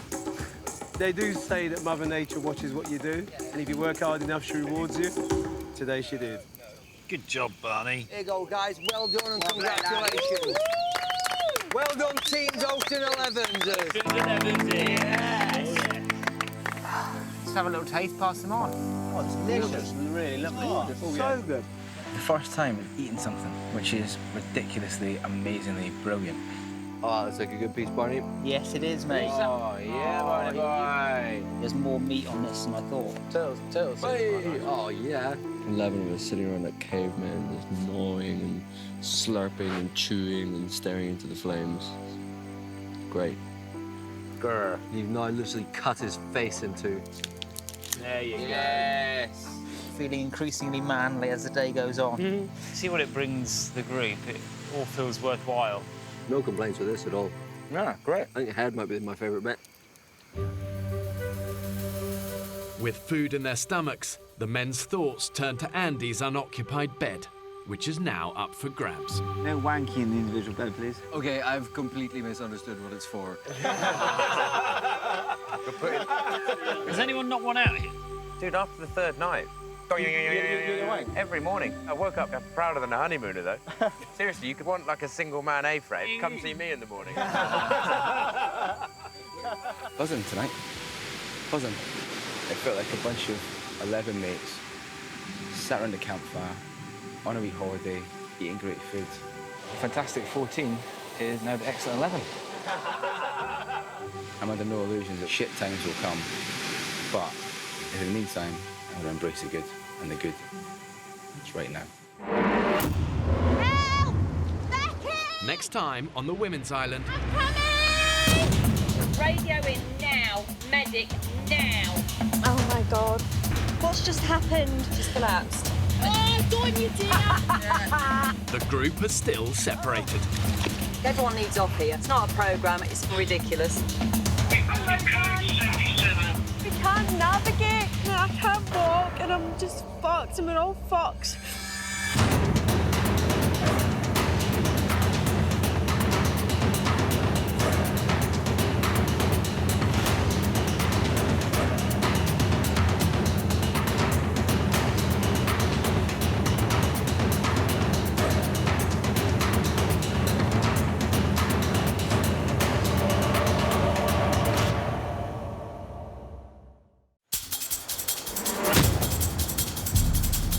Two uninhabited Pacific islands. More than 5,000 miles from the UK. One will be inhabited by 14 British men, while a separate island will be home to 14 British women. When pushed to the limits of human endurance, will it be brute power or mental strength that wins the day? Who will have what it takes to stay alive? Tonight, we follow the men.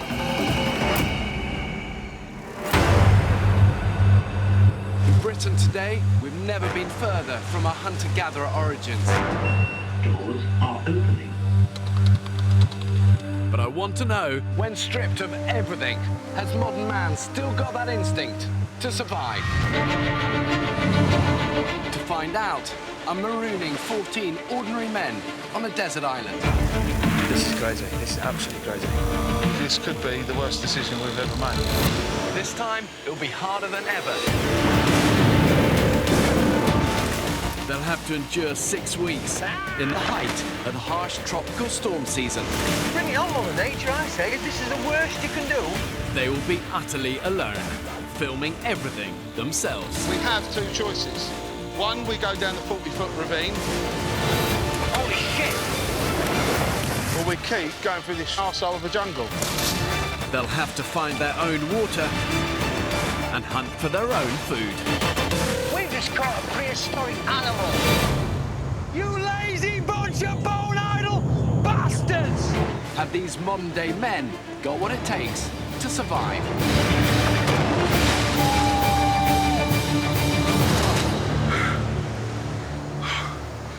That's the hardest thing I've done.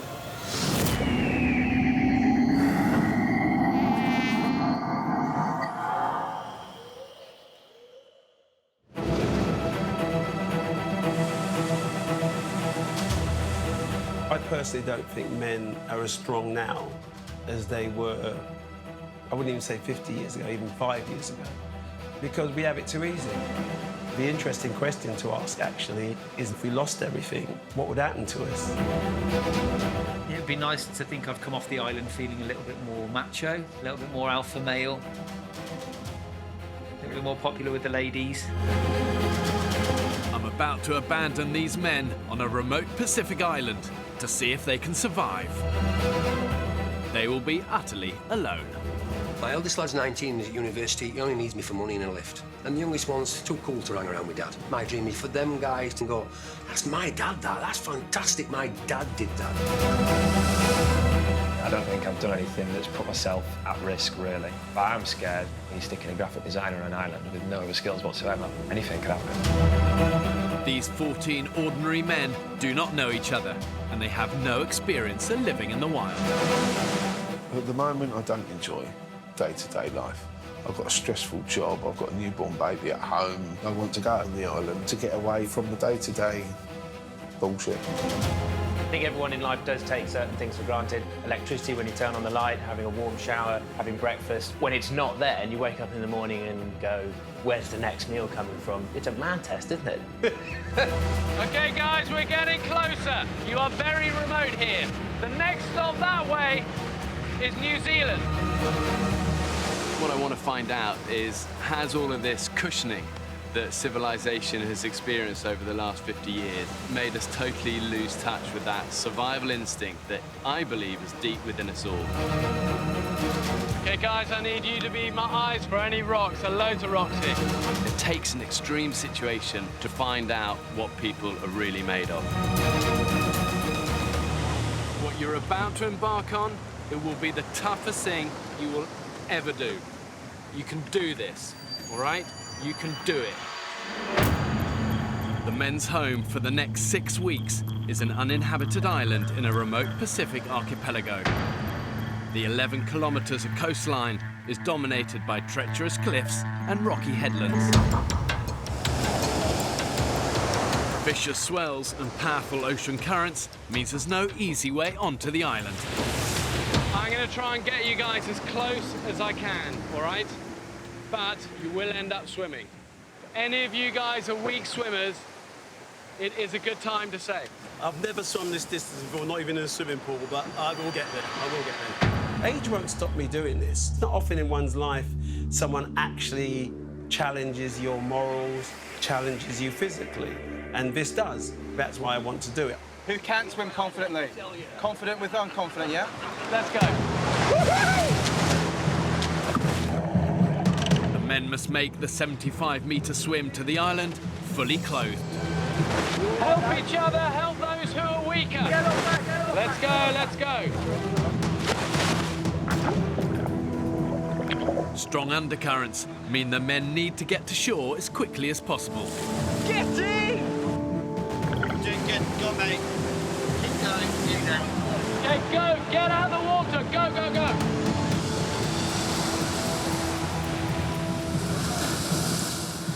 Woo! That was the damnedest thing I ever did. Glad you were there. Oh, I couldn't have got much further. If that's only a taster of what you got to come, then bring it on, Mother Nature. Hey, what are you doing? Well, the advice is to save your own piss, which is a bit unnerving. With only 2 days survival training, initiative will be key. Essentially, it's water, isn't it? Is that your piss? That's my piss, mate. You've got to save everything up there. Yeah, I've been told anyway. Save your piss. Drink our own piss? I hope not. So they look a bit like a party of drowned rats at the moment. Kind of let the chaos begin. But what I do know is when I return in 6 weeks' time, the 14 men, if there's still 14 men there, which to be honest, I doubt, the men that do remain will be changed. It's time for me and the crew to leave. We won't be back until the end of the experiment. For the next 6 weeks, the men will have to live entirely on their own wits. To make sure these men at least have a fighting chance of survival, I've ensured the island's got enough water, indigenous animals and vegetation on it to keep them alive. It's teeming with wildlife. But what they've got to have is the ingenuity to find it, catch it and kill it. What's your name, mate? Paul. I'm Ross. Paul, hello, Ross. All right. From here on in, everything you see will be filmed by the men themselves. Why don't we get everybody together and then we'll just all we'll work out something that we're going to do, and then we're all going to be heading that way, I'm assuming anyway, because it looks a little bit safer than this. It'll be dark soon. Come on, lads, let's make use of some of this energy while we've got it. All of the men will film, but 4 of the group are trained and experienced camera operators. I'm Ross. Sam. How you doing, buddy? Who'll be living under exactly the same conditions as everyone else. Oh, I'm like a fucking mule horse, aren't I? The brains of a donkey. Obviously, because we are having to film everything ourselves, we've got to cart all of like the camera gear, batteries, and everything with us. Let's get on with it. Fuck's sake, this is survival, not Good Morning Britain. As well as the camera equipment, they'll have a medical kit, 2 jerry cans containing a day's supply of water, basic fishing equipment, and a handful of tools. Guys, how many knives do we have? Let's count them in. 3 knives, 3 machetes. Fine. 3 knives, that's easy. Let's all gather round in one group, guys. I'm Barney, and I'm a paramedic from Leicester. Oh, Andy.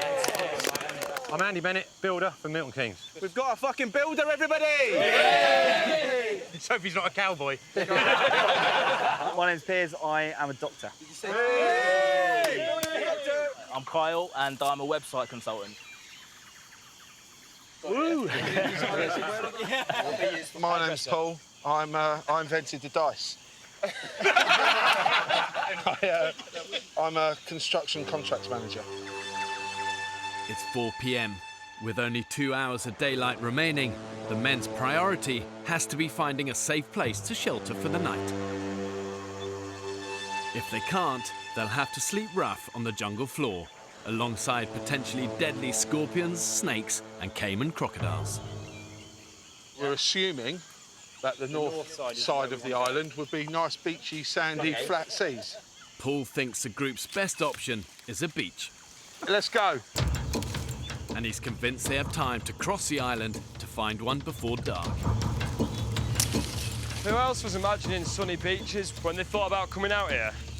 These trees here are very sharp. Oh! There you go. I believe it will now be referred to as the porcupine tree. Vicious. The interior of the island is 3 square kilometres of mangrove swamp and unbroken jungle. And I know from experience that Moving through dense island undergrowth is slow, exhausting work. You'll do all you can to stop you in your tracks. And often the harder you push, the harder it pushes back. Whoa, stop! There's a snake down here. It's a boa, isn't it? Take its head off if it's a decent size, mate. Get stuck in. Is anyone going to help me? I'm trying to carry a bag and a machete and kill a snake. He's looking pretty aggressive. He's coiling, isn't he? I need a long stick just to put on its head. Mind your... No, don't do that, for fuck's sake. Listen, should we just throw this case on it? No. Part of me thinks, should we just leave it? Didn't even flinch, did it? Yeah, let's keep going. And if we don't get out of this shrub, we're going to be sleeping here tonight. It ain't safe and it's not cool. with just an hour to go until nightfall, the men have covered barely 400 metres. Paul! Yes? You gonna come and get a drink? The darker it's getting, the more it's getting a little bit worrying. Tap on it when you're done. Somehow I've fallen into chief navigator mode, but I'm on it. My days are very stressful. It really doesn't fucking matter. I don't give a fuck. A lot of the time I think that most people are fucking idiots. Just get that loaded out, get that loaded out. You can't build the internal walls anyway. Being called a bastard is just a friendly greeting in the building industry. Get in there and get it done. This experience might change me, hopefully for the better. It might make me be a little bit more tolerant of other people. Come on, fuckers. This is going to take us fucking hours. Yeah, it's about to get darker and darker as well. Yeah, I know, so that's why we've just got to just get through it. We need to start to think, do we want to be hacking through this stuff when it's pitch black? Or at the next time we see a clearing, are we going to think about settling down for the night? I personally want to just plough on and make it. I mean, it's going to get darker in here quicker than it is on the beach. I say we plough on. This is crazy. This is absolutely crazy. I don't know what to say right now. 2 or 3 doors are opening. I never had the money to go travelling. I've never done anything that's been a bit sort of edgy, that's been a bit dangerous, I guess. I don't think I'm as confident as I say I am, and I think a lot of what I do can be a front. The sort of persona of alpha male to me is everything my stepdad was. I saw enough of him growing up to realise who not to be. I guess it's time to find out who I really am. Keep coming, we're only 100 metres away! I keep saying it's like the beach is 100 metres away. Sort of getting a little bit pissed off because we've been walking for about fucking miles and it's not here. Tempers are fraying. At the back, 51-year-old builder Andy is struggling to keep up. At the moment, it's like every man for himself. Fuck's sake. First, cut. We've not even made any ground and we are all fucked. Joe, Gets more oxygen. stop Randy and help you. He's carrying a really awkward box on his own. I know it's a ball-ache kid, but you're carrying one of the fucking easiest things in the world, as heavy as it is. I know it's heavy. I'm not fucked, pal. No, I'm not. But it's easy. You want to carry this bag? It's fucked. I'll swap you now, mate, if you want. At the front, Paul pushes on, despite the group's growing descent. We got lights in those cameras, Sam. Bit of infrared. How you doing, mate? Some people ain't playing ball. In what way? What do you mean? Cracking on with fuck all, you know. We could all do that, like a hero with a machete. Come on, fuck's sake. I know we all want to get on, but You've got to think of everybody else now. We're a team. You can't just be selfish, you know? Oh, there's a bit of light, look. This is amazing. I found the sea.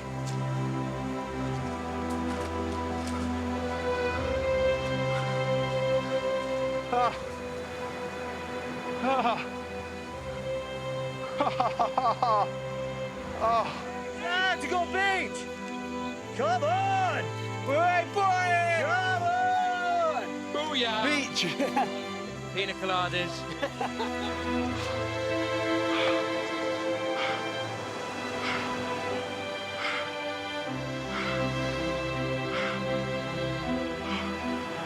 That's the hardest thing I've done.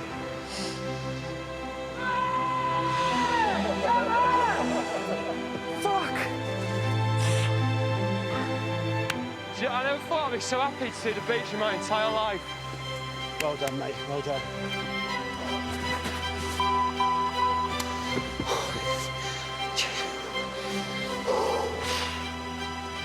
Fuck! Nice one, mate.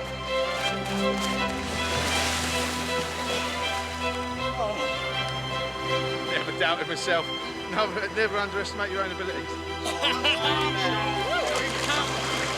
The sun's just beginning to set, so we're just in time, and everyone is on such a high right now. That's a whale! That's a whale! Wow. Wow, wow, wow, wow, wow. I'm stood here watching the sunset, and there's whales swimming past us. Pretty cool. Don't get that often, do you?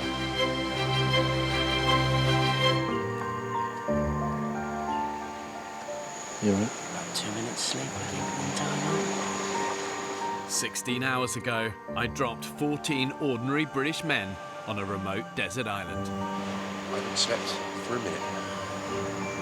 1 minute. They have spent their first night on the beach with no shelter. Is that really shit? Oh, what have we done? You ever get that realisation you've done something you didn't quite think all the way through? At one point, I was shitting it, we're going to get washed away. I was like, Did it get that close? I mean, look, you can see the line, mate. You can see the line. The line's what? 3 foot away from where we were. Look at the amount of rubbish on this beach. Has anyone found a left shoe? Yeah, but these, I'm not too sure if I'm going to go for these. What? Oh, you! Bit last season. Hey, lads, look. Found it. Pink pair. These are bloody comfortable. Look at these bad boys. This is the male version.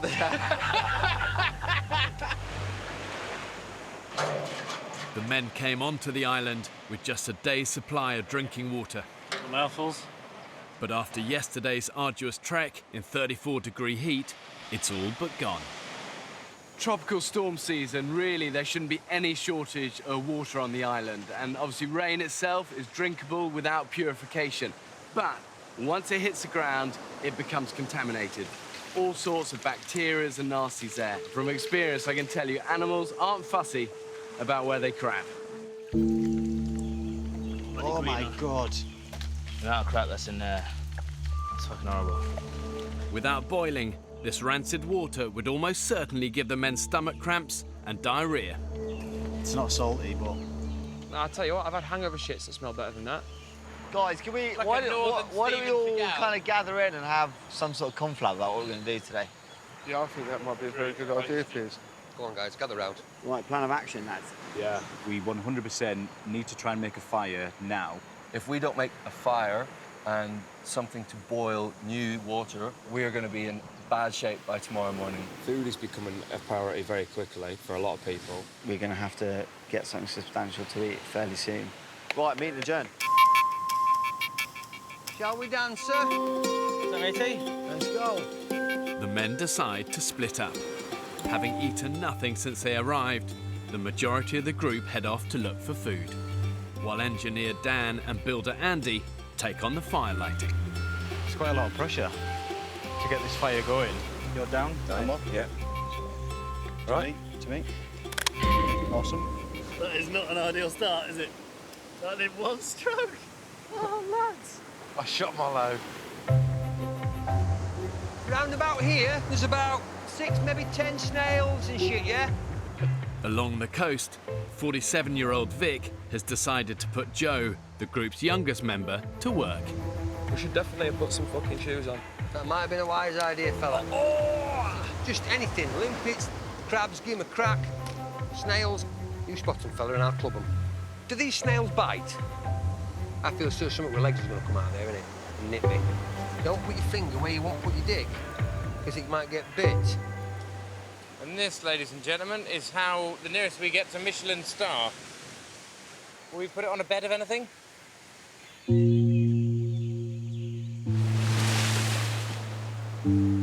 One. A morning's hard graft provides nothing more than a handful of limpets.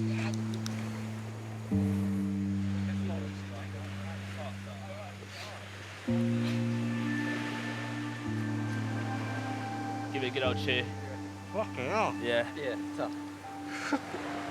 Limpets are horrendous. You don't buy them in supermarkets, do you? So they're not known for being very nice. I don't think they're very nice at all. For now, the men will have to go hungry. Stop. Who said there's no smoke without fire? Lying bastards. Fire's pissed me off a little bit. I just don't know what we're doing wrong. Lighting a fire has become an urgent priority.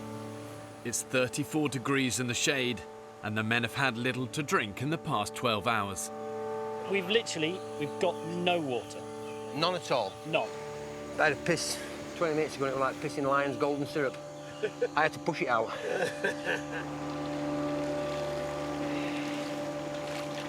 That is not viscous and clear. No, it's definitely not. The men are starting to show the telltale signs of serious dehydration. Thirsty. Really bloody thirsty.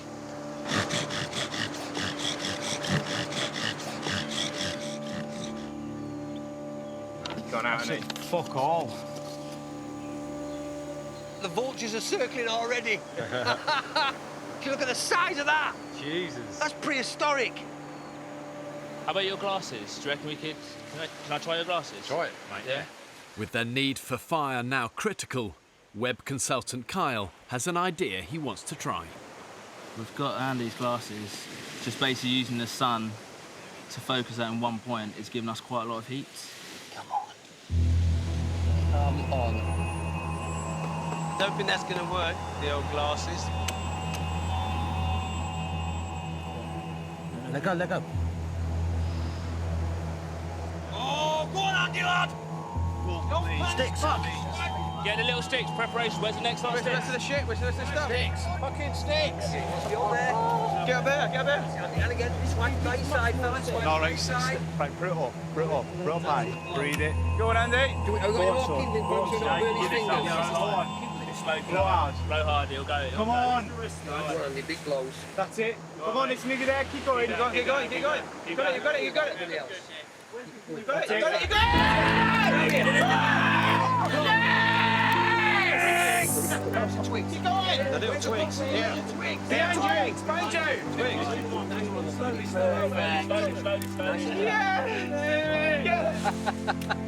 Bingo. Well done, you two. It was Kyle that started it. Good. Of course it was. He showed me the way and I followed through. I see, we've done well. We got there. Absolutely brilliant and well done. What a dark horse, excuse the pun. We all take it back about the IT guy. Yes! Well done, Kyle. After 8 hours of trying, the men finally have a fire on which to boil the stagnant water. I'm going to drink and drink and drink until my piss runs clear. And your verdict is? I mean, it's almost not normal water. There's a bit of sort of pond in there. That is top notch. It doesn't taste like piss, does it? It's like motorway tea. As long as the fire stays lit, the men will have a source of safe drinking water. Chuffed to that. Chuffed to that. What an achievement, eh? But keeping it alight during tropical storm season will be a huge challenge. Shit, look at that rain. So look, like right there, tropical paradise. Awesome. And then there. Shithole. Shithole. It's like Waitrose and Audi all in one picture. What I'm worried about is everyone's off doing other things, and in a minute it's going to be pissing down with rain. I actually think it'd be quite important to build a shelter for the fire. I've not got the energy to build a shelter or anything at the moment. If I could, I would, I promise you. A little bit worried about Andy. He seems to separate himself from the group a little bit. When everybody's together, he walks off. He's now making a bed over there, which just seems a bit childish. Feels like he doesn't want to be part of the group. Hey ho, got a bed. All I want to do at the moment is get some sleep. Just some, you know? I think middle age has made me boring. I've got a beautiful wife, lovely house, nice job, etc. All the stuff that most people strive to get. And yet I'm still searching for something. Perhaps all men get like that, I don't know. Perhaps I'm at a midlife crisis. I don't like myself as much as I used to, put it that way. I think I need a new adventure to put that right.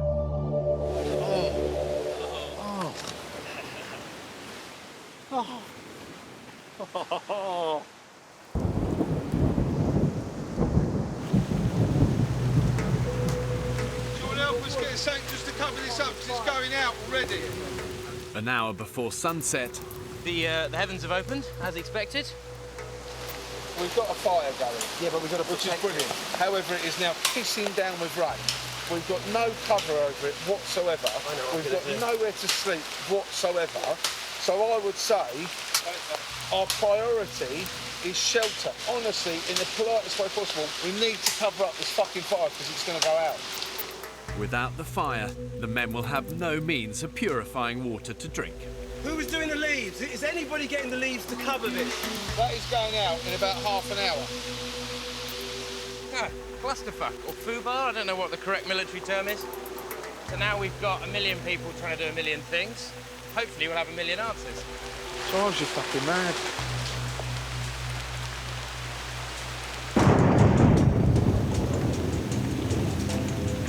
This rain is absolutely unbelievable. You don't ever see rain like this in the UK.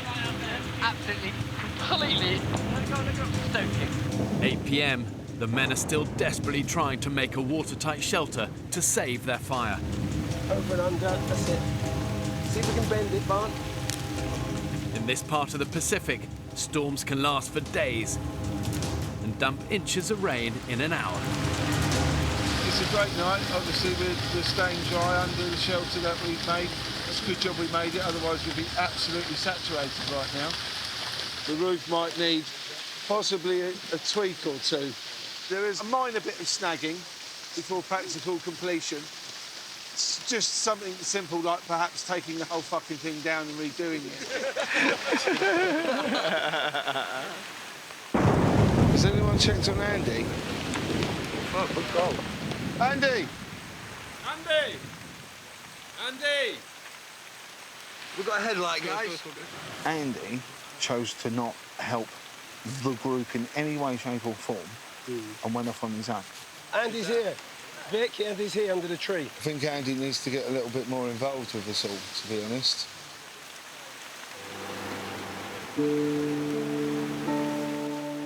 It absolutely pissed down last night.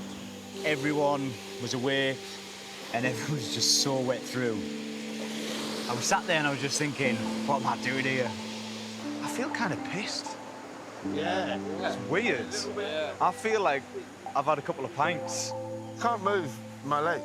I've sat up, I just can't move them. The bed paralysed you? Yeah. That's great. Completely numb from cock down. 6 a.m. Last night, a violent tropical storm battered the island. After a desperate struggle, the group managed to save their fire with a small temporary shelter. But the men themselves had no protection from the elements. Video diary. I don't know what day it is. I don't know if it's day 2, day 3. Still no sleep after getting on the island. I think I've had about, honestly, swear to God, an hour's sleep. I can't do it. I've got to think about myself now, you know? Yeah. I've been out all fucking night. I'm a mess because of it. Sleep really is critical to survival because it affects our physical and our mental health. When you get enough of it, it helps your body to recover, To heal, you process thoughts, process memories, but when you don't get enough of it, that's when you become careless, it affects your decision-making abilities, and it can even lead to depression. Go, fella.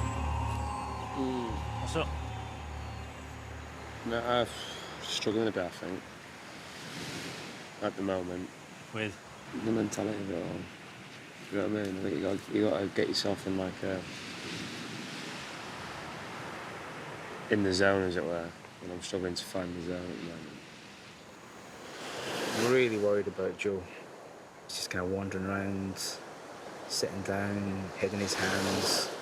Kind of looks like he's feeling sorry for himself, really. And he's obviously missing home. What's her name? Charlotte. Maximum 3. You miss her, mate, don't you? So we made it in 2. Yeah.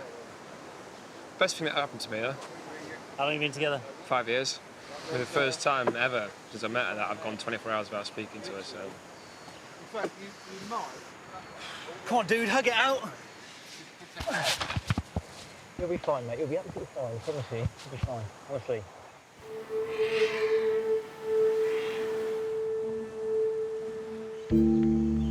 If I don't have a good night's sleep fairly soon, I'm going to end up throttling someone inadvertently. I'm not joking, I'll lose my rag. I want a bed to sleep in that I'm not going to get soaking wet. The group are relying on their two builders, Andy and Paul, to construct a new watertight shelter. But both have a very different idea about where to put it. We need to pick a location to build this shelter on. Correct. We have 2 potential locations. Andy, is your place on the beach? Yeah. We can clear these little bits of thicket and brush easily. Yeah. Look, we've got a pit there for a fire pit. So this is absolutely perfect camp. Job's good. Is this is not Andy's, is it? You're more exposed to the tides, you're more exposed to the weather, and we're going to get bitten to smithereens by sandflies. It's not an option. No way. Andy's camp, it looks like it'll flood at the tidal surge. There's plastic bottles everywhere. I think we'll get bitten to shit. Pointless. Give me my opinion, mate. Fucking nobody listened to fucking me. I would love to have come down here for Andy's sake and gone, this is fucking brilliant, mate. Yeah. But the trouble is, we walked in here and I kept my mouth shut, but within 30 seconds, everyone went, are you fucking joking? I'm a builder. People get me in to fix anything. Customers phone me up to put their IKEA bedroom stuff together. It's like, well, fuck you then. With Andy's site rejected, Paul shows the men his preferred location. Because it's elevated, this is not really going to get that wet. It's got a fairly good canopy. We can all sleep here on the dry. Correct. You've got a nice little breeze coming through as well. Yeah, I like this place. Right, what do you want me to do, Paul? Well, what we need now, cross members. I've bitched about Paul being a volcanic rhinoceros, but you know what? He's single-minded, but he makes clear decisions and sticks by them. And he's been right more than he's been wrong so far. Ah! We're fucking saved. We'll be all right now. Knew there was power on the island.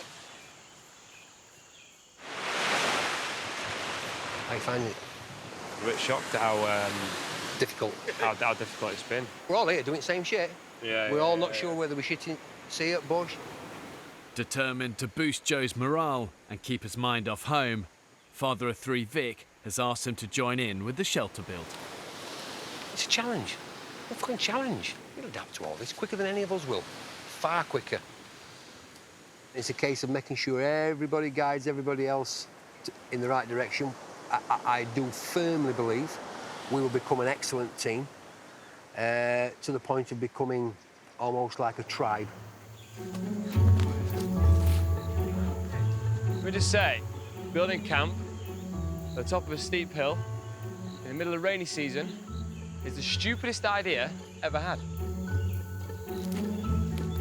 A chain is only as strong as its weakest link. And I'm obviously the weakest link. Joe, you're not the weakest link, you're just missing home. It's a natural thing to feel. Yeah. I think some people do think I'm the weakest link, mate. I don't Do you think that? I don't think No, but I think you do. Do you think so? Yeah. Crikey, what's made you think that? Day one when I met you, you've been shouting orders at me from Have day I? dot. No. When we're carrying stuff in and out of a jungle and I've got a really heavy rucksack on my back and you're saying, Joe, I think it's a good idea if you do this. Joe, I think it's a good idea if you do that. Now, you've not been shouting Okay. orders at anyone else, but I think you feel that I'm the youngest, therefore naturally you've got some authority over me. And that's been grinding on me a little bit. Joe intimated that I'd been giving him a hard time, which I truly have only tried to be positive with everybody. I was devastated. You've been aggressive. Tell you what. You've been passive-aggressive, and that's not fair. All right? He just told me I'm being passive-aggressive when we're having a laugh.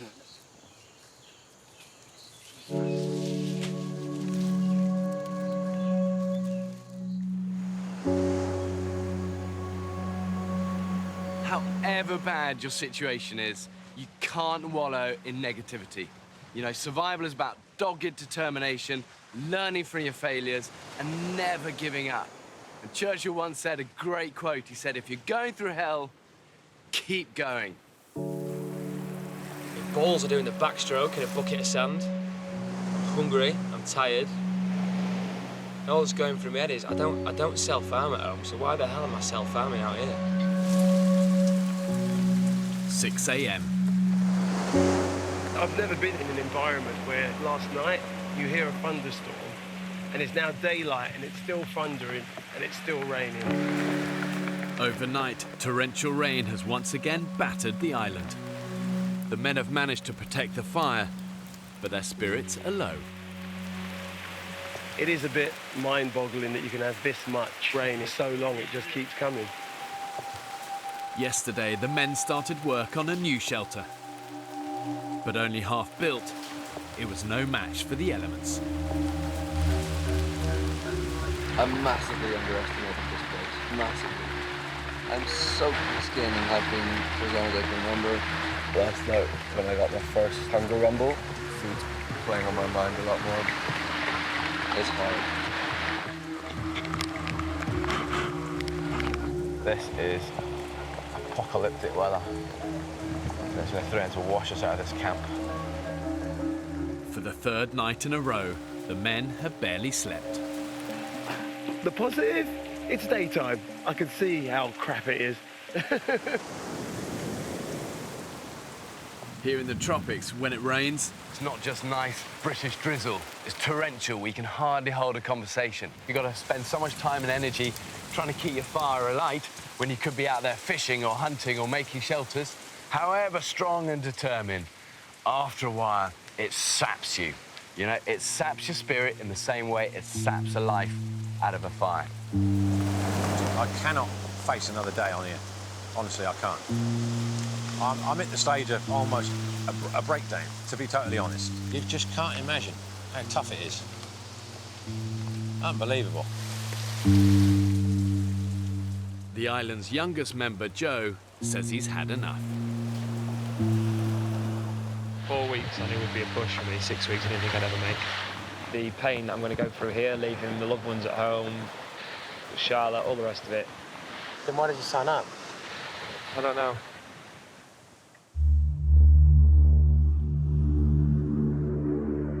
At 10 a.m, the storm finally passes. Determined to leave as soon as possible, graphic designer Joe uses the emergency satellite radio to request an evacuation boat. I just really strongly believe that as a person, physically, mentally, and all the rest of it, I'm not going to make the rest of the time on the island. And I've not made any rash decisions because I'm aware that you can make decisions in the heat of a moment, and I haven't. I just really fancy a margherita pizza. Joe wants to go home. I can't believe it. He's not been here 4 days. We've not even started. He wants to go home. Joe has agreed to stay on the island for another 24 hours before making a final decision about whether he wants to leave. You want it up there, mark it, and then we'll cut it. Is it long enough? No. You can go halfway then. In the jungle, work continues on the shelter. Can you get that any higher? The group have persuaded Andy to help out, hoping the prospect of a dry night will encourage him to stay. Yeah, one there. Yeah. And then one down here. Right, so not there then? Eh? So not there then? I didn't say to put it there. The whole reason I said I don't want to tie a sled knot in this piece because we need to get the piece of wood in there first. Paul is a project manager in a construction company and Andy is a builder. them two personalities just clash because one wants to tell the other one what to do, and then this one wants to tell this one what to do. All we need to do is tie this on here, please. That's all we need to do. Yeah, but where's the bit of wood? Because I'm not tying a fucking knot if there ain't a bit of wood in it. Look, that ain't going nowhere. That's the shape I want. Andy really has a massive problem with me. Everybody's been tiptoeing around him for the past 4 days. He's just being a fucking prick. But what can you do? Something's going to explode at some point. Since yesterday, Andy has been hinting that he too might request evacuation from the island. Why are you threatening to go home, Andy? All sorts of reasons, mate. Come on, spit us out. No, don't need to. Why are you so aggressive? I'm asking you a civil question. Yeah, you've asked me it 3 times. The Tell first us time should have been enough, then the second time, now you're asking a they fourth were time. different And then you're calling me aggressive because I don't want to answer a question that you've asked 4 times. I haven't asked it 4 times. You have. I said, why do you want to go home? You went, because I do. I went, well, give us a reason. You went, I'm not going to give you a reason. Exactly. I said, so tell then us you one. asked again, There must be a reason. and then you asked again. I didn't ask again, Andy. You did. What is the fucking matter with you? Nothing the matter with me, son. At all. Do we wedge that there and then prop it up? Whatever Andy wants to do. I've had enough. Hang on. They need your expertise. I said, stop asking me, and he carried on asking me. Fucking unbelievable. With the camp's 2 builders walking off the job, construction of the shelter grinds to a halt. There's no doubt there's a lot of strong, pretty macho personalities on the men's island. And yeah, they're all trying to find their place in that pecking order. But the danger when you get these high-pressure situations like this is that the alpha males start to compete instead of cooperate. And then the danger is it blows a whole group apart. I'm used to being in control. I'm used to being organised, everything running efficiently. It's what I do. That ignorant twat wants to do it his way, and he hasn't got a fucking clue. It makes your head, it's like it wants to implode. Seriously, my will is a punch to the throat. He's down, gone, finished. It's over with. I walk away. Happy days. I can't do that here. Bang, done. Fat cunt. You know what I mean?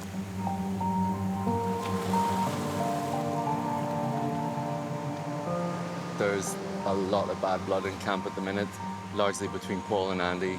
We've got enough on our plate in this island without alpha male dick swinging. I think everyone just needs to man the fuck up, really. I just feel like everything I do, mate, he's just there, ready to fucking knock it down, you know, or criticise. It's like, fuck off, you know? And if he goes, I'll stay. He's my main problem.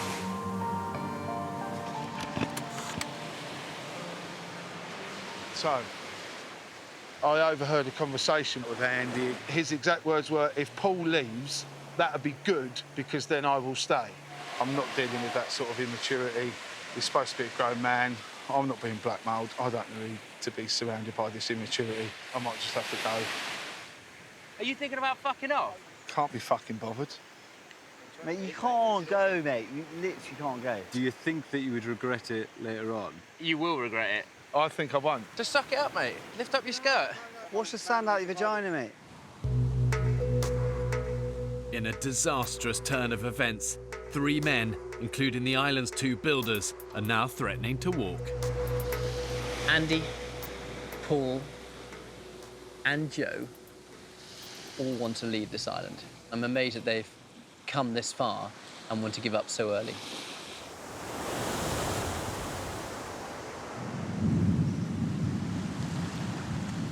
As yet another storm hits the island, the men call a crisis meeting. I know it sounds cutthroat, but we needed to keep as many of those guys here as we can. But for any of them to change their mind is a win. There's been so much discussion about people leaving. My personal opinion is that we are stronger together than we are apart. Agreed. Joe, my hope is that you might have thought We've differently already done overnight. this. I've already had the chat with everyone. People have already said their thoughts. I've already said my thoughts, but... On that note, I will be saying no more. I'll just be waiting for the boat to arrive and to leave, OK? Paul, would you just let us know how you're feeling at the moment? I came to this island as a bit of a release, you know, to get away from my everyday life. I'm not really confrontational. I don't like having arguments with people. I'd rather just step away from the situation. The final nail in the coffin was to hear somebody say that it was good that I was going, which I thought was a bit of a shame, but in another way, it confirmed my decision. And in that case, that's why I decided to go. If one goes, there's no point in the other going? Right, here we go. How we make that decision? Here we go. This is now we're getting to the crunch bit. He's segregated himself from the group from day one. We're having a discussion, he doesn't want to know. We haven't got any beds, he makes himself a bed. He goes off and sulks. Somehow that's my fault. I've had no sleep for 4 days. Neither has anybody. I've had nothing to eat. You've been sleeping. Sorry, mate, you've been sleeping. Andy, nobody's had any sleep. As a group, no one here has had enough sleep to give them the energy to do what they've had to do the next day. So you pointing the finger at me and saying, well, you've had sleep, fine, that's your problem. I've been having a laugh up until I heard one of my teammates say they wanted me to go. I was having a right crack. Now I'm not. In a community, not everyone gets on, and that is a fact of life, and we can't change that. So let's build our community. You and you, just keep your distance. At least we're together. We're 2 men up. We can build a shelter in a day rather than taking 2 days with 2 men down. The big strong man and the builder. You two fuck off, then we're fucked, aren't we? See, I don't want to lose 2 builders, regardless of your characters. We need you to stay. I'm going to walk away, and then that would hopefully Andy can. No, listen. So Andy can enjoy his experience and hopefully thrive. Then you're not losing 2 people, are you? You're losing 1. I'm leaving the island. Whether Paul leaves or not? Whether Paul leaves or not, I would rather Paul stay. He's a stronger man than me. He'll be more benefit to him. But either way, I'm sorry, I'm going. For him to fucking say, I'm glad he's going, good, then I'll stay, then all of a sudden he hasn't got his own way again, and it's, oh, I'm going, there's other reasons. It's fucking immaturity. It's sulking and it's attention seeking. And you don't want to be scapegoat, I realise this. Bollocks. I'm not having it. I am going off this island because I'm not being held responsible for that. End of story. Next time on the Women's Island. What? A huge fucking snake came towards me! Fucking hell! At the minute, we are barely coping with the situation in which we find ourselves. Barely. Oh, shit, no, wait, sit forward. We have nothing to drink. We don't know where we are.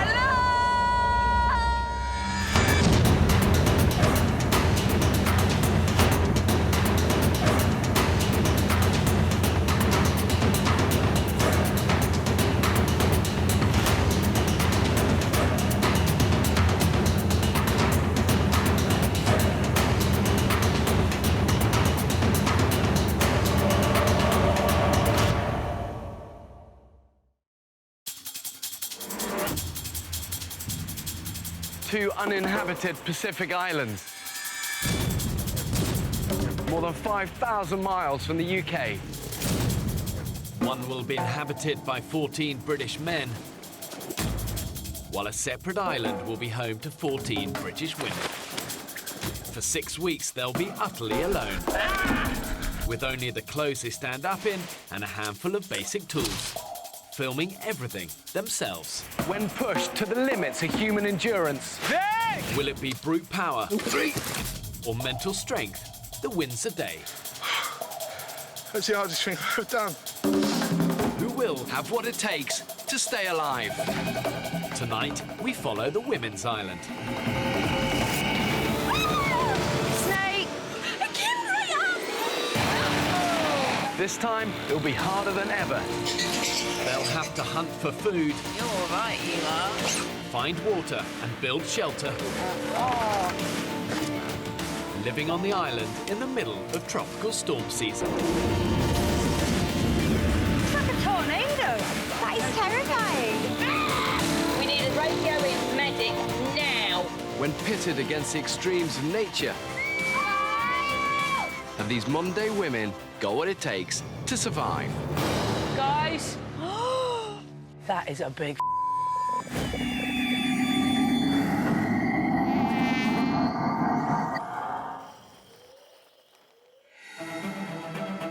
4 days ago, 14 British women were cast away on this remote, uninhabited Pacific island.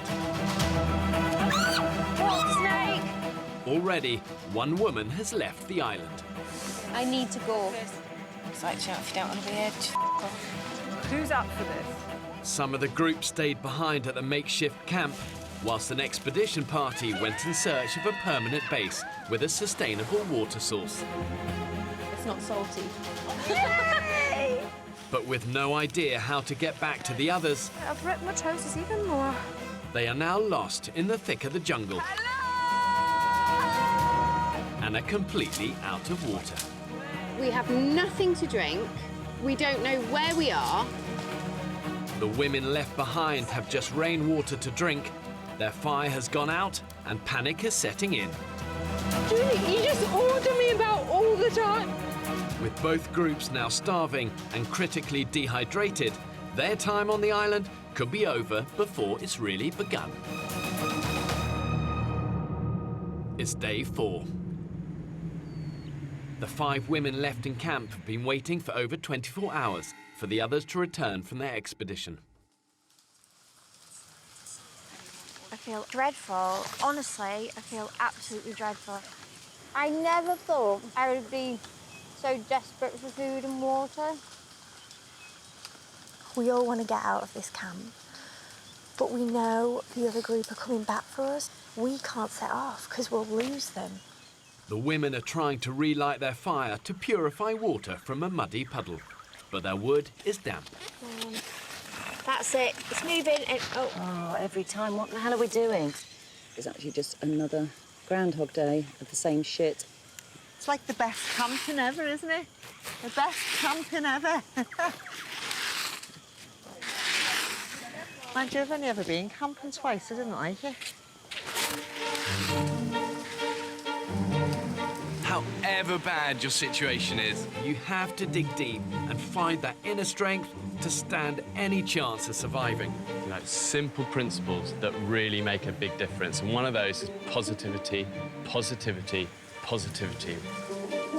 I might as well, honestly, I might as well have gone and sat in my horse's field for 5 days and not eaten, but just sat in the muddiest part of the horse's field. But the difference is I might have had a horse for company. I don't actually mind because I love extremes of weather. I like roaring wind and lightning and torrential rain and... Oh, lovely. I'm pleased for you. Seriously, I'm really chuffed for you. I've always wanted an adventure. And I think, God, I haven't done that much for myself over the last 55 years. Should have done more. Should have seen more. I get really wound up over the most stupid things. Like, you know, when you buy expensive toilet roll and then you tear it and it doesn't tear along the perforations. That really winds me up. I try to stop myself talking a lot, but I do like to think that other people can get a word in edgeways, you know what I mean? This is day 4 now without any food, so we're really going to feel it today. Earlier, the women found some yucca, a type of potato. Mother of 2 Julie has decided to peel it, despite not having a fire to cook it on. Oh, now, do you know what? I've just wasted that now, but we could have boiled it in soup, that's what Beth was saying. I would please leave the yucks. Just... If she goes on about those potatoes anymore, I'm going to stab her.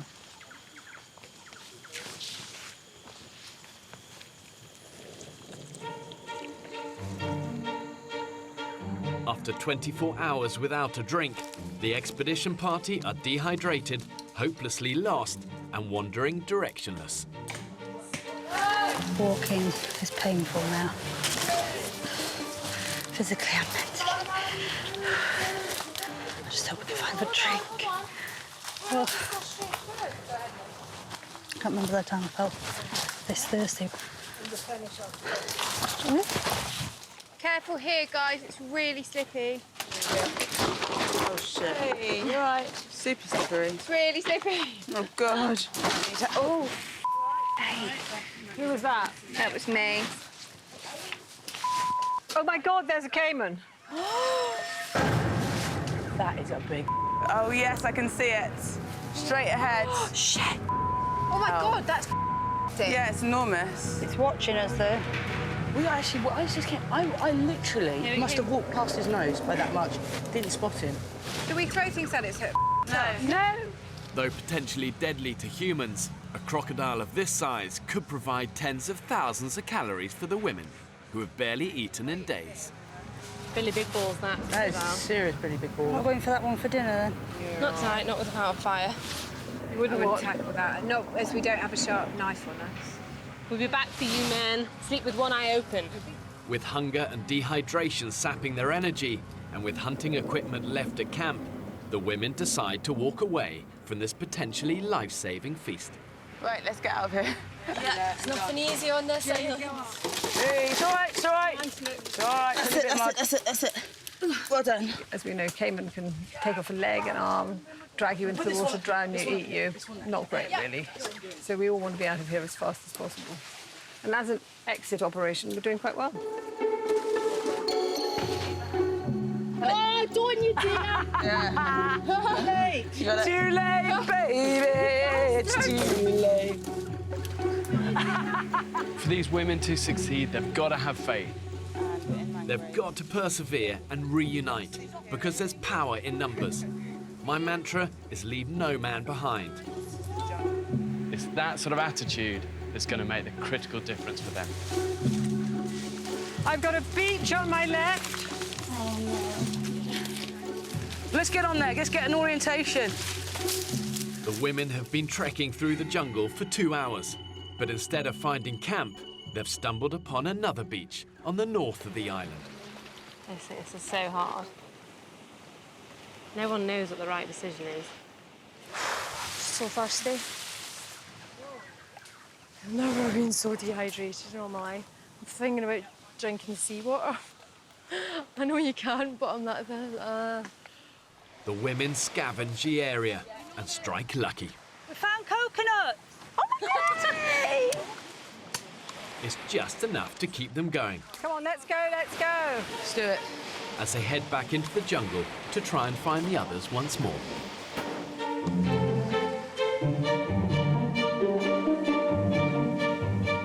At camp, the damp conditions are proving problematic. I was looking forward to trying to start another fire. It's finding the dry stuff, but there's no sun. We can't see the sky. Oh, babe, look at your little hands. My hands, I'm like, look. It's just from the wetness. They're gonna crack. I'm in agony. I've achieved everything I wanted to in my profession. I'm really happy with where I've got to, but I think my job is starting to define me. And I don't want that. I want to find out who I am again. I think I have a need for adventure. I just feel so driven to do something completely different. It's crazy. I can't let it get in my head. You can't let it get in your head. No. It's important to be positive. Right. It will work out. Yeah. It will. We're about to work out how to make a great shelter today. Unable to make fire without dry wood, a shelter will protect the women from the elements while they wait for the others to come back for them. Push it down. Push that down. No, this the top one. Push that down.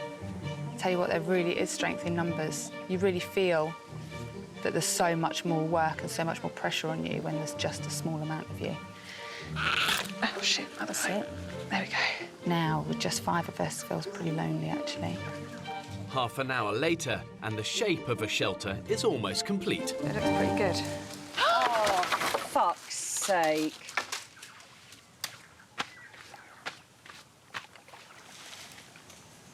Positivity, positivity, positivity.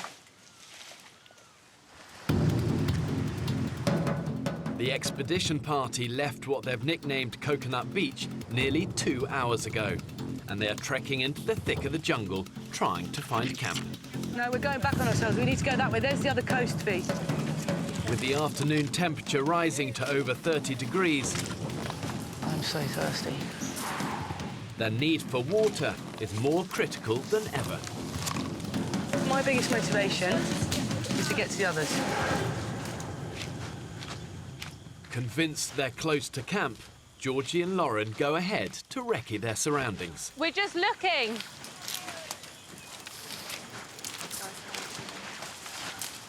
back to where we are? No fucking way. Can't be. We are. No, we can't be. We haven't done one massive... Yeah. Really? The expedition party have spent all day in the searing heat, only to find they've walked in one big circle, back to Coconut Beach. Guys, do you want to come down? OK. Without a GPS or visual landmarks to guide us, human beings are naturally prone to walk in circles, even when we're convinced we're going in a straight line. Put dehydration into the mix, which slows down brain function, and the women find themselves in crisis. OK, so there's some bad news. We're back where we were. If the women don't find a proper water source soon, their time on the island will end. Bad news is we fucked up and we've just done a massive circle and we've wasted a load of energy for nothing. How the fuck did that happen? All too easily. We're in the jungle. Got no fucking We have reference no points of reference. And we're tired and dehydrated. I vote we bed in for the night. I think I'm going to cry, George. I think I'm going to cry with you. This is absolutely fucking ludicrous. Ludicrous. Physically, I don't know. People have got holes in their feet that are turning green. We can't sustain this. Oh my God, what are they going to do back at the camp? 4 days ago, I abandoned a group of ordinary British women on a remote, uninhabited Pacific island. After separating over 24 hours ago, the expedition party are desperately trying to get back to camp. But disorientated by the jungle, they remain in the north of the island. The women left waiting at camp have no fire to purify water and are also worryingly dehydrated. We're drinking water from a roof like wild animals. Mum of two, Julie, has been down at the rocks washing the women's muddy underwear. There's only 5 of us here at the moment. The other group have got lost. We've no idea where they are. A couple of our group are just moaning all the time. I mean, for God's sake, it's supposed to be survival. It's not supposed to be a holiday. You know what I mean? We knew it was going to be tough. Facing a second night isolated from the others, Fuck. the claustrophobic jungle environment is testing the women's mental strength. But it's very difficult to stay positive. I don't feel we've got anything to look forward to. I just feel like we've been dumped. Can I say something positive? No, fuck off. I don't feel too bad, you know. And I just think it can only get better. To be fair, Julie, you really haven't gone on any expeditions to get anything. You kind of conserved the energy by staying in camp the most of the time. You are good at talking the talk. Let's do this, let's do that. But actually, actively doing it is a different story. Maybe that's why you're feeling so good. I appreciate everybody is really fucking pissed off. All I said was a bit of positivity. I've spent fucking hours rearranging wet knickers and washing all around this camp and squeezing it out and hanging it up for you. I've been biting my tongue all the time. You don't want me to do it? Personally, I feel that constantly wringing out people's knickers that aren't even here and other clothes is futile. The group dynamics of these 5 people is not working. It's not productive, and I'm sat here thinking, I am stuck with this. I'm all But we collected it at night as well, Julie, but you just walked with us. I know what How the fuck do you keep a fire you're not going then? listening to me, Abby. No, do you know what? I'm not, you're right. What I'm saying is, we should collect wood and So, I'm doing the selfie now because you really need to know how I'm feeling.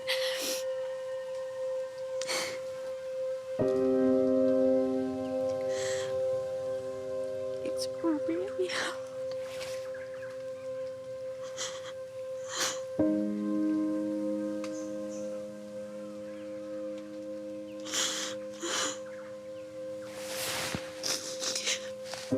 We can't eat because we have no fire.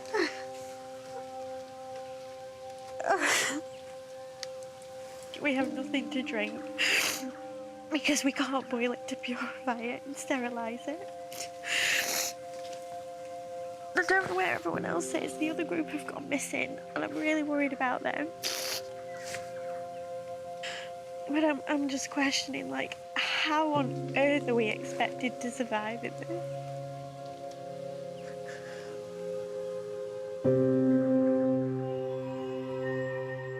On Coconut Beach in the north of the island, the expedition party remain out of water and have decided to stay the night. I think that needs to go higher. Yeah. They're building a makeshift shelter. We've basically spent 2 days walking for 4.5 hours. That's 9 hours in total we've spent walking around this bloody island trying to get back to where we started. Everybody's very dehydrated. We've not had actual water for 2 days. It's just, it's ridiculous. It's absolutely ridiculous. And then the other side would go like that. Yeah, brilliant. After spotting a storm on the horizon, the women scavenged the beach for containers to collect rainwater, their only hope of rehydrating. We're going to have to support the bottles in this polystyrene thing so that they're upright and don't spill. And we may have to keep it behind the slug so that the tide doesn't wash it out. Finding fresh water is so important. That combination of very oppressive 30-degree heat plus the humidity, at over 90%, can easily mean the women get through a litre of water an hour. That is a lot. Unless they find water, I reckon the women only have one more day. As night draws in, the women abandoned at camp are attempting to light a new fire to purify their muddy rainwater. All we're doing there is trying to make a hole. Out, it's out. Oh, fuck's sake. So we thought we'd get a fire going tonight, but it hasn't happened.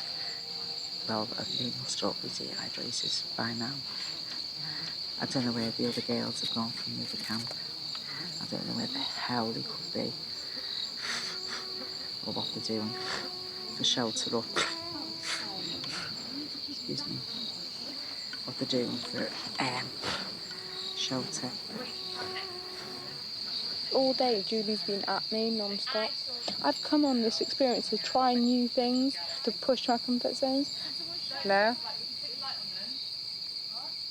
Guys, can someone shine their light over here? Because I swear I'm hearing noises. Please, it's like a... It's... Someone moving? It's coming close to me, please! It's Julie! It's Julie! Oh, fuck my life. Oh, shit. On Coconut Beach, the storm is still in the distance, and the dehydrated women are pinning all their hopes on their makeshift containers collecting rain. I've never actually wanted water so much in my life. Check this lightning out behind me. Yeah! It's so cool. Sometimes you can actually see the line of lightning. I feel like a weather girl. And here we have a big fuck-off shiny storm. And to the north, we have a storm. And just there, a bolt of lightning. And I imagine around here, in just a moment, we're going to have a bolt of lightning. And I imagine just about there, we're going to have a bolt of lightning to the right. Because sometimes it jumps from cloud to cloud.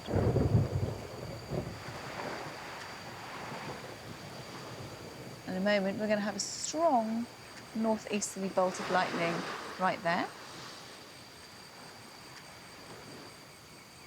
Hang on, we're having a few technical difficulties. Thank you, Bob. 11 p.m. With the storm still a way off, the women bed down for a long night under their makeshift shelter. Oh, goodness, moon on the side. All lights off. Nighty-night. Bloody hell, have you farted in my face again? Sorry, I did.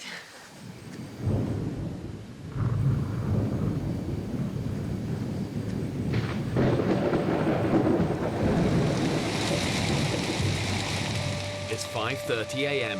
and the storm has finally hit the island. The women are hoping their containers are full of rainwater. We've just had the most uncomfortable sleep of our lives. It's just a nightmare. Just hope we can get from water in as soon. Can I just share something with you, everybody? Really bad news, we have no water because the tide has washed our bottles away. Nothing. But, fuck. Oh, fuck. I feel like I could cry right now. I seriously think I could cry. I think I need a shit.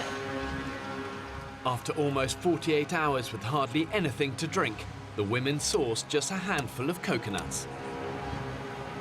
Oh my God, this one's cold! Oh. But with only enough liquid to have a few sips each, one woman is finding it all too much. You all right, Kate? Just struggling. I'm really struggling, guys. Oh, God. Come on. I'm really missing my girl. I've decided to do this because, having been made redundant 4 times, it left me feeling worthless and a burden on everybody. And I wanted to set myself a challenge and do something that was extremely difficult, but that I had to do, that I can't walk away from it. Have more confidence in myself and make my children proud of me and make my husband Chris proud of me. I just feel like I've bitten off more than I can chew. No, not at all. Honest to God, you were doing brilliant. You were doing absolutely brilliant, and they're going to be so proud of you. I know. I just want to speak to Chris. I know. And have him say, keep going.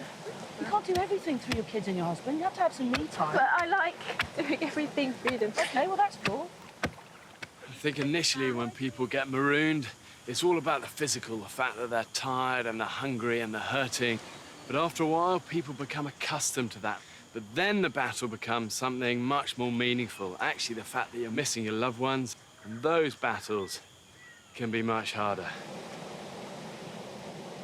I'm so thirsty. We haven't managed to find any water. I'm so thirsty. Look at that. The good news for the women is that in tropical storm season, the weather can change in an instant. Guys, bring your pots! It's running like a bloody cat. The return of the rain proves to be their salvation.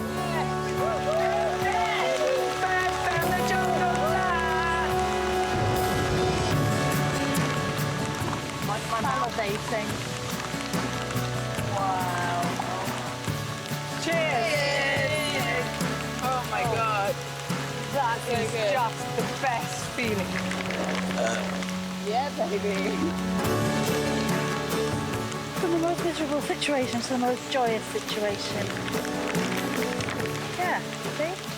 We go up, we go down, we go up, we go down. We were right through the floor down, and now we're elated. Rehydrated. Time to go! And with bottles full of water, And we came down this one. the expedition party set off, confident they'll finally rescue the others. OK, so we're on the right track. In the jungle. The mighty jungle. The lion sleeps tonight. Oh, wimbo, oh, wimbo, oh, wimbo, oh, wimbo.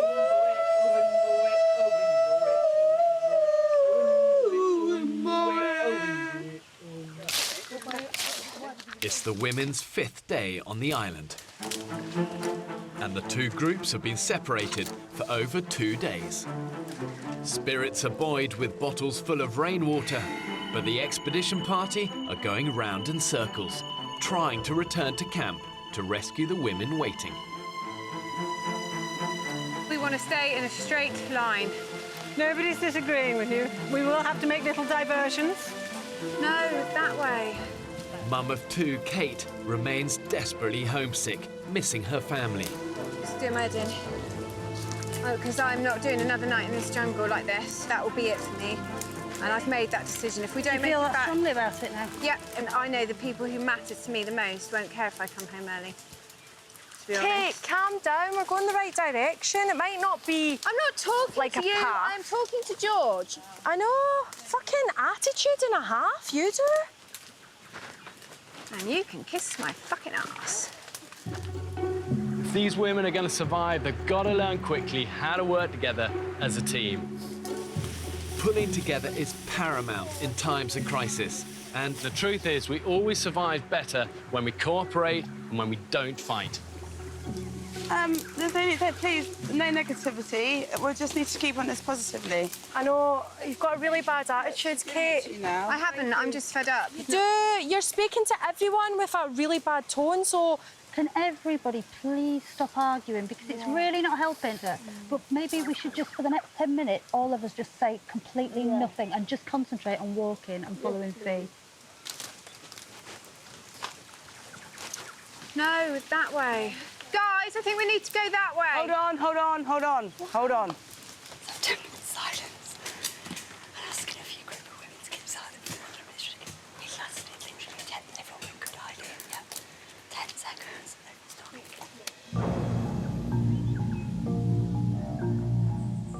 At camp, the group have spent over 2 days with no food, drinking just small amounts of rainwater, waiting for the expedition party to return. And damp conditions have brought out the jungle critters. Like right now, all my arse is proper itchy. I've only got a few bites, but above it, at my face, my hands. She has, we've just looked at her arse. Oh yeah, we have just looked at her bum. The rain last night was ridiculous. Like, I was I'm so ill that I just need to sleep. Like, my throat, I can't swallow. I don't want to do this. I want to show everyone I can do this, but it's really hard. Whenever I have a problem, my parents always sort me out. Right now, my dad pays for everything that I want. My boyfriend looks after me, especially on nights out. They see me as their baby that they still need to protect. I don't do anything by myself, and I want to be more independent. I want to do something for myself and just be able to be like, yes, I did that. The worst part is I'm starting to think that my parents are right. I shouldn't have done this. Back in the jungle, Forrester's daughter, Fee, has taken over leadership of the trek back to camp. But it's only taken half an hour for the mood to disintegrate. We really strongly think we need to go right here. I've got to say, I do agree. Oh, brilliant.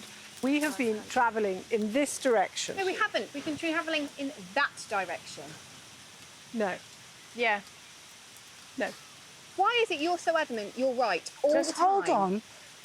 I'm not adamant I'm right. Yes, you are, Listen, because you're dismissing everybody else. Listen, I understand. Fee will not listen. I live in the woods, so I always circumnavigate woods. Well done. But we spent the night last night in a place that we had just left. You never noticed that we'd double back on us. That was my fault. Noticed we'd double back. Because she wasn't in charge. It's often when stress levels are high that all the social graces fall away, and it's also when tempers fray. They've got to learn quickly how to communicate better as a team. At this point, their survival and that of the women at camp depends on it. We have to spend another night in this jungle like this. I'm out of here. You need to listen to people. You don't listen to anybody. I do think that you really don't listen to anybody. And this is actually... Is this life or death?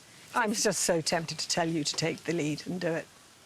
Yeah, because then if I leave, it's my own fault because I'd have got us lost. I give up. OK, I have the machete. Oh, my God! What? Help! Becky! Becky! I'm coming! Call the medics! She's Fran! Fran's fainted! Radio in medic now. She's absolutely fucking boiling. Oh, my God. With Belinda, the only doctor amongst the 13 women lost with the expedition party, the group at camp must radio for a safety response team to intervene. Foxtrot to Bravo, be copy. Can you send your message over? Fran, passed out. They are on standby on a nearby island in case of emergency. She's boiling. I need to get some air to her. Oh, my God. This is way fucking beyond any fucking joke. Everyone needs off here. I swear to God. It's not a programme. It's fucking ridiculous. Having gone to the rocks for air, after 5 days with barely any food or water, Fran has taken a serious turn for the worse. The safety response team arrive. Yeah, we've got a code 77. We're just dealing with a collapse query cause at that location. Yeah, I think the problem is with Fran. I think she's not a moaner. I think she's been far iller than we knew.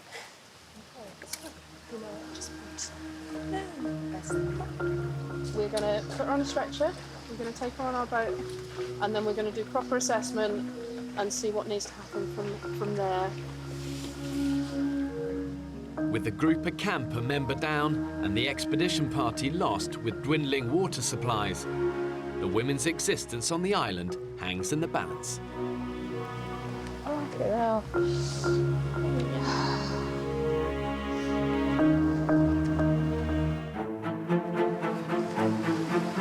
Need a radio in medic now. The 13 women have been split apart for 2 days. She's collapsed. Oh my God. And the group at camp are now a member down after Fran collapsed and was evacuated from the island. Another one gone? I knew she was poorlier than we thought. Out at sea, my safety response team are assessing 24-year-old Fran. It says 72 and 146. I don't care how, like, dehydrated or faint I am, the rest of us are exactly the same. I shouldn't get any privileged treatment over feeling a bit sick. I'm just really pissed off at myself. I know I can do this. Till I faint 400 times, you're not allowed to take me off that thing. After 5 days without anywhere near enough water, Fran has succumbed to dehydration. And with the expedition party still nowhere in sight, the other 4 women are equally at risk. So many people dropping on. I'm just worried there's going to be more and more because people can't stand these conditions. Fran's coming back. Fran's coming back. She really? Fran's body temperature and heart rate have returned to normal. And in Dr. Belinda's absence, the safety response team deem her fit enough to rejoin the others. Is it like heaven seeing us? Oh, I'm sure. I'm sure there's things she'd rather see than us. I had to beg them to let me back on the island. I just had to come back though, because like, then it would be only 4 girls here and I couldn't leave them. I'm so glad I'm back. The expedition party have been walking for 2 days, trying to find their way back to camp. This is where I feel we should go. This looks like a pretty good path. Having wrestled leadership of the group, homesick mum of 2 Kate is now guiding the women through the jungle. This is going to go well. Just keep going. This way you want to go. The thought of not getting there, stressing me out, you know. We will get there. I'm not confident to take responsibility for this. OK, but where are we going now? Where are we going now? Just no keep more going confrontational straight. arguing. Just keep walking. It's just that way. Keep going, keep going, keep going. Well, I'm losing my confidence now. I don't want to lead. I'm sorry, I don't want to lead this group. I don't want to. Yeah, I'll lead it. You tell me where to go. Or, do you know what? Or you lead what you think, and I'm just saying another word. No, I'm not going to say another word, because I'm having a complete crisis of confidence in myself. I am so scared. We're all scared. Because you were so confident. Yeah, but that's... I know, but now it's gone. My confidence is gone. I'm sorry, I should just keep my mouth shut. You lead the way, Faye, please. Fuck!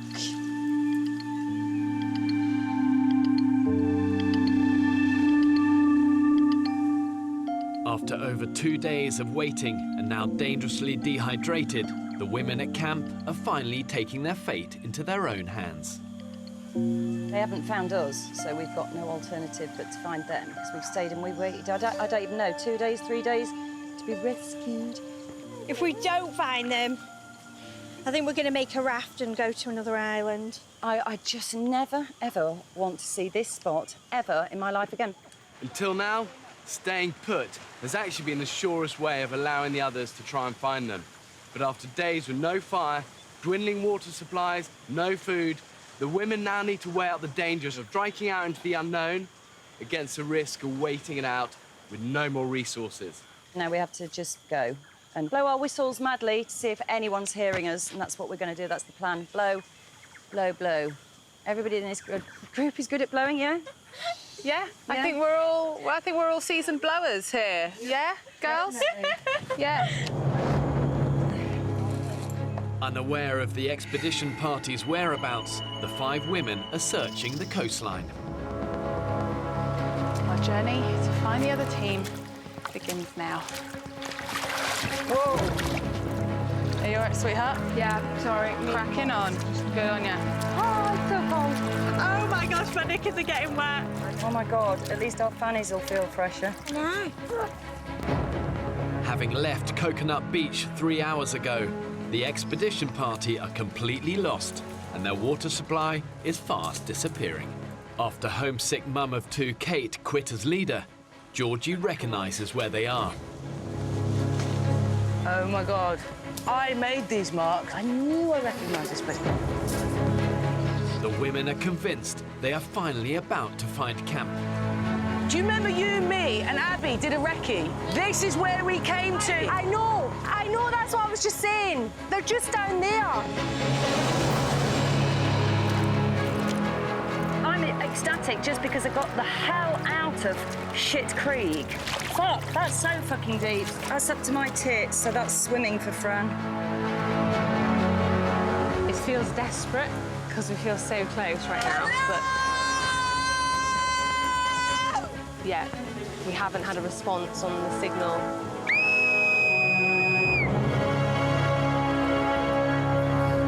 Try and come and help. Along the coast, the group from camp have entered the mangrove swamps. Oh, baby. Oh, okay, okay. Can't do that. I've got you. You can totally do this. 1, 2, 3. There we go. With the sweltering midday sun beating down on the dehydrated women, 55-year-old cashier Julie is struggling. Oh, fuck. It's all right, hold me. Back one's in now. Left and right, left and right. That's it. Okay, so feet. I need to leave my boots. No, you're going to need to take those with you. You're going to need them. So we can do it. We'll just take our time. We're in no rush. We'll just take our time. Oh, friggin' hell. Oh, great. Yeah, thanks.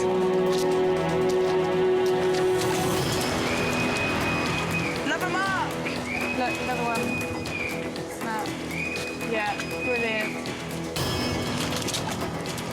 Yeah, this is it. This is good. I recognise this. We're so damn close, though. So close. This does look familiar. We're literally round this corner. Is that a pink potty down there? Yes. So you recognise it? We're at Coconut fucking Beach. No, we're not. Yeah, we're at Coconut Beach. You're right, we are. What the fuck? Come on, let's get down there. I can't fucking deal with this. The women have circled back to Coconut Beach for a second time. Having pushed through the jungle for 2 days, they're not one step closer to camp. How the fuck is that possible? How is this possible? We kept the sea to our left the whole time. After conquering the mangroves, the group from camp continue north. Guys, it's a beach! Woo! I can't believe we're here. Becky, this is what I've been dreaming of. After 5 days being trapped in the jungle, they remain determined to find the expedition party. I thought we were so fucking close, like 3 minutes away. And it's only round the corner, but we can't fucking navigate. We cannot navigate through that. I'm stressed because I thought we were so close. And then I can't walk, and I'm just fucked, and we're all fucked.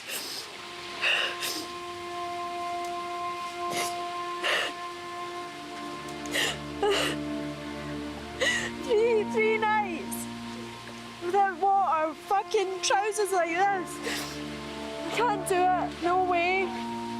I was wanting to see them and see if they were okay. How the fuck did that happen? I don't even understand. We cannot walk anywhere on this island without getting lost. It's a maze. It's the world's trickiest maze. Should we have a 30-second shade break? No. I need to go and see.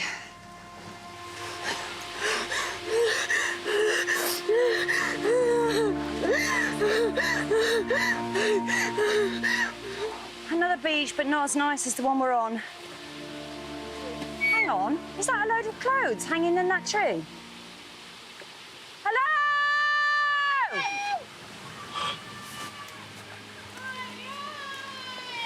What? I can hear someone!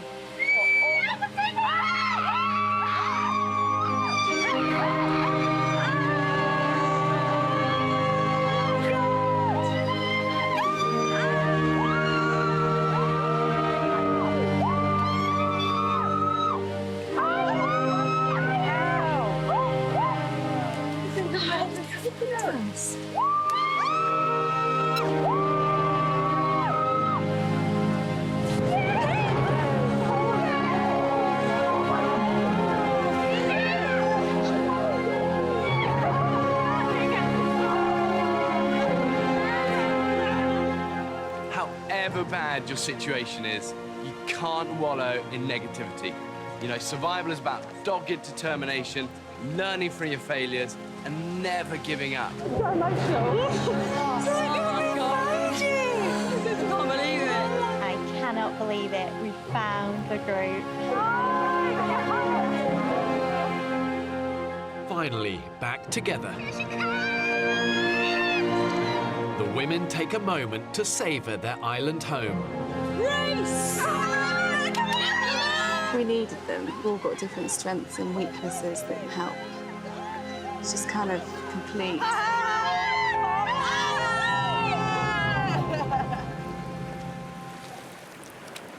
Keep going. Keep going. By evening, with the reunited group, 13 women strong, Come on. Ooh. it's all hands on deck to light a new fire. It's nice and slow. But after being lost for 2 days, island survival has taken its toll on mum of two, Kate. It's just the whole The blunt end. If I'm really honest with you, I can't see it getting any better. I feel really tired. I'm very, very emotional. Just try being part of this group. But they're not the people I need to be with.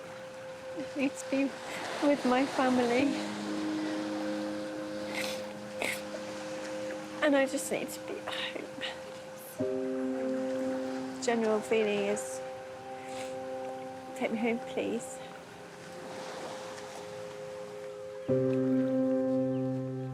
By morning, furniture maker Kate has made her decision. I'm not going home because I'm dehydrated. I'm not going home because I can't hack it. I'm going home because I want to be at home. You contribute so much, you really do. But it's been difficult for me because I've been missing people so much. That won't get any easier. That'll get worse. Oh my God, it's horrible seeing another one go. I thought she'd hang on in there. We need everybody, and she had good knowledge of bloody building and stuff. Mum was fucking pissed off. I just think it's weak of her to do that. She's giving up too easily. We need each other to boost each other up. But it's the old thing, isn't it? Kids, mums and kids. It's the old pull. Men can do it, but a lot of women can't. After barely a week on the island, a second member of the team has quit. And with power in numbers, the women's ability to survive is diminishing. I'm a bit pissed off. I think it's a great shame because it was a fantastic experiment to see how 14 women could cope in this situation. And 2 of them have gone already, and I don't think that shows us all in particularly good light.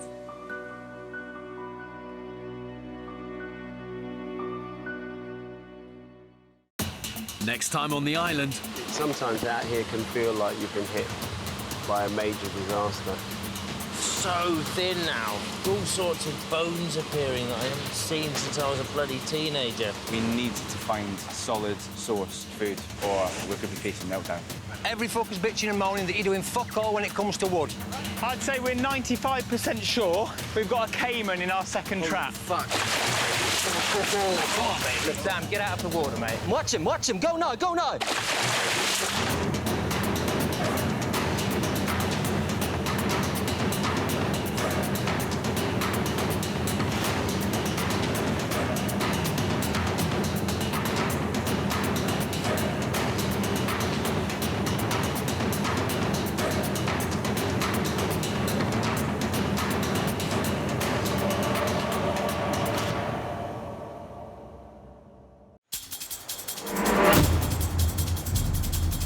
2 uninhabited Pacific islands. More than 5,000 miles from the UK. One will be inhabited by 14 British men, while a separate island will be home to 14 British women. For 6 weeks, they'll be utterly alone, with only the clothes they stand up in and a handful of basic tools, filming everything themselves. When pushed to the limits of human endurance. Will it be brute power? Beach it, big fella! Ooh, snap it! Or mental strength that wins the day? They're too cute. I can't. Who will have what it takes to stay alive? Tonight we follow the men's island. It's a scorpion, guys! It'll be harder than ever. They'll have to endure the height of the harsh tropical storm season. A bit like being in a disaster film. They'll have to find their own water. And hunt for their own food. Watch him, go now, go now! That is amazing. Have these modern-day men got what it takes to survive? We're all sweating our bollocks off up there, fella, and it looks like... Yeah, fair enough. Looks like you're doing all when it comes to wood.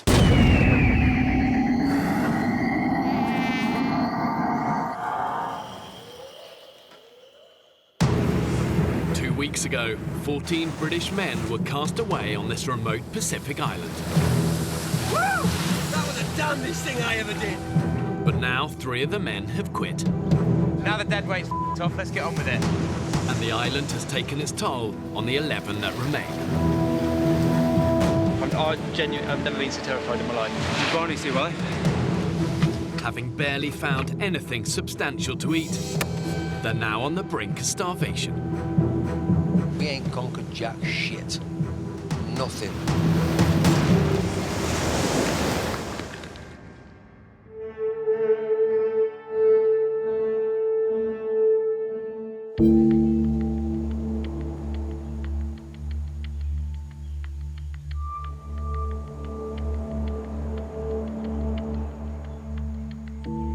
It's a bit like being in a disaster film, or or when you hear on the news that people have had a typhoon come through or a flood. There's no water, there's no electricity, there's no food supply. Sometimes out here can feel like you've been hit by a major disaster.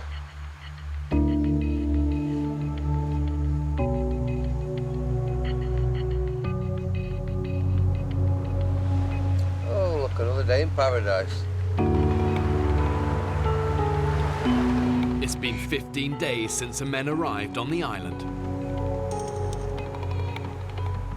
And so far, they have survived on a meager diet of a few hundred calories a day. So thin now, like ribs, all sorts of like bones appearing that I haven't seen since I was a bloody teenager. Oh, hang on.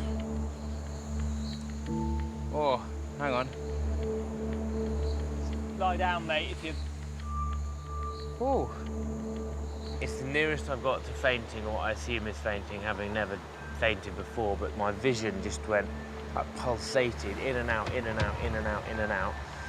And then before I knew it, I was on my arse. Sort of semi-collapsed.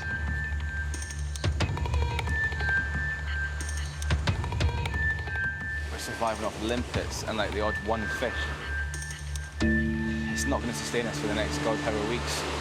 And I think another week of this, we'll be struggling massively just to even get up in the morning. We need to find a solid source of food, or, you know, we could be facing meltdown. We're out of food. The bottom line is we don't have any food other than limpets. We're getting weaker and weaker. I certainly feel like I'm getting weaker and weaker. So my priority is how I feel about it personally is food. I think the majority of our resources should be to getting us good fish today. Let's go. We are going to find lunch.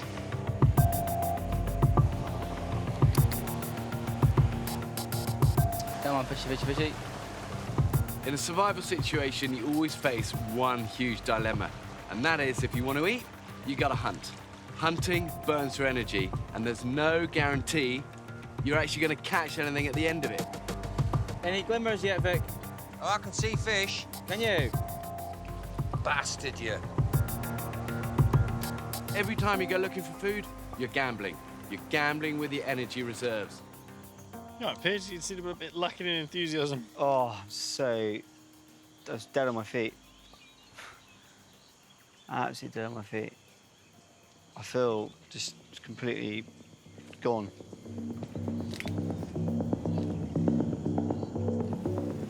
You just keep nibbling it straight off end. The luck of the gods is not with us today. Everyone's getting tired. Everyone's hungry. Everyone's sick of bacon bit limpets. We need some decent food. We need it quick. So we don't get it soon, we're just going to start dropping like flies.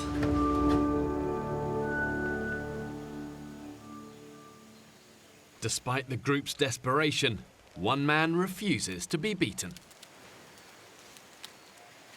Let's all push it to the edge. I feel fine. Another day at the office.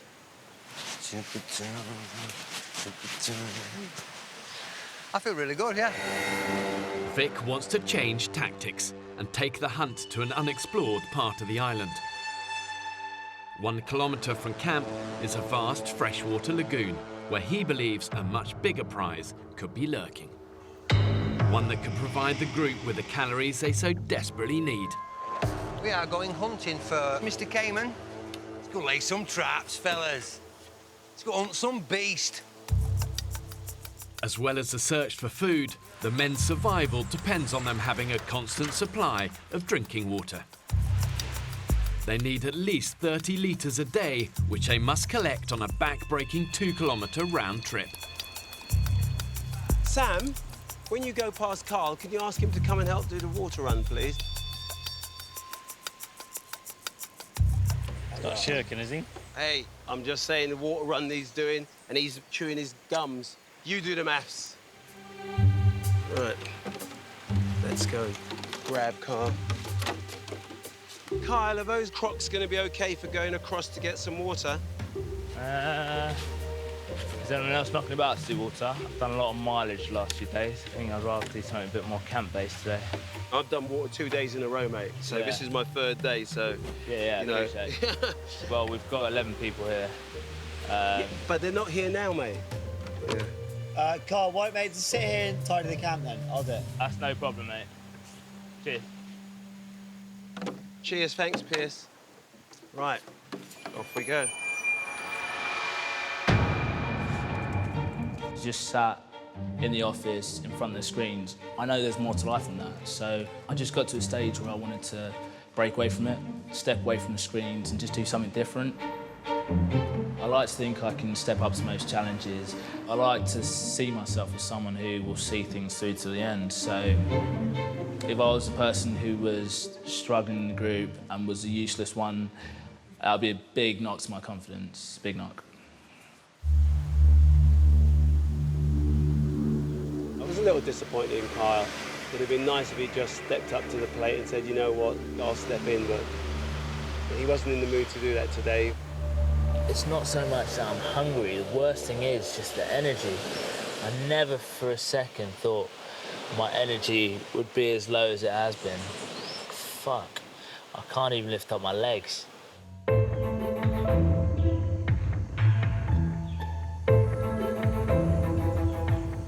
keep an eye out for Mr. Fucking Gator. If I see Cayman, I'll scream.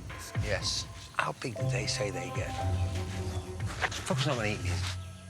6 foot the caiman and 6 meters the alligator. Oh, these are alligators? Yeah. Fuck it. I don't know where Vic gets his energy, but I need half of that energy.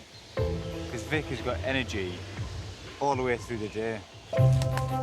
If I could take anything away from this island, I would like to be a little bit more like Vic Fellows. See, like that. That is actual shit.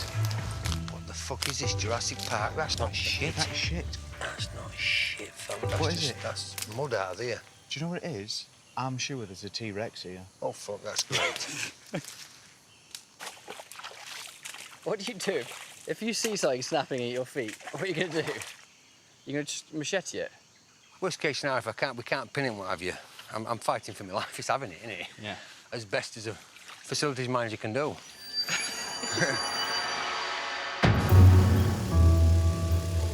I'm 47. This could be my last crazy hurrah. And what better way to doing it than the ultimate challenge of surviving? I mean, it's the ultimate challenge. Can I provide for me? Yes, I am very excited. It's Boy Scout shit, innit? We're all over it. We get knives and spears and stuff, maybe even a bow and arrow to make. I mean, how good does it get? Excited is an understatement. Yes, sometimes I have to put a lid on it to not let it get like, boom, shit, it's that kind of excitement, yeah. So just keep quiet, guy, because if there is a croc, we'll see it. Where do caimans live? I don't know. I presume they lived in the water. I thought they lived up trees. Do caimans live in holes? I reckon caimans live in holes. Dear. Well, I'm making that up, but... It sounds good, though. If it gets up to my bollocks, I'm coming out. Crocodiles are ambush predators. They hunt their prey in shallow waters and are masters of the stealth attack. With razor-sharp teeth and a bite that's 3 times more powerful than a lion. Sam. That is a caiman. Look, he's up. Fuck, he's a biggie. That there is our baby. That is dinner, yeah. That is our dinner. Would it be worth swimming in? Not for me. I'm not swimming in that. Not a chance. That is insanity, yeah. Fucking bastard him. Look, he's moving. He's got a bit of a ripple behind him. Look at that size of that fucking head. He's getting inquisitive, is that little boy, isn't he? Come to daddy. We now need to find where he comes in and goes out. OK. Wherever we are now is where they come out. Yep, dead right. That is where crocs come out of the water. Yep, that is perfect, isn't it? I'm gonna make a snare there, right towards the water. You ever caught anything in a snare before? Have I ever made a snare before? No. Oh, he's there, he's back. Where? Yeah, straight through here. Straight through here, see him? He fucker's got closer as well, hasn't he? That shifty little bastard's got closer, hasn't he? He's not scared of us. You'll have to keep an eye on him while I'm setting the trap. That's why I keep looking past you. He keeps dropping and doesn't he? The bugger him. The men have had just 2 days survival training, where they learnt how to set basic traps. But the reality of catching a crocodile that can measure up to 13 feet is a different matter entirely. This is proper Boy Scout shit, this, isn't it? He's going to test it. I'll test it. Yeah? Oh, dinner is served. Eh? That's not bad, is it? That's all right, that, fellas. Oh. That's the one. Let's go. Let's bust a move. Back to base, yeah? Back to base. Late afternoon. 58-year-old Phil is returning from the water run with the help from Dr. Pierce. Watch your step. Yeah. It's a good thing we didn't carry with the jerry can up and down these rocks. And home. While Kyle continues to rest on the beach. There's a feeling amongst camp that he's not contributing as much as he should be. It's just I feel like I've just been trying to deal with the fire and do the water, and Carl's been kind of doing the feet manicuring bit. It's a little bit like anything in life, you know, you can have a rest, but do the work first. It's been almost 2 weeks since Kyle ensured the group's survival by starting a fire with his glasses. Now, when Kyle first got in here, he cracked the fire. It was absolutely brilliant. Since then, man's not got a day's graft in him. Not a freaking day's graft in him. I get the distinct impression, Vic, that you're getting a bit miffed. I'm just getting miffed for anybody that springs into my mind that's not sweating as hard as me. Pull your thumb out your ass, you lazy bastard.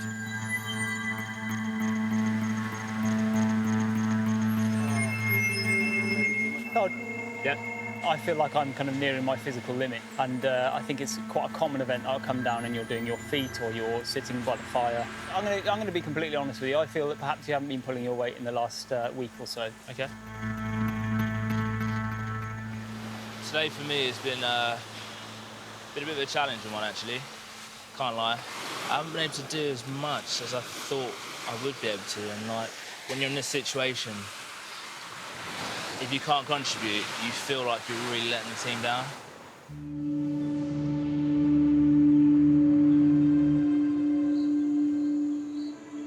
Despite the men's best efforts, it's yet another day with empty stomachs. Bloody hell. Boys, there's no meat on you. You need a bit of cake. Hey, look, you can see Pierce's heart beating through his rib. Look. Fucking hell. Being hungry really does affect your mental and your physical state. Every step is hard when you're hungry. There would be a stage where soon our bodies give up on us. And we're not far from that.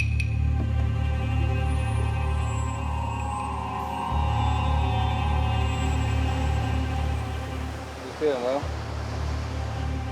Exhausted. After over 2 weeks of near starvation, the men's situation is becoming critical. We're going Tiger Lily. Desperate to catch a high-calorie prize, Vic and Dan have set multiple crocodile traps around the island's freshwater lagoon. Bingo. But so far, they haven't caught a thing. By the look of it, it's done sod all. Fuck. Shit. Nothing, I'm afraid.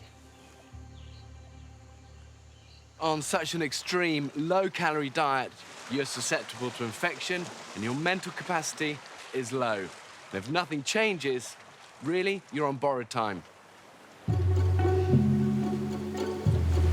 Over 2 weeks with barely any food going in, the men's morning routines are anything but regular. I feel like it's got to that moment where I'm probably going to need to go for a shit soon. When it comes to options, we've got land or sea. I think I'm going to opt to the sea. Where are you going to go? I need to figure out, is it sort of washing that direction or...?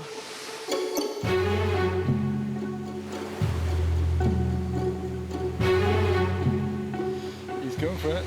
Carl's taking a dump in the sea. Good man. Yeah, the most beautiful spot in the world to take a dump in. Have you joined the poo crew? So I'm one for back at home, maybe a 4 to 5 shit a day, man. A day? A day? I'm pretty good. I'm very regular. And I haven't shat until 6:30 this morning, and now I feel enlightened.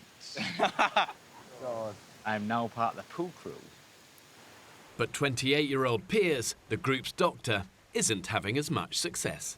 How's your Oh, the bowels. bowels? Yeah. Any movement yet? Being stubborn. Wow. No poo for 15 days. It'll come.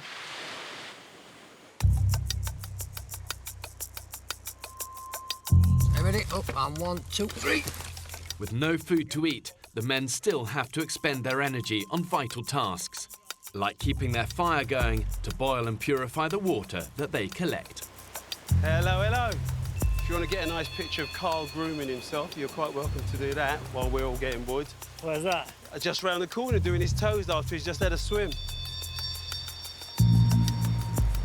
Today we were supposed to all contribute getting wood and then do individual tasks, and he has done nothing.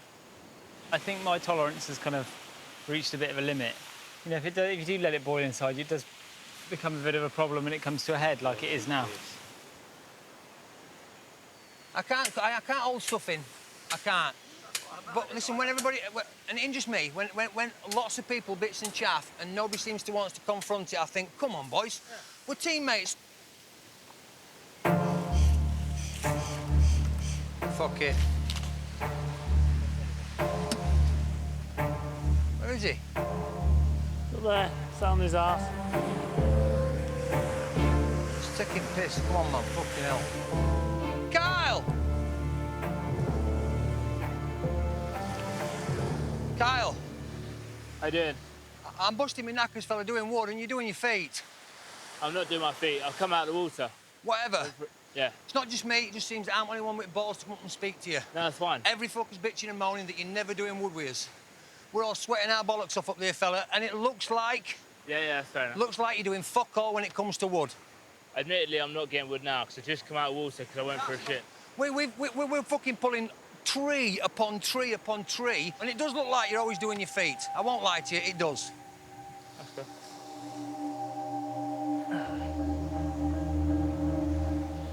It was almost like a bit of a cheap shot from Vic. He's clearly got stuff which has been bubbling under the surface. I felt like I haven't fitted in with the group, and you know, I've done stuff to try and change that. But sometimes it's just the group dynamics aren't for everyone. People are starting to fray around the edges. Some of them are fraying, some of them are coming away at the seams. We seriously need to find a sustainable source of food. As the men continue to physically decline, the group is becoming fractured. And if members of the group are perceived not to be pulling their weight, they can easily become alienated. And then if those rifts aren't healed, it becomes a downward spiral of conflict that ultimately could destroy the men's community.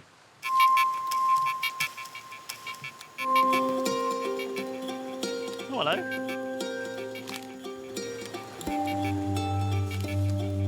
There's a net here. A net? Yeah. Oh, yeah. Mate, this could be big. This could make a big difference to us. Game changer. Could be. Fellas! Look what I found! We've got ourselves a gill net! Woo! Fucking brilliant. It's pretty fucking big! Nice work, Get in there, baby! Nice Stick one, in the door! Yes! Brilliant. Let's go sell some tea! If we get this net in the water, then we have our best hope yet of catching fish. For thousands of years, fishermen have been perfecting the art of setting their fishing nets. If you get it right, you unlock the ocean's larder. If you get it wrong, and all they'll be doing is wasting their precious time and precious energy. Two resources that they can't afford to waste. Net's out. Exciting times. We're looking at. Yeah. Feel quite positive.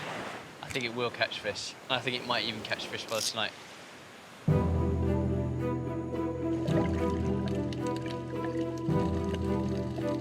Exhausted after a morning's hard work, the men allow themselves some downtime. So boys, here's one. You can request Bear to bring you one item for the journey back. Thermos full of English breakfast tea. I am going to get a bottle of Octomore whiskey. A whole bottle of whiskey? A whole bottle of Octomore whiskey for my journey back. Bam! If I could chicken pie my wife makes, and she always puts your name in it as well. Nice. Oh, the Oh, big I know. love heart and all Puff that sort pastry of lid. thing. Yes, dead right. It's Fucking good to hell. see. You see if it didn't work out with you and your missus, can you give it I my number? I honestly think there's something wrong with her upstairs, because she really is a nice woman. How did you find such a nice woman? I have no idea. What have you done? You must have a size Not of a a dick clue. of a donkey. Not a clue, but God bless her. How did you meet your wife, if you don't mind me asking? I went around and knocked on the door. Did you? I fucking did, yeah, dead right, I did, yeah. What did you say? Hello, I saw you at work today. You turned up to meet your mate. Yeah, I did, yeah. I wondered if I could take you out. Let me think about it. I thought, oh, damn it, she went, yeah, OK, then. I That sort were of it. imagine that you live on the set of Billy Elliot meets Postman Pat. Absolutely brilliant it was. So, yeah, well done, me. Well done you, man. Well done you. Spotted Piers trotting along the beach, looking vaguely happy with himself. So I think Piers might be off to try and have No way. poo number one. How many days has he been without a poo? He's 17. Dr. Piers is now the only member of the group who has not yet joined the poo crew. Any luck, mate? No luck today, mate. He'll come. Here he comes. Don't do it. Dr. Piers? Have we succeeded? Is it? Is it?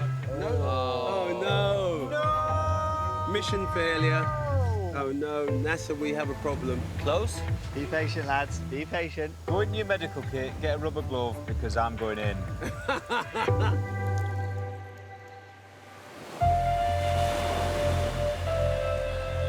Have fun, boys. Cheers, We'll do our best. Mid-afternoon. After a couple of hours rest, the men get back to work. Come on, my son, bite. 2 weeks ago, they were dropped on the island with 8 fishing hooks. But now they're down to just 2. Shit. Could you unsnag my line? I've caught it on the rock. Oh, shit. No, we've lost another rod there, guys. Shit, we've lost a hook. Further down the beach, oil engineer Dan and Dr. Piers swim out to check the net. What do we think, William? Think there's going to be anything on there? Not saying it. There's lots of rocks. Anything, Barney? No, sadly not. We're hoping for the nets. So I've got to see this moment.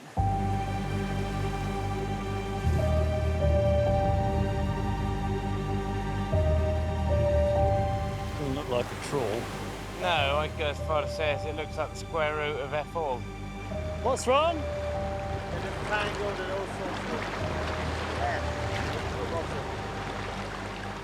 It looks like we'll be going hungry for dinner. The nets are empty, is that right? Shit. What's happening, fella? This is what we've caught. Caught a load of coral. Fuck. The razor-sharp coral has destroyed the men's net. No fish at all. Shit! We really are up Shit's Creek, aren't we? With no nets, one fishing hook. The situation just went from bad to much, much worse. What do you think, Phil? That's disastrous. That's no food for anyone. And no means to get food. Shit, we've got one hook left. We're fucked. So we've got one hook to fish for a month. It's pretty depressing, yeah. More than one. No joy with nets. Fuck, are we going to be depleted or what? Disaster. We're down to our last fishing hook. So the onset of starvation looks upon us.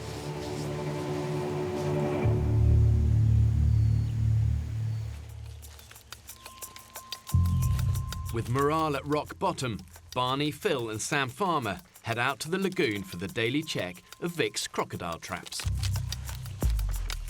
Chances of catching a caiman, 4%.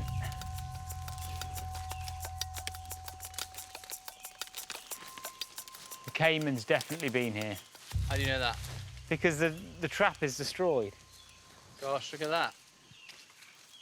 It's almost certainly been triggered by a caiman. The bait's gone, the trigger's occurred, And it looks like there's been a bit of a struggle, and the rope is firmly in the water. Well, that is incredibly encouraging in one sense. Very. Is there any chance that the caiman could still be on the end? There is a chance. OK. Fuck, he is. Is he? Shit. I think he's under here, isn't he? Is that his way. back? No way. Is this his back here? Come here. We need to be a bit careful about this. I can see scales on the back of that rope. I can see there are crocodile or caiman-like scales just underneath the water.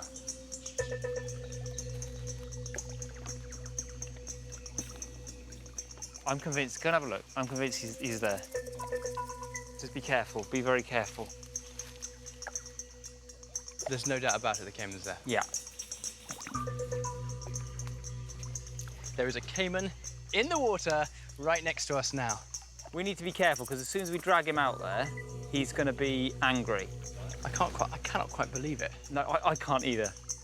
I cannot believe it. My heart. Mine too. Is your heart beating? Mine too, because he's obviously alive, right? So the crocodile is the largest, it's the meatiest animal they're going to find on the island. But when they're cornered or they're scared, that's when they're most likely to attack. And if you're in the wrong place at the wrong time, you're in trouble. The minute we disturb this, all hell will break loose. The three of us could take him on. I think it's sensible to go and get many more hands. Why don't you two stay here? I'll run back to camp. Yeah. Deliver the news. Yeah. And we're going to pull him out of that trap. He's going to fight like buggery. Absolutely. Go on, Barney. Excellent, yes.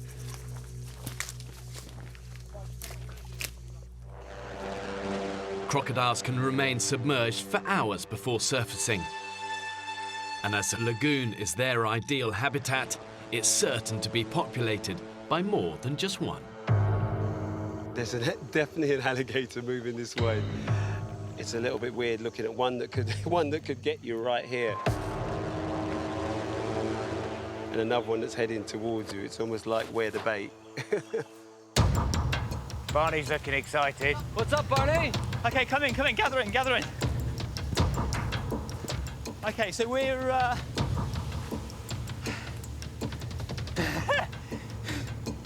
He's running. I'd say we're 95% sure we've got a caiman in our second trap. Fuck off.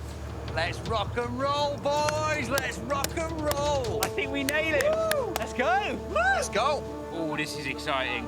This is exciting. Bingo, big fella. It's either that or a scaly log. A scaly log we will eat. Despite being too exhausted to help with the group's daily tasks, the prospect of a crocodile feast has inspired Kyle to join the hunting pack. Let's do it, lads. Let's go along, I feel like Gandalf with my giant shaft.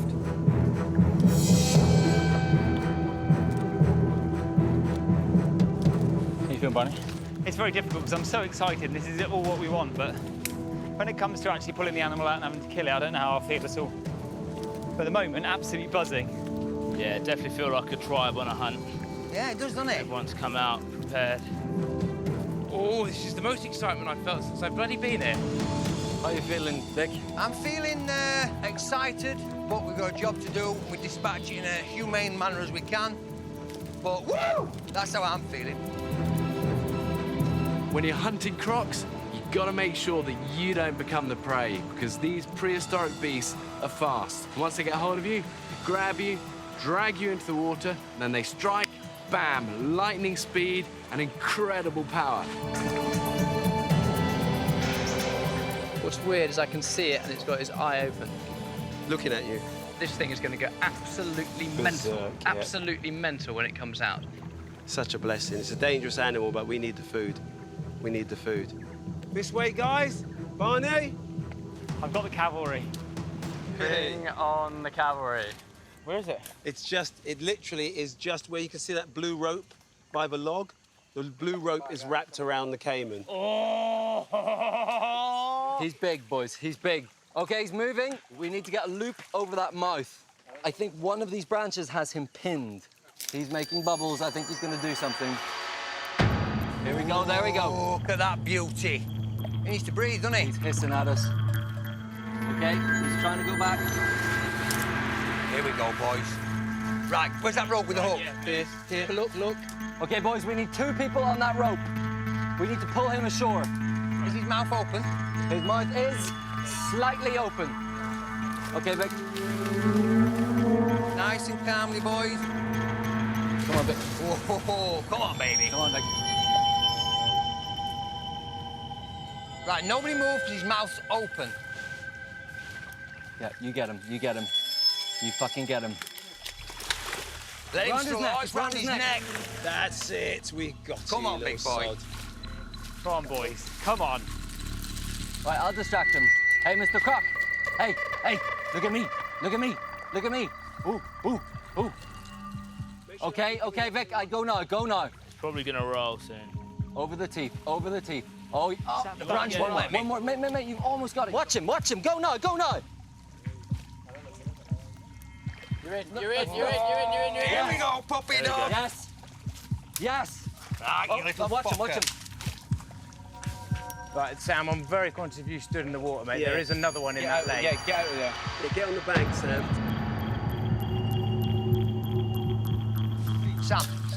Sam, watch his tail.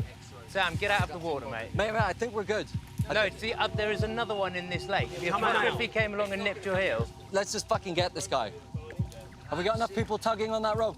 Yeah, Charles has Lovely. got it. There we go. Right, we now have 2. That's it. He can still snap, can't he?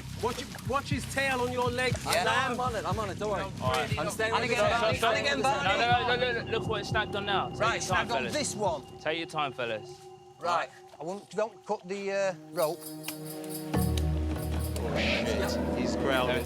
This fucker is fucking powerful. Give him a minute. I think he speaks English. Where's the knife? I've got a knife with me. Get the knife out ready. And then, Kyle, what are you doing? You're going to drive the knife. Take him out. Right, where are you going to put it? Just behind his eyes. Let's go. Heads on, guys. Heads on. We go on go. 1, 2, 3. We all go on go. 1, 2, 3, go. Nice and calm, nice and calm. Go on, lads, push it in. Push it, lads. That's the one, boys. That's it. Yes, mate. Yes. That's it. Gentlemen, we have handbags. Come on. Nice teamwork, fellas. Take them down, boys. Come on, boys. Boys. Back it up. They're in there. Oh, he's twitching. He's moving. Kyle, fucking killer blow, mate. That was awesome. Get in there, boys. Woo! Actually wrapping up a dinosaur. We just caught a prehistoric animal. Damn it. Amazing. Feels so caveman. But it feels so caveman. If Pierce doesn't shit after eating a load of this, he's got a serious problem. I just.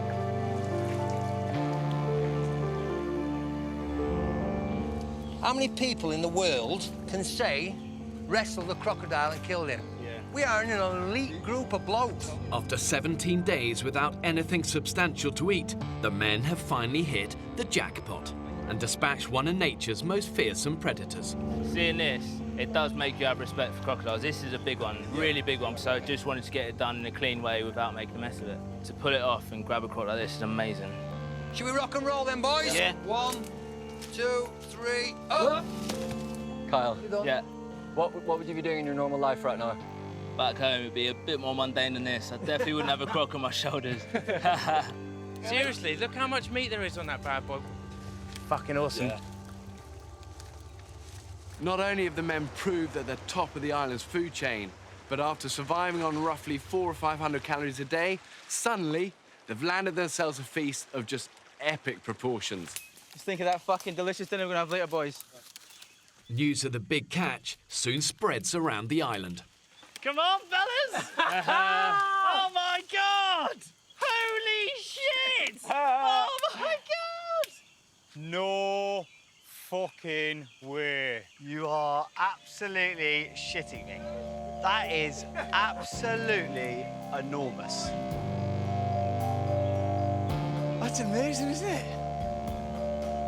That is amazing. Yes. Done, lads. Fucking hell. And roll. Get in there, boys.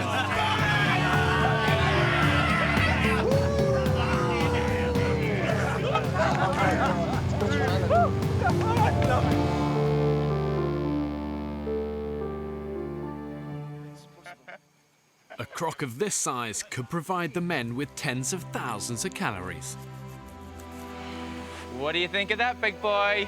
That's beautiful. Listen, respect to him. Out of the water, trap, dispatch within 15, 20 minutes. Yeah. That's brilliant. I'm pleased about that. We were very respectful of her.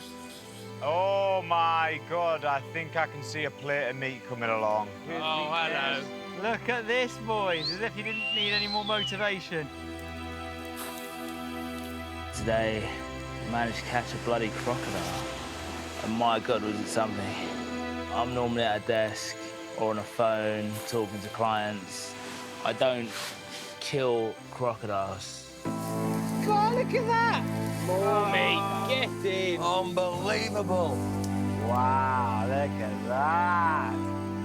Let the feast begin, boys. Yes. Boys get stuck in, it's like chicken. That is wonderful.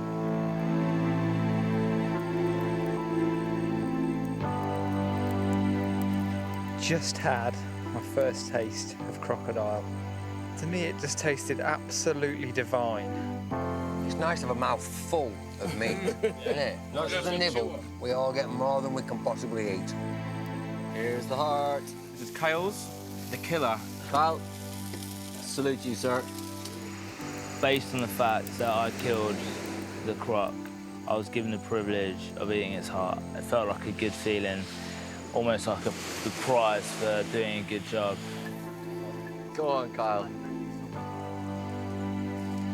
Do you feel like you're inheriting its strength? Like a boss. Yeah. Oh, fuck, that was nice. God, that was nice. Oh, that second piece I took was beautiful. Oh, God, I feel like I have to Sunday dinner at home. Absolutely lovely. What a lovely, lovely feeling that is. I feel sorry for Piers because he needs to open his bowels, otherwise it's going to be painful. Oh, he's going to open them after this. So I was absolutely dead on my feet earlier. Completely and utterly gone.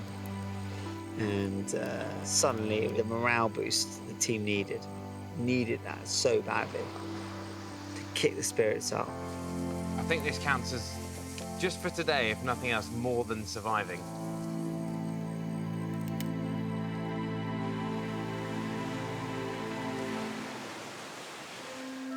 6 a.m.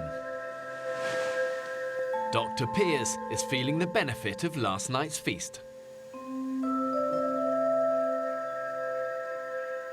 Here you've got some big news for me. Yeah, I am the last member of the Poo Club. Last man Well squatted. done, Piers. Everyone give Piers a round of applause? Yes, Piers. Brilliant. Yes, Piers. How did it feel? It felt great, actually. Really good. I thought it was going to be really hard. I thought it was going to be like rabbit droppings stuck together. Oh, what was it like? Like a wet sausage. A wet sausage? Yeah. Oh. Dreamy. Absolutely dreamy. Yeah. It's that croc pushed it all down. Lads, croc's ready. With plenty of crocodile meat still left over, cameraman Ross serves up breakfast. Char grilled to smoky perfection. Oh, that's good, isn't it? I think it's better. I think it's better than yesterday.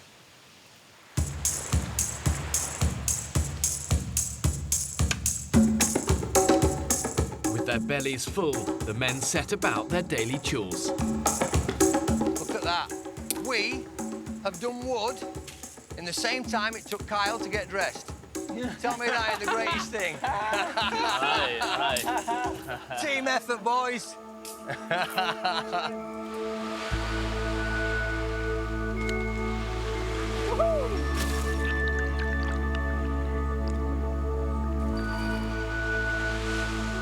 feel like I can just lie on this beach right now and think about nothing and do nothing and not feel guilty for the first time pretty much since we got here.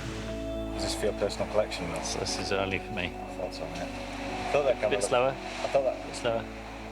That's it. That's it. Bring it. Oh, what? Lovely. Enjoy the idyllic tropical sunshine. I think life isn't too bad after all.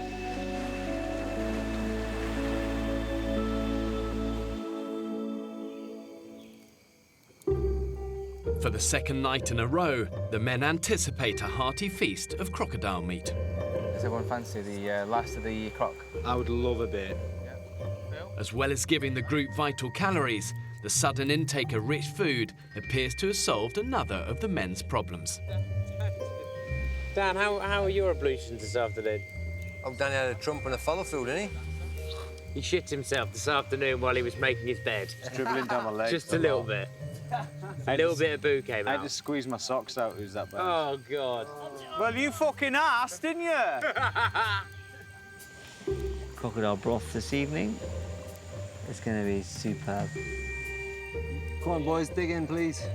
Pass it round. How is it, Vic? Oh, it's strong. I think strong is a good word. There is some distinct smell of poo about this. It smells a bit like dog shit, doesn't it? Yeah. It does smell a bit suspicious, doesn't it? Yeah. Shit. Oh, crikey.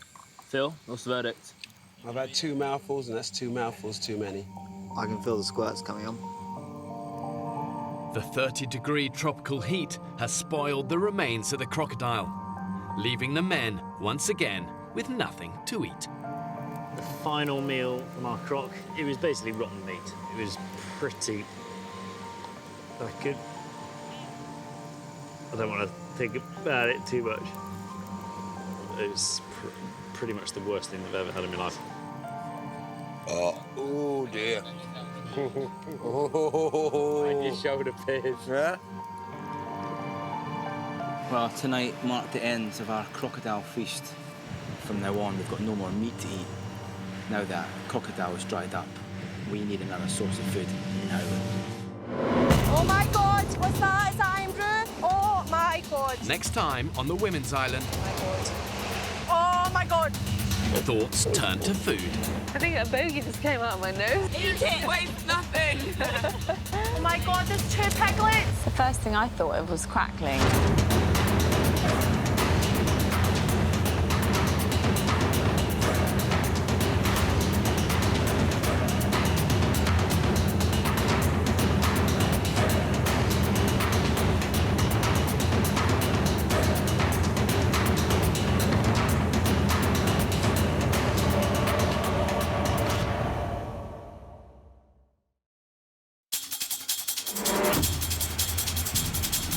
Two uninhabited Pacific islands. More than 5,000 miles from the UK. One is inhabited by 14 British men, while a separate island is home to 14 British women. For 6 weeks, they'll be utterly alone. Holy shit! With only the clothes they stand up in, and a handful of basic tools. Filming everything themselves. When pushed to the limits of human endurance. Will it be brute power or mental strength that wins the day? Yes! Pull him, pull him, pull him, pull him, pull him! Who will have what it takes to stay alive? Tonight, we follow the Women's Island. Jeez, I'm so weak. Survival will be harder than ever. The search for water and the hunt for food is now a matter of life or death. Living on the island in the middle of tropical storm season. It's really hard. When pitted against the extremes of nature, have these modern-day women got what it takes to survive? Your bodies are just starting to fail. I'm right on the brink of pulling you all off the island for medical reasons. Over.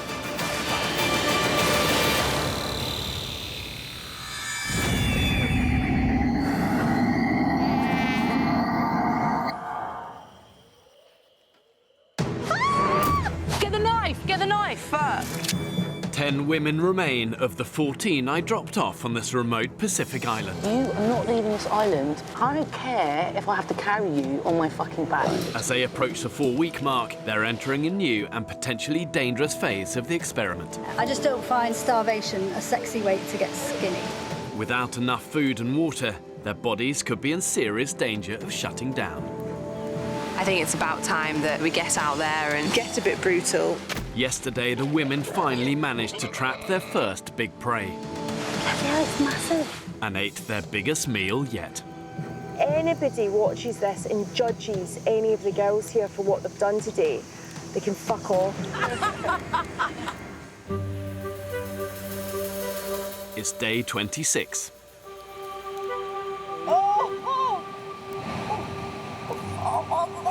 What's that? It's moving. It's from the pig. I knew there was things here that tried to burrow into your skin. Don't worry about it. Me just get it out. A plague of parasites from yesterday's pig carcass has hit camp. Basically, camp is infested with ticks. Oh, Christ. Let's wash down and we'll basically give each other a visual check. Who says we don't have to take our clothes off to have a good time? Hello! She looks a bit angry. It was hungry, it bit me. Turns out I've had a tick right on my bum. It's made a right mess. Oh, it didn't offer. I've got one there, but it's like it's got its head in there. These blood-sucking insects burrow their heads deep under the skin to feed, exposing the women to a host of dangerous tropical diseases. And as I went like that with my fingernail, the arse end of this tick came up with its legs moving. Well, oh God, it knocked me sick.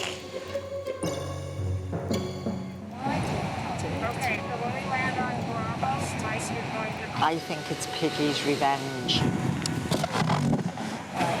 Despite their recent pig kill, the women now have been living on an extreme low-calorie diet with very little water for the past 4 weeks.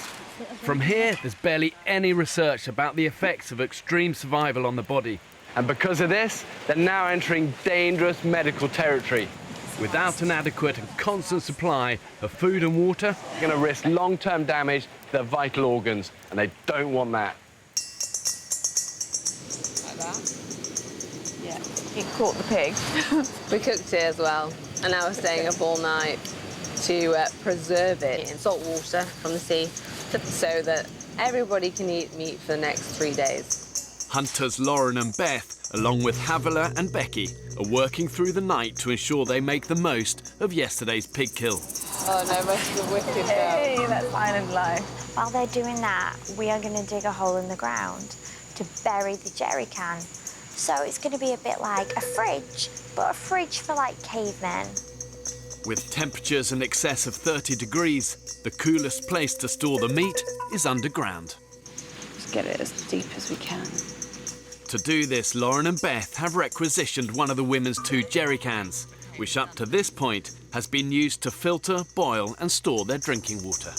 I'm kind of not happy about that. Which is a cause of concern for lifelong vegetarian Jamie. I know it's quite a big deal, but it's also quite a big deal for me drinking water. There's no way I'm drinking out of that. It's got to be done. People must be fed.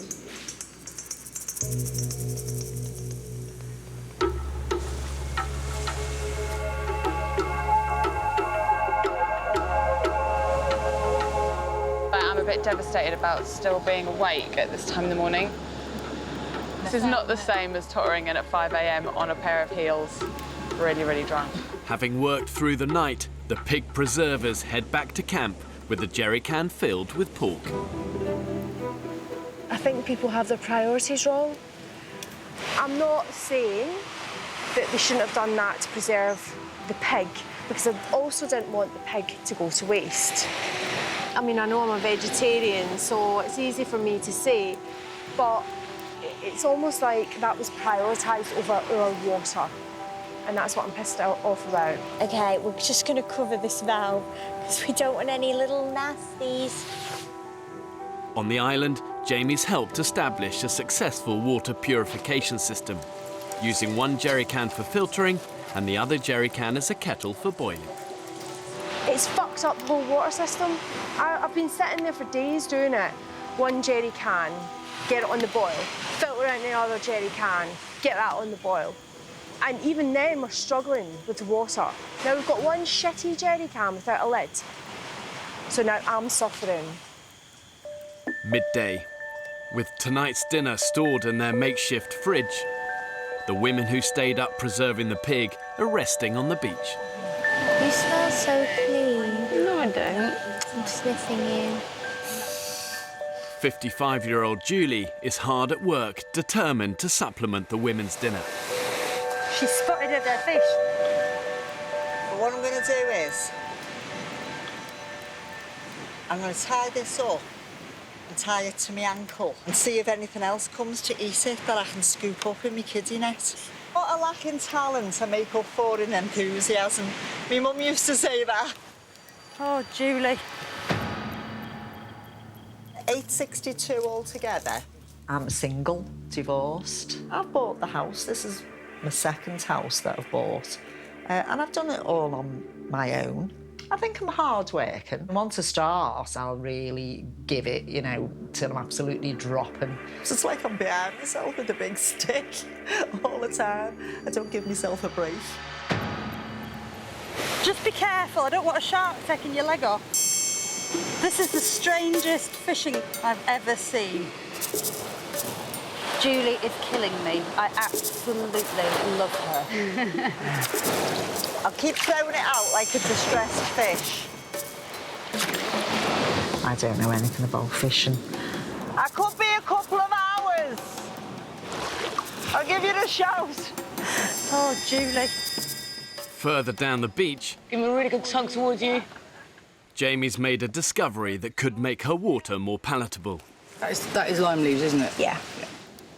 I've been picking heaps and heaps of these lime leaves and putting it in this boiled water. It just takes away some of that rotten taste. Totally tropical taste. I'm fucking determined we're going to get something out of this ocean. On the shoreline, Julie is still hard at it. No, she didn't. Yeah! Go, Julie! Wow. No, she did not. Fish fell back in the water. I just fucking despair, I do, honest to God. 2 p.m. Julie is still fishing. Have you ever seen anyone fish like that before in your life? I don't think any fish could eat Whilst the rest of the women are more interested in sunbathing and relaxing on the beach. This is why we came here. This bay is the absolute dream, isn't it? Exhausted. Beth and Lauren wake to discover none of the other women have done any work. We stayed up, we cooked breakfast for everybody, we cooked supper for everybody, and then we needed a kind of a little bit of a break today, and because we've had a break, everybody else has had a fucking break, and nothing's happened. Do you know what? Sometimes I find this island sends me round the fucking bend.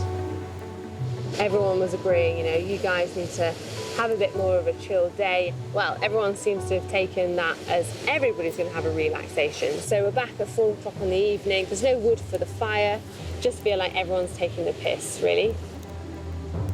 So infuriating. I mean, in a minute, Lauren and I are going to start cooking again from the preserved meat, and I guarantee you, people that have been doing fuck all day are going to be sitting front row and going, oh, yum, yum, yum, eating all the big bits. And that is just winding my fucking bobbin up.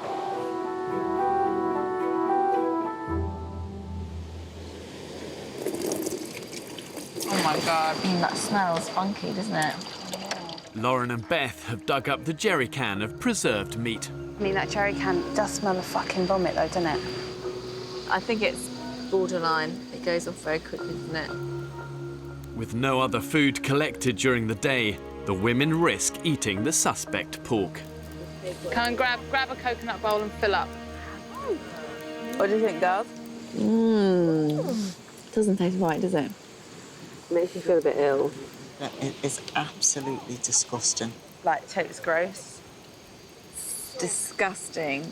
But, you know, when it's the only thing you've got to eat... The pork may have been foul, but at least Jamie's flavoured lime water has hit the spot. Oh, my God, Jamie, it's so good. Oh, my God, it's amazing.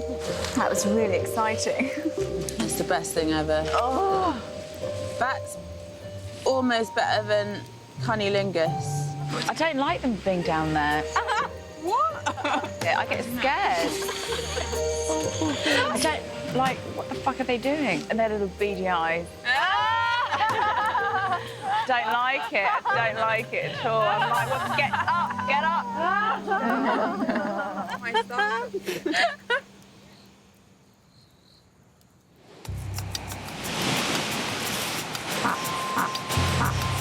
Excuse the farting. That fucking smell. I know, it's awful. Last night, the women ate the rancid preserved pork, but it's backfired on them this morning. God, that was horrible. I'm going to have to go. Oh, no, you're not going to be sick, are you? I don't know. I don't feel very well. Sorry. Basically shitting myself, and I have no idea when it's going to happen, and I have 30 seconds to go. Basically, then what happens is that you have explosive water, diarrhea coming out of you. Twice now I haven't been able to make it, and I've had to bring back, like, my soiled pants and, yeah, wash them. Harvey, can you take this? I'll take the head. Can you take the white thing for me? With the preserved pork no longer edible, the women remove the pig's remains and jerrycan of putrid meat from the camp. Fuck, it's rancid. Is the head in here? Rotting head. Fucking tick. I think we just ditch all of this shit. Yeah, none of it's coming back. Don't need that canister, we don't need any of this. I don't need this in my life right now. Unconvinced they could salvage a rancid jerrycan and use it to purify the water again, the women throw it away. Oh, sorry, its eyes are sort of popping out. I've learned from experience that big disasters are often made up of quite small mistakes, but they have consequences, and it sets off like a chain reaction, and that chain can be very hard to break. Now, with only one jerrycan to produce all their water, the women are unknowingly heading towards a dehydration crisis. We've lost half our buckets and half our containers now. Yes. But we'll find more buckets and containers, but we couldn't possibly have brought those back. I mean, they were just rack. In one stroke, the women have halved the amount of drinking water they can produce and have permanently disrupted their purification system. Vegetarian Jamie is unimpressed. I'm not happy. That's how much water I've got left. I had that in this morning, so that's all I've drank today. I'm pissed off at the fucking situation. And I think I've got PMT. Uh-oh. Yeah. 4 weeks in, and the women are entering uncharted survival territory. It's fucking hard. Like, it's not a joke, it's really hard. And I miss everybody. I miss my family so much, and I miss my boyfriend so much, and my best friend so much. And all I want to do is, you know, have something substantial to eat or have some water that doesn't taste like the bottom of a swamp. But I just keep telling myself I have to keep pushing on. The women have unwittingly put themselves at risk of dehydration after discarding a contaminated jerrycan. It means they can now only boil and purify half the amount of drinking water. When that happened yesterday, I was like... Yeah, she lost it. Don't ask for much, do you? Coconuts and water. Exactly. Jamie is furious with the other women and decides to take drastic action. Really annoyed, actually. I'm going on strike now. I'm going to do what I want, when I want. I'm not doing anything else apart from the water, because I cannot live without water. Rolling! Jamie has withdrawn her labour from the group and will now only do the one job that benefits her, collecting and purifying the water. I'm going to be water bitch, because nobody else gives a shit. I don't understand. Where do you think it fucking comes from? A tap. I work on my own now, so it's quite fun not having anybody to tell me what to do. I don't really like anybody bossing me about. On the island, ideally, I would really like a fun bunch of girls. Anyone that took themselves too seriously, I would find that a bit difficult. It's just a never-ending circle of chores to be done. Yeah. In camp, the women are working through their long list of daily jobs. We have basic chores that have to be done on a daily basis, or else we won't survive. Getting wood for the fire, getting water, and finding food. And if we don't succeed in those, everything goes to hell in a handcart. After this, I'm going to filter the water, and then I'm going to have a bath, brush my teeth, wash my clothes, chill out. Surviving takes hard graft and everyone working together as a community. You've got to do all you can to keep a group cohesive and together, because when it's together, it's strong. It's not strong when it's fragmented and broken. Definitely have more water than you. You bet. You topped it up! No, you topped the bag up. You should have seen mine. The water wanderers return. Jamie starts purifying the water. It's a process that takes up to 3 hours, but will now only produce 1 can's worth of water to drink. Feel like I'm in a faint. Julie and Havilah have moved on to their next job of the day, collecting firewood. So hard work, girls. So hard work. I'll have to sit down. Don't know where. Drains? Drains. My mum had an expression, and it's very true. Only willing horses get worked to death. My mum used to say that. Dead now. She was worked to death. She wasn't.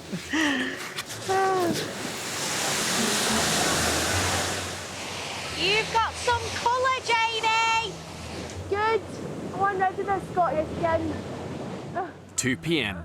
While the other women remain hard at work, Jamie is relaxing on the beach, and it hasn't gone unnoticed. I feel like I haven't stopped today. Like, it's one job after the other after the other. It's how it is. Being here, you've just got to be so busy. Got to work as a team as well. I know. I know. No. So I struggle to understand how some people function on just doing one thing a day. Hey, Tits McGee! Who the fuck thought? Jamie again, sunbathing on the beach. There is a large handful of us that work solidly the whole time. Not for ourselves though, for the whole team, so the whole team can benefit from it. I'm naked here. Stop filming me. And not everyone has that same level of responsibility, and it's a joke. Jamie is so annoying. If she hadn't have gone and got water, then she'd have done absolutely nothing for the whole day. Especially because there's so much to do right now. It just made me really frustrated and angry, kind of a little bit like, where's the fucking team spirit gone, man? Right, meeting.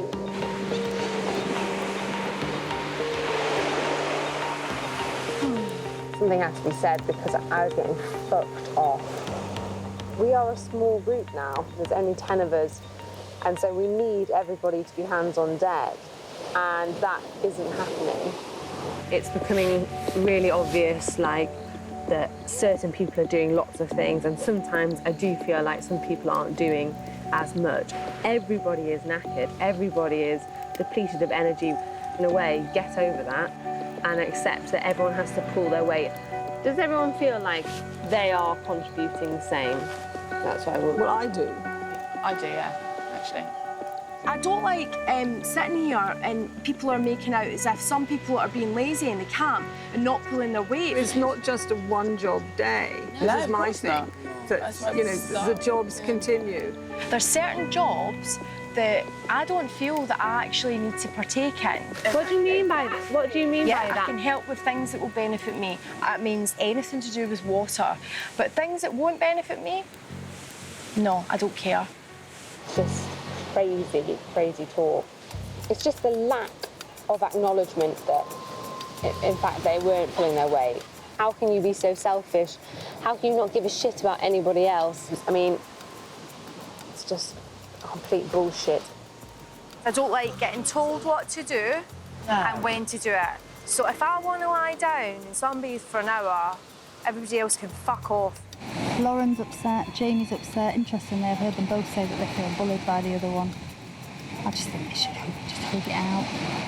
Hug it out over a nice glass of warm swamp water. With all the infighting, they've not noticed that the water supply is dwindling to a standstill. Realistically, the women need to drink about 3 litres of water a day. At the moment, with only 1 jerry can, they're averaging just 1, and you can't sustain that. Maybe a little drop more, darling. Today, Jamie has managed to boil and filter the 1 remaining jerry can, but water is already running low. Doesn't look very much to me. No, it's not much at all. With not enough water to go round, Julie and Georgina take the last cup before leaving camp to go fishing. There's only so much water in a jerry can, and it just so happens that you are the back of the queue because you're doing other things and you don't get to fill up your bottle, then there's barely any water left for you. I've got a nice bit of tangled net here, which I'm going to try and get some crabs with. Good, good. Did you get your water? It's, yeah, it's in here. Have you got yours? Yeah. Do you want to put it in there? It's all right, I can manage it. OK.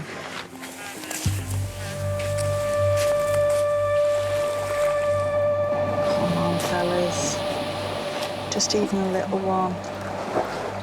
It's exhausting, isn't it?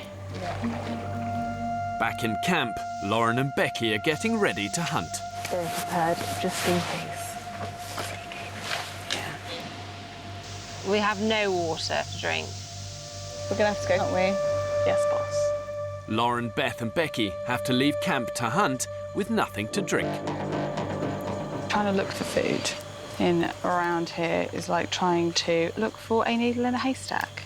I definitely feel like Beyonce in the Survivor video now. Just not as glamorous.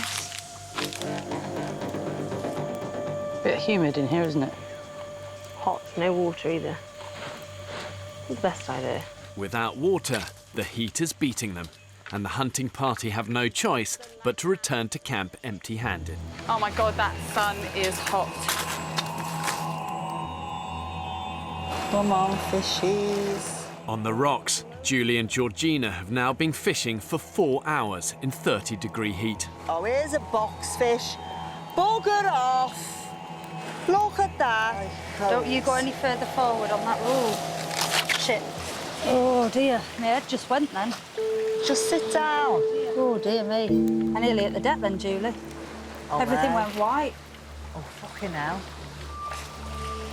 Do you mind if we make our way back? I just feel a bit rough. I think the 2 of us have got sunstroke. With their water intake now down to just 1 litre a day, the women don't know it, but they are chronically dehydrated. If they don't start upping their fluid intake immediately, their kidneys will struggle to cope, toxins build up in your body, and I reckon within days, their internal organs will shut down. And I'm not being dramatic about this. They're in a lot of trouble right now. Oh, my God. We've been out in the sun too long. How are you doing, Jules? Just exhausted, look. Every time we move, it's like to sit up, stand up or sit down. You know, we go all, ooh. You know what I mean? I feel like we've been stupid to sit out in the sun in that heat with not enough water in the middle of the day.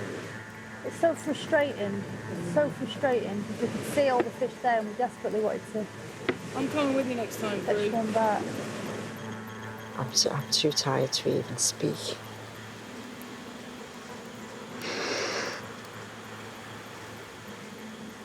I hate being like this.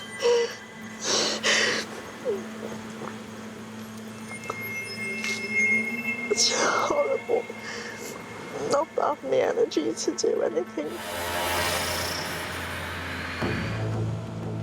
Yesterday, Julie and Georgina went fishing without enough water and collapsed from dehydration.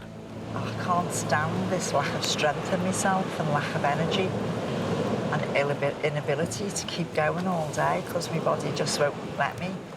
Since discarding a contaminated jerry can and halving their water production, is slowly dawning on the women that they're facing chronic dehydration.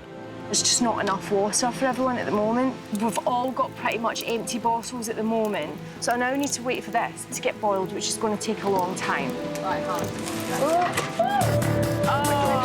What's up? Water's just tipped over. Fuck. Oh, for fuck's sake. Now we've got one shitty jerry can and it falls predictably. I knew it was going to fucking fall. By the time she's picked it up, all the water's fallen out. I'm not drinking enough. Nobody is. I am feeling weak right now. Are you? I can't get up the sand. It's like an effort to walk. And it's so tiring. I don't know about you, Georgie, but I keep going lightheaded. Do you? Yeah, every time I bend over. It's terrible. That sounds really strange, but every time I sort of bend down to do something and then get back up, I get really dizzy. I think everyone's feeling the same, aren't they? I am really, really concerned about each of us who are not drinking enough. I mean, some people are drinking less than a litre a day. I think it's just got worse and worse and worse. Each of us is feeling like we're going to faint at several points during the day. Having spotted the telltale signs of serious dehydration, Dr. Belinda calls an emergency meeting. The biggest killer out here, our biggest, highest risk is dehydration.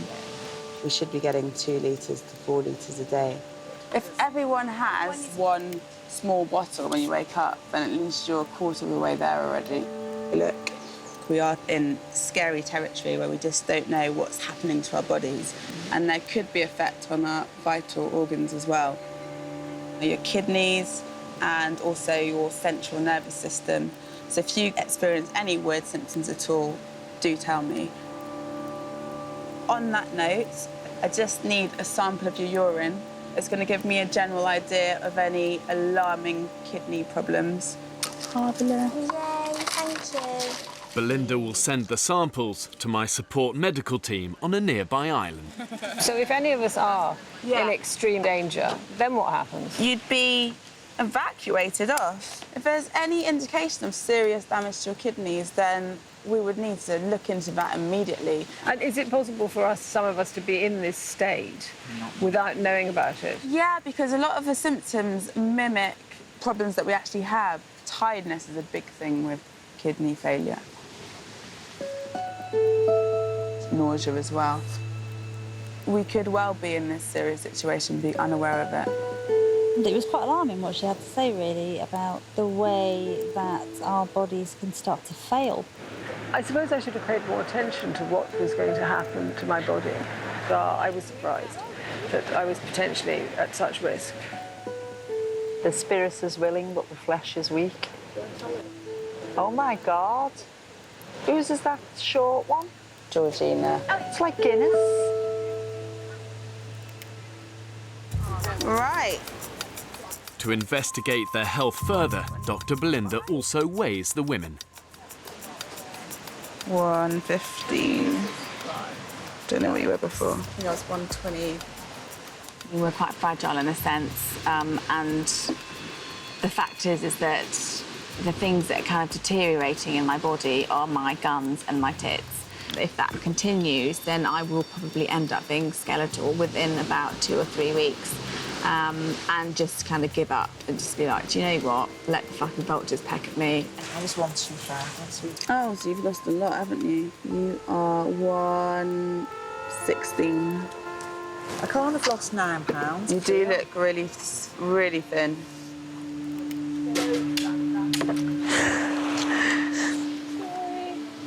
Expected to lose a few pounds each week. Not fucking 9 pounds. Bit of a fucking hike, isn't it? At that rate, I'm not.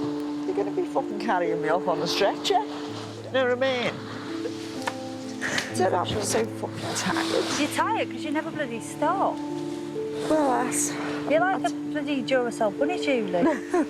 You are. Really not. You are. The women may feel at rock bottom, but an instinct to stay alive really is deep within us all. You know, our subconscious wants us to survive and to thrive.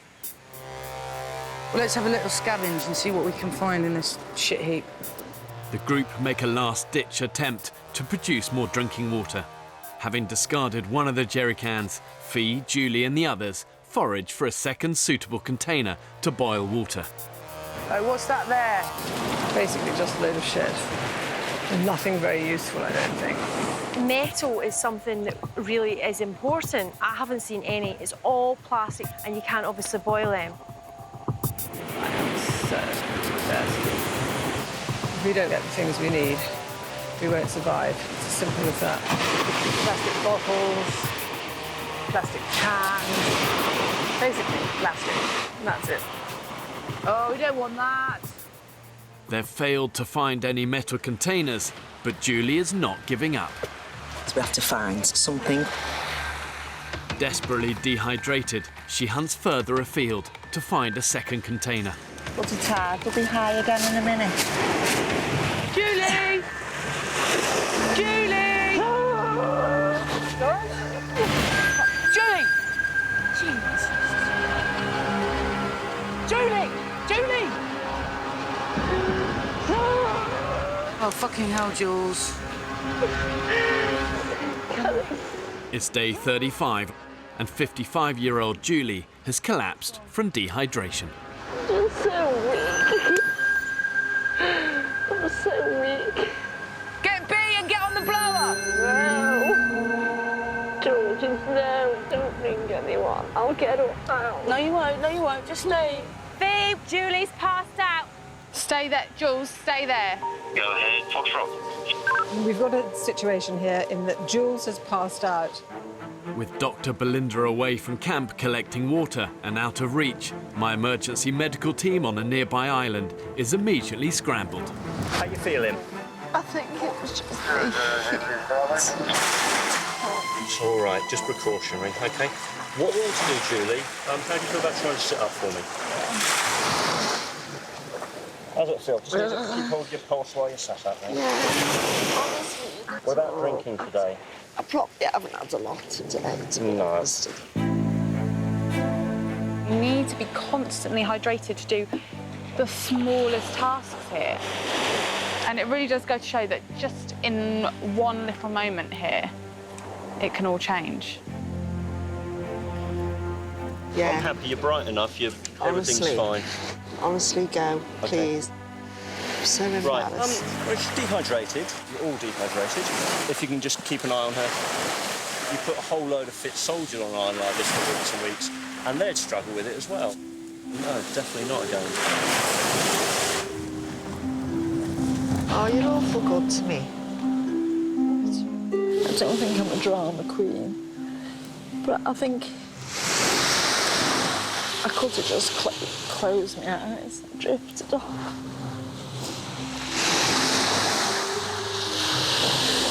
And not come back.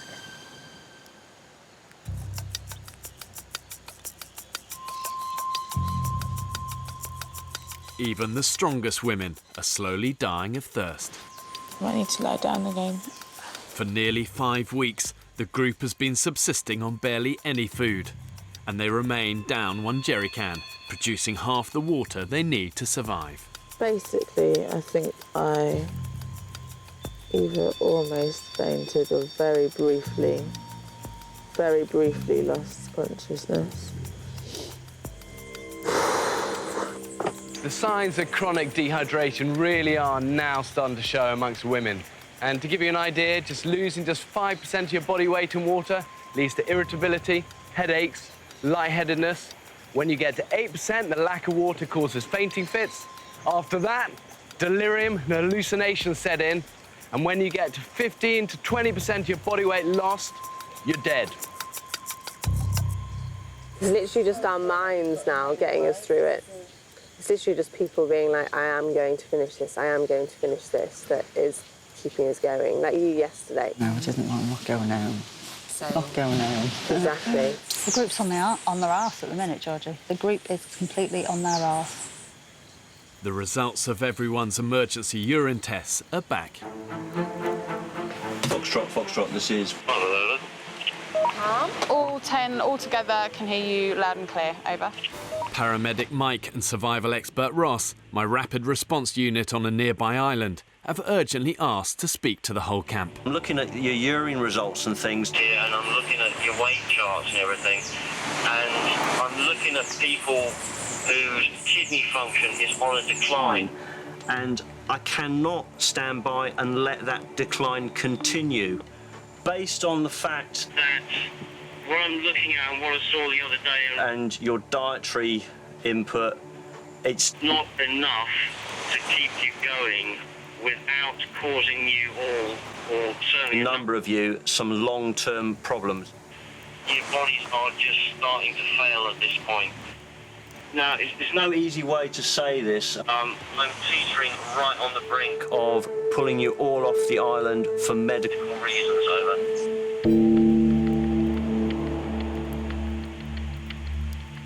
Bloody hell. Yeah, I think everyone really understands. The solution is use the other jerry can. I can't say it any other way. You need to be drinking at a minimum 3 litres of water per day. Worst case scenario, when you're all sitting in a hospital, the thought of drinking out of a slightly disgusting jerry can that's had pigs in it will not seem as bad as potentially a lifetime on dialysis. Copy that.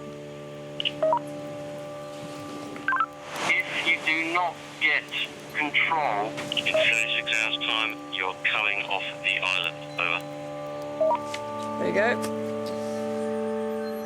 The women have just 36 hours to pull back from the brink. They're not fucking about. We are going to be pulled off this island. I mean, very fucking seriously. I know that we all need water, full stop, and that's the only thing that's going to stop our kidneys failing. Secondarily, let's get some regular food into us. That's going to help with our general energy levels. For us to get to the end of this, it's about keeping our energy levels up and hydration levels up so that we actually survive for the next couple of days and don't go into renal failure. And if we don't, then we're going to be taken off and we're all going to look like massive dickheads. I know some people are struggling more than others, but what we need to do is, you know, try and work together without causing arguments, disagreements, unnecessary stress. Everyone's knackered, everyone is tired, everyone has no energy, hasn't eaten food, we're all in the same boat, but we all need to come together. Exactly. We have to get through it. We have to pull together. And in a way, it's going to force us to do that. At times, we work as individuals and not really work as a team, but we're going to have to. We have to work together now. When a group faces a life-threatening crisis, do you lie down and die, or do you pick yourself up and determine that you're going to control your destiny? You're going to go out there, you're going to be resourceful, you're going to work hard, and you're going to turn the situation around. If these women have any hope of surviving, it means teamwork, and that takes courage and hard graft. Right, Nick. So I've got to cross that swamp. Yeah. With everyone agreed they need the crucial second jerry can, Fee has volunteered to retrieve and sanitize it so the women can immediately double their water intake. That can is going to be full of all sorts of shit and bugs. I'm not really breathing very deeply. Rank with putrid pork, it's been sweltering in the swamp for 10 days. Oh, nice. Splashed on my foot. But sometimes the island can be unexpectedly generous. Not that smelly, is it? Absolutely amazing. It doesn't smell rank on any level. Maybe the maggots have done the job. There's a lot to be said for maggots. I'm so glad we got that jerry can back, actually. Yeah.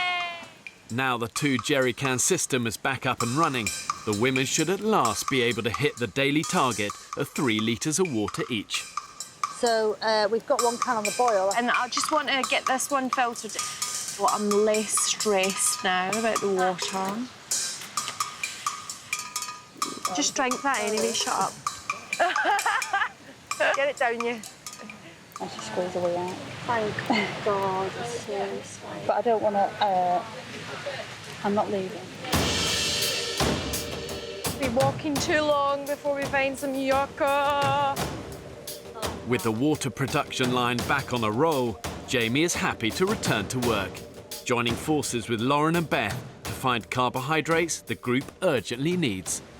God, I can barely walk. It's really hard.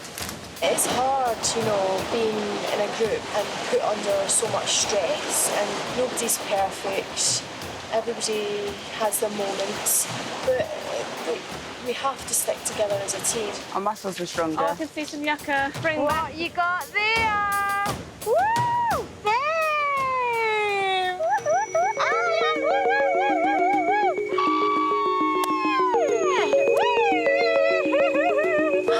Yeah, we're cooking on gas now, girls. Look, once you see one, you see them all. Hello, small but perfectly formed. Uh-oh, Lauren as always. That's amazing.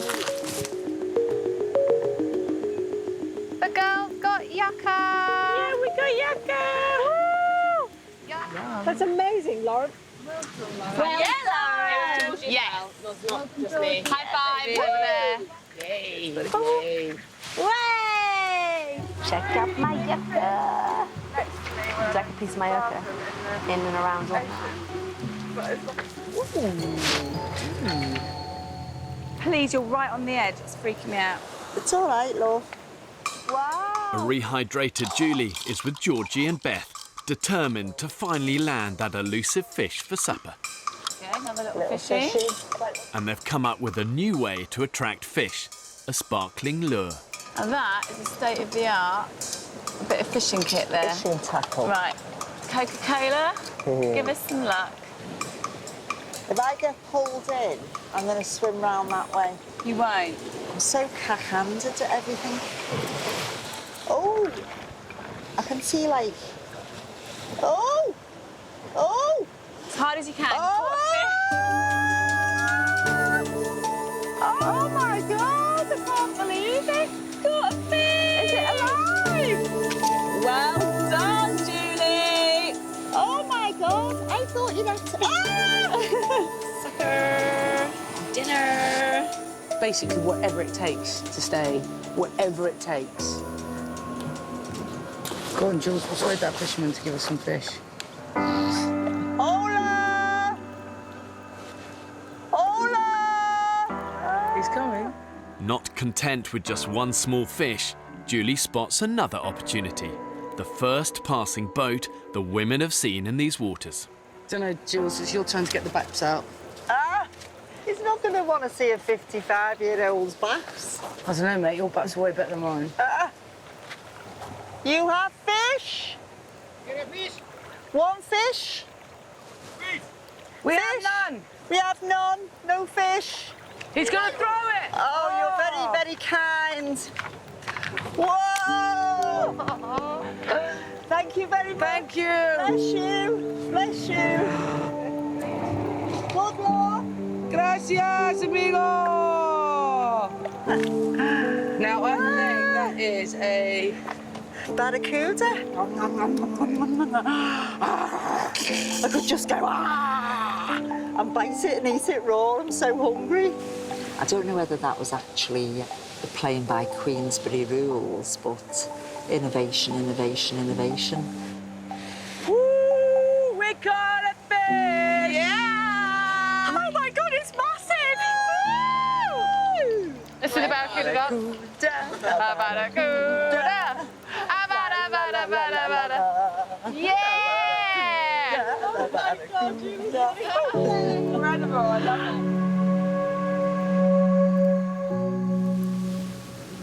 Smells amazing.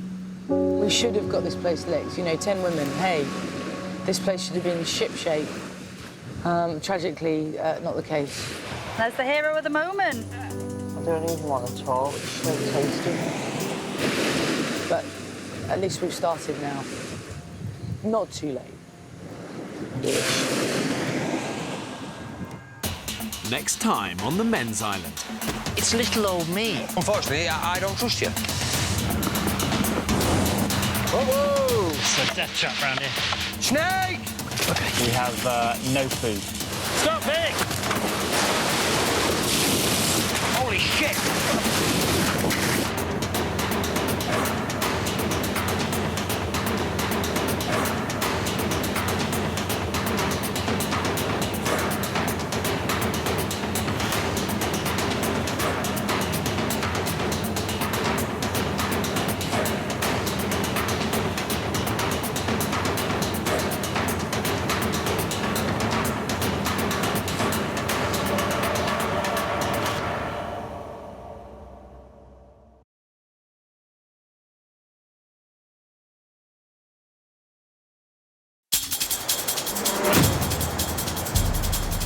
2 uninhabited Pacific islands. More than 5,000 miles from the UK. One will be inhabited by 14 British men, while a separate island will be home to 14 British women. For 6 weeks, they will be utterly alone, with only the clothes they stand up in and a handful of basic tools and fishing equipment. How many fishing lines have you hooked up before for film? None. Filming everything themselves. When pushed to the limits of human endurance, will it be brute power 1, 2, 3. or mental strength that wins the day? Who will have what it takes to stay alive? Tonight, we follow the men's island.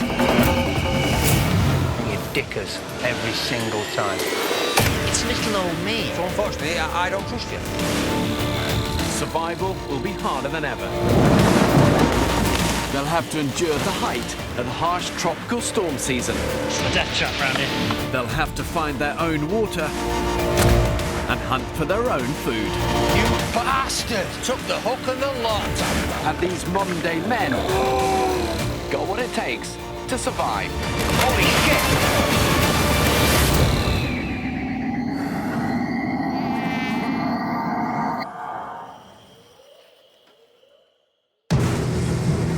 4 weeks ago, 14 British men were cast away on this remote Pacific island. Hey look, you can see Pierce's heart beating through his rib. Despite their best efforts, they haven't been able to find a sustainable source of food. We need some decent food, we need it quick. And the men are getting weaker by the day. Exhausted. There is absolutely no food in this camp. The group's become increasingly fractured. You tell any chef that cooking for 11 people is physically easy and he'll stab you in the fucking eye.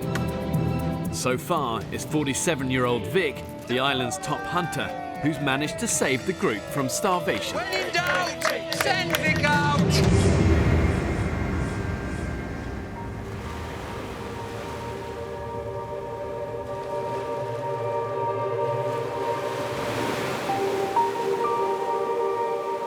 If I laid back a little bit further into the sun, it would feel like I was on holiday.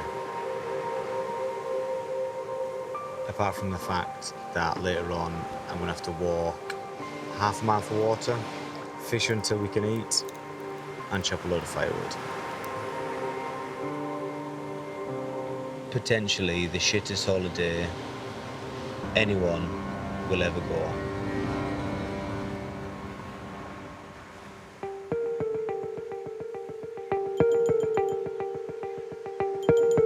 The men have now been living on the island for a month. Unable to find a reliable source of food, they've had to survive on a meager low-calorie diet of limpets, coconut and the occasional fish. We are starting to starve. We're not eating enough. I mean, look, I've never seen my ribcage like that since I was bloody 12 or 13. I've got a bloody lollipop head. It looks wrong size to my body. It looks completely out of place. There's nothing to me. After 4 weeks on such an extreme low-calorie diet, the men are actually in danger of entering what's called autophagy. And this literally means to self-eat. Their bodies start to cannibalize themselves, and if they don't find a sustainable food source for the long term, their physical condition won't just be in decline, it will be in free fall.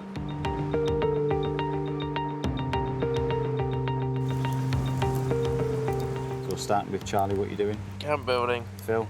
I'm doing water and wood and then chipping in for whatever needs doing. Good man. For the exhausted men, the morning meeting has become a vital way of sharing out their daily chores.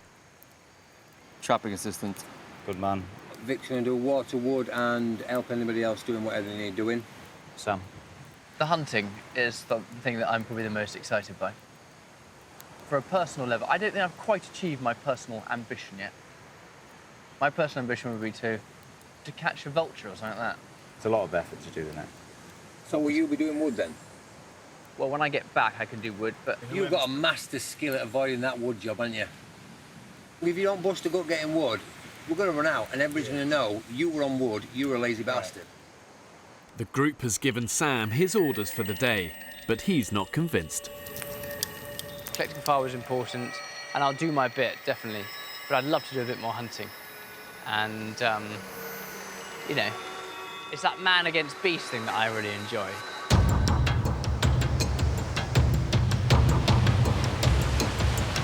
Yeah, this is not dangerous.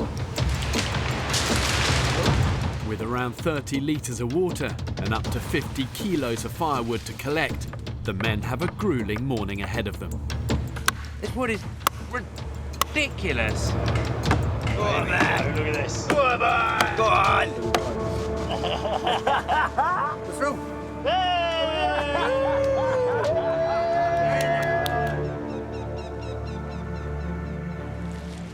Against the express wishes of the group, Sam has decided to spend the morning bird trapping instead of chopping wood. It's quite exciting. So I'm under a little hide. Not the best hide in the world, but a hide. And I've got this little cord here. And hopefully, the vulture's going to come down, grab the meat, and I'll pull this rope, and we'll be in business. Let's just wait and see. I work on foreign news stories. The problem with news is you always go to some of the nastiest places in the world. I have been shot at, I've had a near kidnapping, but I try to avoid those sort of things as best I can. Now, I'm aware that I'm incredibly privileged.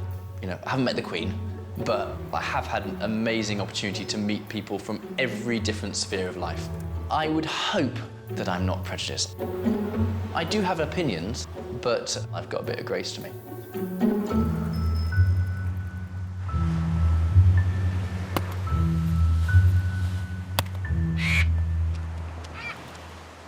Dad, I'm hiding for a vulture.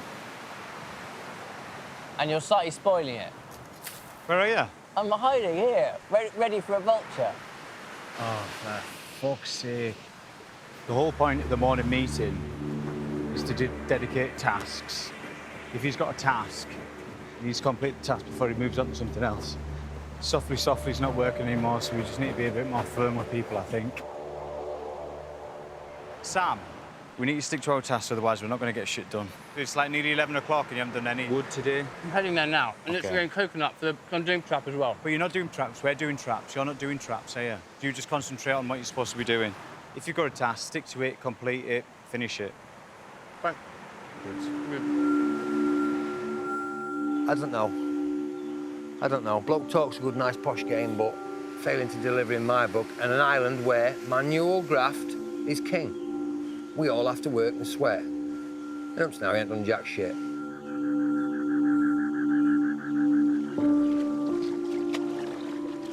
Shall I drop this in then, me old fruit? Sam's reluctance to fall in with the others is starting to affect his reputation in the group. I've given up trying to second-guess Sam Farmer. He's his own man, and he sort of exists in another world. Yeah. He's an airhead, isn't he? And he's like, oh, yes, vultures. Exactly, I must get a bird trap. And I think everyone feels that bird traps are a waste of time. There's a bit of selfishness there. I think... But I don't think it means to be selfish. I just think that's the way he's been brought up. For me, and this is my opinion, if it is something that Sam wants to do, he will work fucking hard for it. Agreed. Yeah. I just think he's had his arse wiped for him for the most of his life, and as a result, he doesn't realise when he's possibly not mucking in as much as he could do with others. And a lot of the guys here are kind of like, I do hard graft, I come from this place, I don't come from that.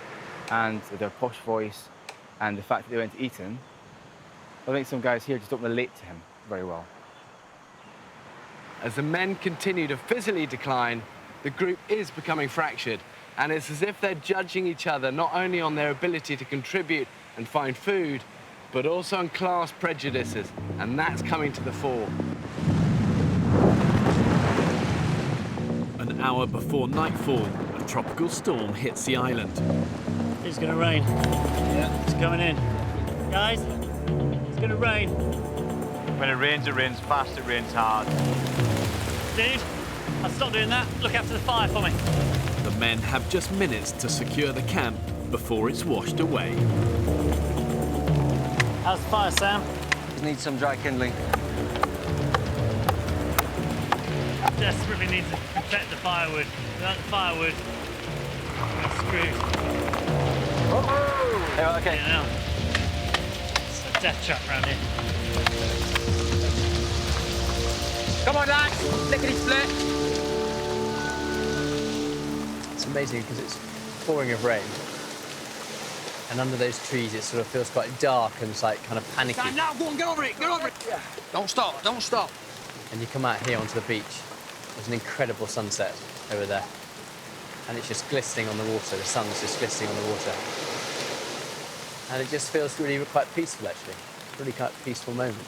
Split some bamboo and we can make a drain pipe to carry it down to the beach. Heaven's absolutely opened, enough to wash out the entire camp. All hands to the deck.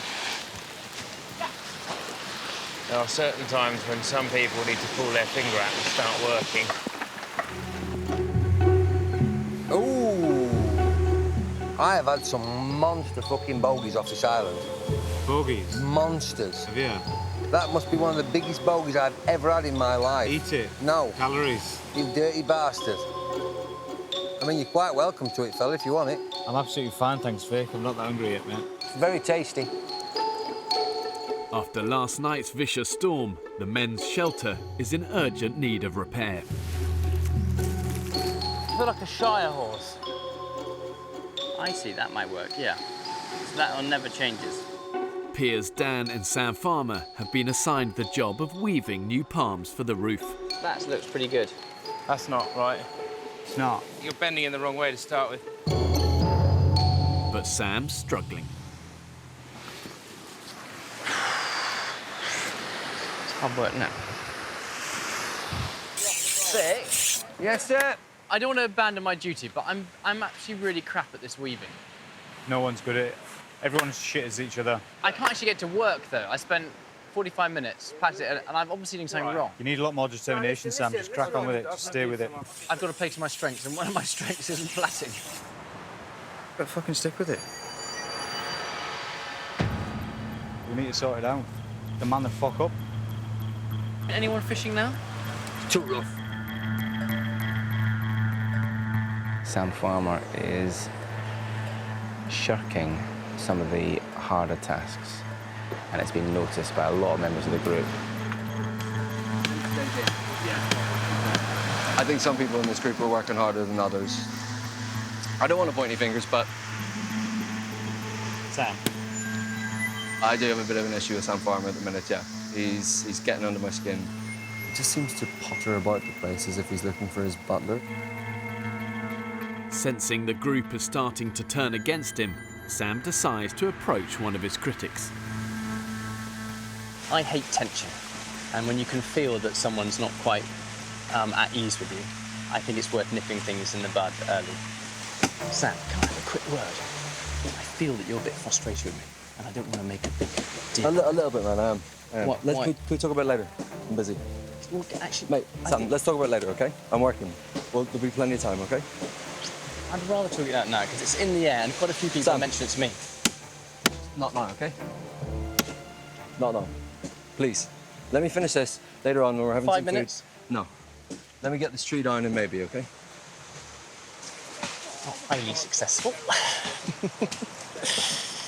Never mind. It's not happening. People are having a bit of a go at Sam Farmer, and I'm finding it a bit mean, really. Sam works really, really hard, but he works really hard on things he wants to do. He's getting a bit sidetracked in that regard.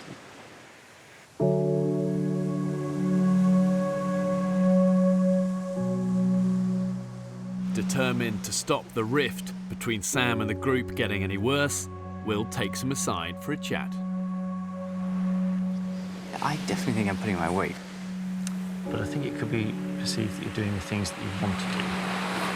I honestly don't mind what I do. I know, exactly. And I know that. I can see that. But if you're doing it on your own and no one's noticing, Then it doesn't get it doesn't get any kudos. How bad is the gossip, do you think? Quite bad. Yeah, if I'm honest, everyone's...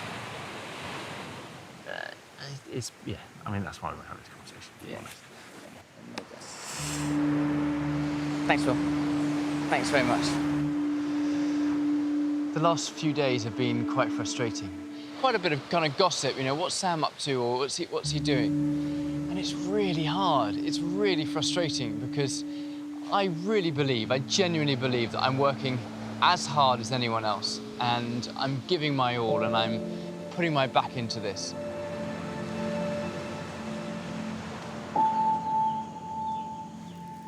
Wanting to explain himself to the group, Sam calls a meeting. I've actually found the last 3 weeks quite hard. I found the physical exhaustion that comes with a lack of food really hard, really, really, really hard. And I wanted to say thank you, really, first of all, to all you guys for being so amazing. And also for bearing with me. I haven't sort of almost been myself, actually, as much as I wanted to be myself. Back in the big smoke, I dare say that bloke's king of the hill. No two ways about it, how he talks, walks and conducts himself. The great mind's fantastic, but we don't need great minds here. We're cavemen. We need your sweat, blood and guts. And if you're not, then it stands out like a blind cobbler's thumb, doesn't it? Determined to prove his worth to the others, Sam has decided to resurrect the group's old fishing nets. We have not caught one fish in a net yet. If we can get these nets out, I feel that the sea is our larder. But having failed with the nets several times already, the others aren't convinced by Sam's latest idea. These fucking nets waste more energy than anything else. The amount of calories and energy people have expended with no return is unbelievable. I mean, it's just nuts.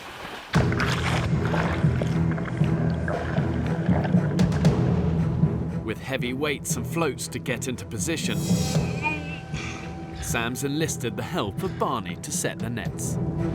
Barney, I'm trapped here. Fuck. Because there are a lot of rocks around here.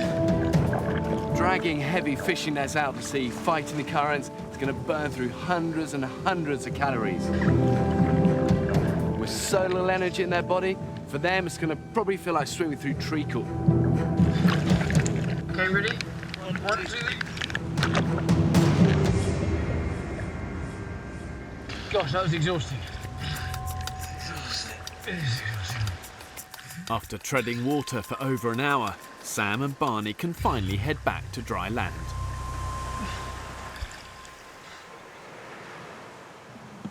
How you going, lads? Where you got, chaps? Absolutely. It was absolutely just shattering. We really, really need to have 5 minutes or 10 minutes lie down. Hip, dip, do. I've caught some fish for you. There he is. The island's top fisherman, Vic, is returning to camp after another successful outing with his line and pole. Go more! Oh, god damn, boys. You got 3 in a puffer? I have. Oh my god, you hero. Yorkshire, born and bred, kid. Man's a hero. Back. Right here, champ. Is that okay with you, sir? Yeah, lovely. Just leave him there. Kaboom! That's what we're having. Yeah? Can I take these horrible fish off my exceptionally good fishing pole? Yeah, stick him on that. Thank you. Oh, dear me. Isn't it nice feeling, eh? To know you're going to actually feel some food in your belly. How's the old nets good, Tiger?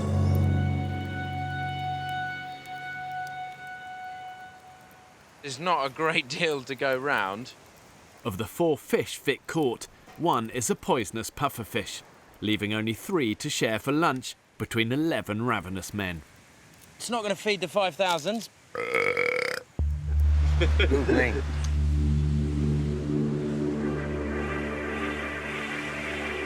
Sam is convinced his nets are the group's best chance of breaking the famine. But he can't man them alone. I actually came out here to grab Barney for the nets. There's wood to be got, and it's not fair to leave 2 or 3 lads doing it. But I thought it was a 20-minute job. What, the wood? Shit! What made you think that? Have you done a full day on wood yet? No, That's why you think it's a 20-minute job. And you know what I think you've done? I think you have rolled them nets up out there and just go for a swim every day. Listen, this is what'll happen, right? When we get back and we forgot about all this shit, people will say to me, what did you do? And I'll say, every day I sweated as hard as I could and I was as helpful as I could. And they'll say to Sam, what did you do? He said, it was a nightmare. I had to swim every day for some fish that were never there. My heart bleeds for you, Sam. Yeah, mine Absolutely too. bleeds. You wait till we get that haul of 10 stingray. No problem. You'll be patting me on the back. But it shows you the north-south divide, doesn't it? Us dumbass Yorkshiremen will graft till we bleed.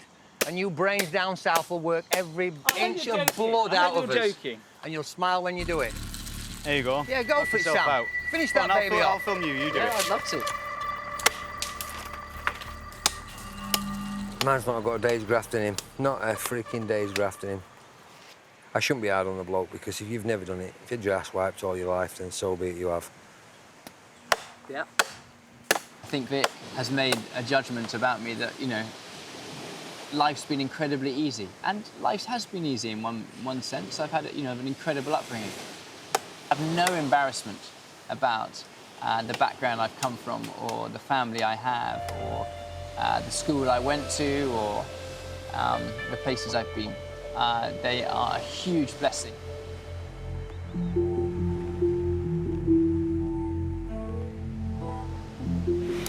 Oh yeah, that's disgusting. After just a few mouthfuls of fish for lunch, tonight's dinner is looking even more bleak. Limpets. There is probably 15 each, you'll be pleased to know. And you'll all fucking eat your 15 as well. It's fucking horrible. We're eating barely enough to survive. We really need a haul of something, a big catch to come in or an animal to catch. It's so sapping here, and I'm not quite sure how long we can struggle on for without a decent feed. Not too much pressure, but if you don't get any food, we're fucked, yeah, boys? So, yeah, thanks. Now released from wood duty, Sam sets off to check his nets. I'm feeling positive. Despite the group's hostility, Sam's convinced his nets will work. I refuse pessimism to seep in. Absolutely refuse Optimism it is, then. Optimism it is. Sam knows that a big fish haul can mean not only salvation for the group, but would also restore his reputation. It's got a long way out, isn't it? Yeah, it is.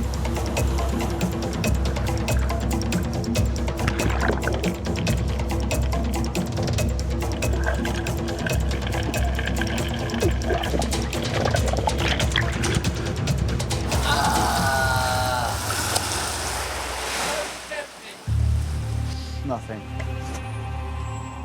Oh, it's just what I don't want to hear.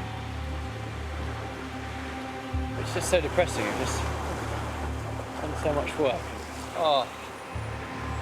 Very predictable. It's a waste of energy, time, fuel, everything. Stop fanning around and start doing something worthwhile. Morning. And what a beautiful morning it is. After a month on the island, the exhausted men are doing their best to share the most arduous daily chores between them.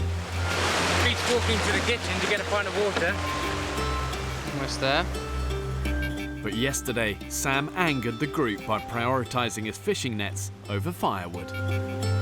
Sam checked the nets, which brought absolutely diddly squat, I'm afraid to say. A big fat nothing.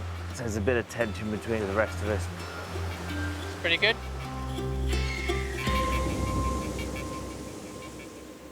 Okay, let's start off the day. Who's doing what this morning? Yeah, I'm doing fishing net. I know it's a bit selfish.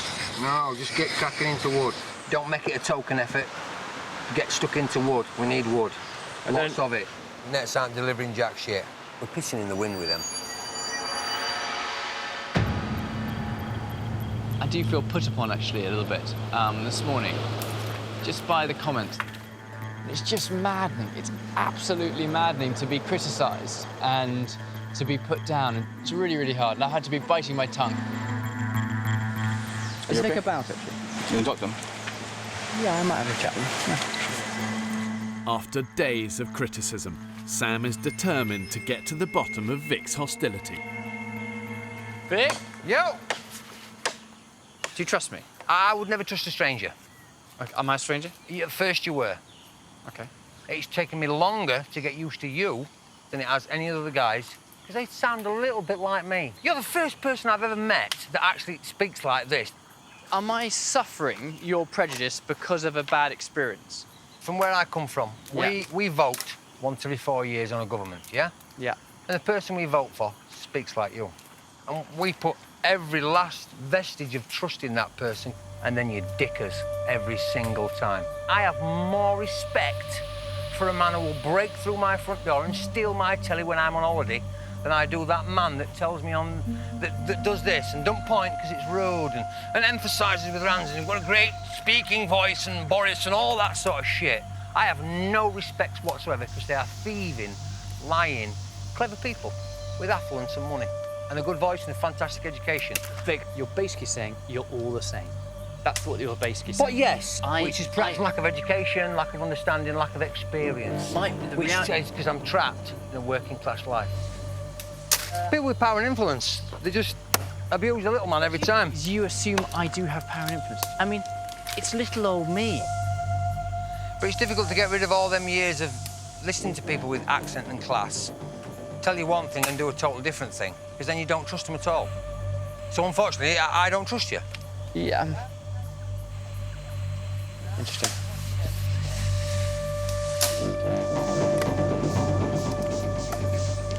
It was hard to hear. I hate conflict. I have a choice, either just to try and ignore it, or I can try and embrace it and show him that actually I'm very different from those that have put him down in the past. And my hope is that he will see me by the end of this experiment. He will see me as a person who's on his side. For centuries, the British have been totally class-driven, almost class-obsessed. And it's like a pathological disorder where people get fixated on where they feel they stand in that pecking order. Are they lower, middle, or upper classes? But if the men are going to survive here, they've got to put aside those prejudices and work as a team.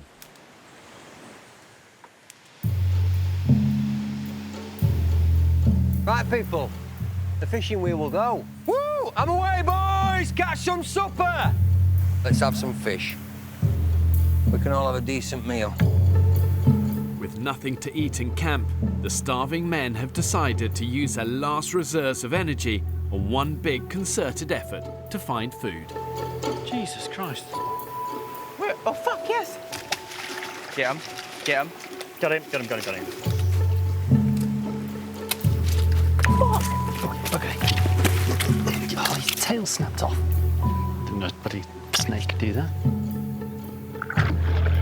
Despite opposition from the rest of the group, Sam has decided to persevere with his nets. You just have to keep trying, keep trying, keep trying. Sometimes you fail, and sometimes you're successful. We have a first victim down there. Oh, exciting.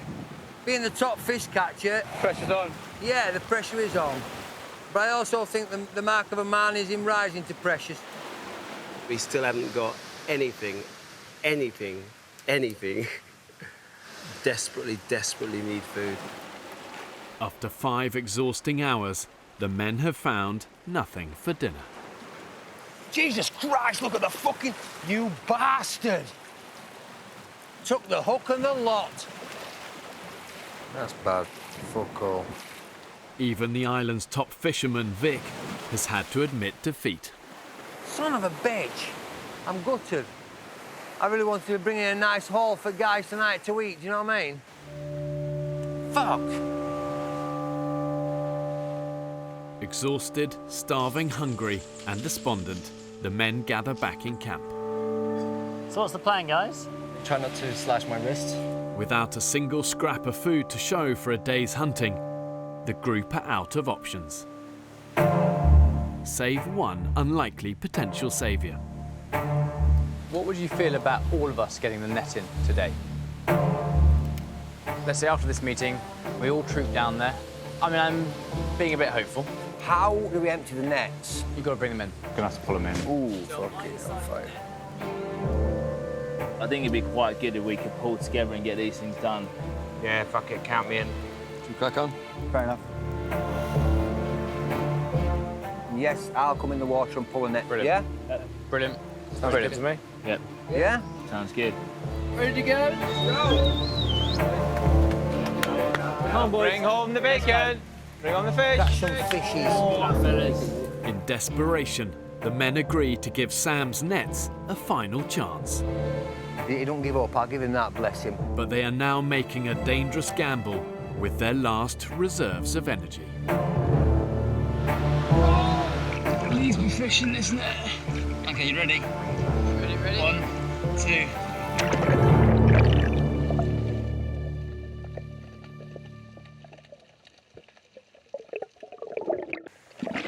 Yes! Nowhere. There's a lot of whooping coming from those nets, people. Where are you going, lad? Fuck me. How many do you think you've got, Sam? I don't know. One here. Jesus Christ! That's one of the hardest things I've ever done. There's the first one, boys! Oh, yeah. Yeah? Oh, there's the second one, boys, and the third, fourth, fifth, sixth, seventh. Oh, God. I'm telling you, look at them coming out! Look at them! Come on! Come on!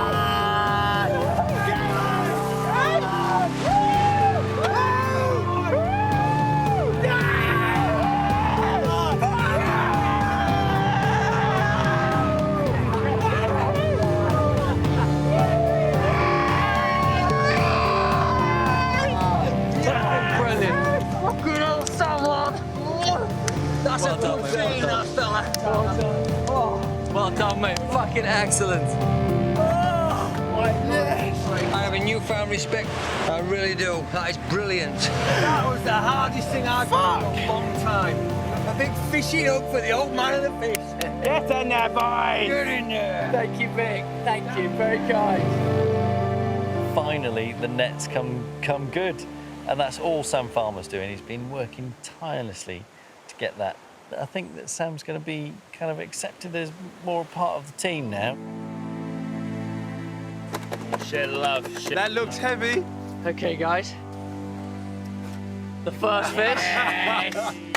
Second. Hello. Good sight. Third. All I wanted was just a fish. One fish. How many fishes have we got? 21!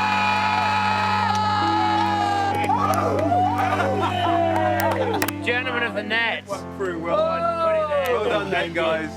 21 little fishies for the dishes. Dinner's ready, boys. Nice. It just goes to show the reality is, in a survival situation, it's the ultimate systematic leveler. There's only one class that matters, survival class. Sam's determination's been amazing with them nets. I'm really happy that you can see that. Yes, I couldn't. I won't deny it, I couldn't see it at all. I just thought, well, you're a big city fanny. But the big city fanny's done good. Sam Farmer, my hat comes off to you, sir.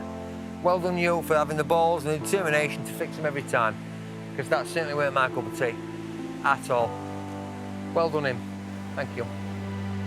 I'd just like to say massive thanks and a raise my going up to Sam Farmer. Sam Farmer! Well done, big fella. Founder of the Fishy Feast. Here, here. Here we are. Long may it last, fella. Last night, the men had a hearty 21 fish supper, thanks to Sam Farmer's nets. But following the feast, 36-year-old Will is the only member of the group who's out of bed. It's 8:30, no one's awake. You're going to make a lot of noise. It's 8:30. The sun's been up for 2.5 hours. Normally I've finished our morning meeting by now.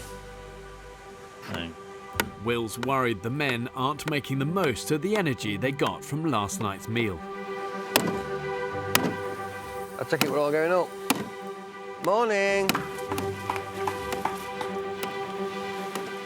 I'm glad you woke me up, pal. I'd have slept in. What do you mean? This is a complete one-off, unique opportunity. I want to wring out every last possible experience out of it. I think we need a general camp wake-up call. It was 8:30 and most people were still in bed. We sat around this campfire every night and said, oh yeah, I want to go romping around the island, I want to catch a piggy, I want to get caiman, I want to do traps, I want to do this, I want to do that. Doing all these things, but 2.5 hours of daylight's gone. It's a bit, you know, I think it's just a bit of a shame. Oh, are you insisting we get up? No, I noticed you were upset. I'm not I insisting noticed somebody was upset this morning because it was a crescendo of boom, boom, boom for an hour. You can bang boxes and kick and all you want. We're all grown-ups. Nobody's telling me what time to get up. Oh, no, I'm not telling you. I am finished. Nobody's telling me what time to get up. I'll get up when I'm getting up. Vic, you're making it sound like I was doing that on purpose to try and wake you up. No, not at all. Were you? No, of course not. Then why would I think that? But I just laid there laughing, thinking, that's quite funny. You'd be making noises, you'd be wanting us to wake up. We weren't us to wake up at about 8:30. You were banging boxes and making crashing and banging, and I was laughing to myself. I'm going to stay in bed and prove a point. Bit childish. How old are you? 11 a.m. The men finally crack on with the day's business. We got a fish! Woo! Having been out overnight, Sam Farmer's nets are continuing to bear fruit. What's another fish below you as well? Oh my God, this is awesome. I'll tell you what, we've got enough fish to eat tonight, so that's good. How was it? Awesome. Absolutely awesome. Yeah, they're both grinning like Cheshire cats. It's got to be good news. The bag is full. Bit of a tiddler, sorry. Yeah! The yellow for the bag! I love tuna! I love tuna. That net's working treats, isn't it? Big tuna. Oh, another different type of tuna. Yeah. 18. 18. Right, filleting. The key indicator of these tuna is the firmness of the flesh, see? Yeah, see that's gone. Sorry, boys.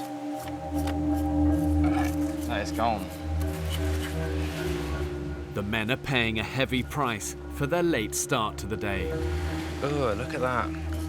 We have wasted a lot of fish today because we have got pulleys in too late. Yeah, we didn't. A lot of fish. In this one as well. At the moment, I'm having a real problem with fish getting caught in the net, going rotten. You put the nets overnight, fish could have been caught at 1 in the morning, you could have been caught at 11 last night. All of a sudden, you get to 10 o'clock this morning, you've been sat in a net for 12 hours going off. It's 11 o'clock and we've only just pulled the fish in. I think we need to get out of bed. Faster. Get out of bed earlier, yeah. I think we just have a morning call. Go, right, 7:30, everyone up. I don't want to waste any more fish because we can't be bothered getting out of bed and now checking the nets. Once again, the group's food situation looks bleak. You need to head round this bit. With no food in camp, fishing with a rod and line is now the men's best hope of catching something for dinner. Don't be too long, mate. We've got a long way back, yeah? Will is an incredible man for his energy and his ability to keep not just motivated, but to keep the enthusiasm to follow his ideas through when he's running on empty, just like the rest of us. It's really quite impressive. I'm gonna head round, okay? To get to the best fishing spot, they must navigate the island's treacherous coastline at high tide. I think one of the most critical skills in survival generally is just awareness, you know, an ability to kind of assess and just take your time and think through things before you actually act. But here's the danger. The more malnourished, the more their judgment gets impaired. And that's when they can end up taking risks that can put their lives in jeopardy. Yeah, it's looking a bit tasty down there, isn't it? Stop, Vic! Vic, stop! Well, have we left it a bit late? Right, boys, this is where it's going to get naughty. Woo! It's like that big diving board, isn't it, in Sheffield Arena? Too high. What's happening, mate? We've got some big ones coming, so let's wait. The idea is to watch them coming in, wait for a flat spot and go for it. Hold! Hold!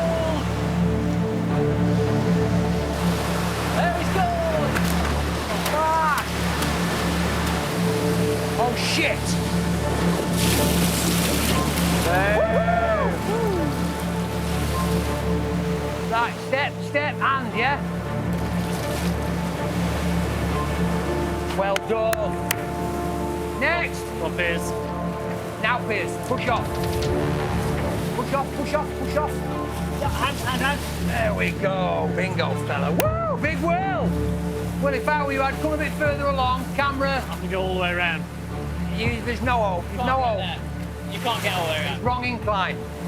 Vic, I'll not be able to make this with the camera. That's okay. I'm just ready So for you I'm coming along. Go across, yeah? Steady away. That's fine. Easy to do that. Yep. Fucking Jesus. Be careful. Turn round, face the rock. Yeah, check for loose rocks. Right, aim for the hand, aim for the hand. Keep hold, keep hold, keep hold. Let go, let go, let go. Holy shit!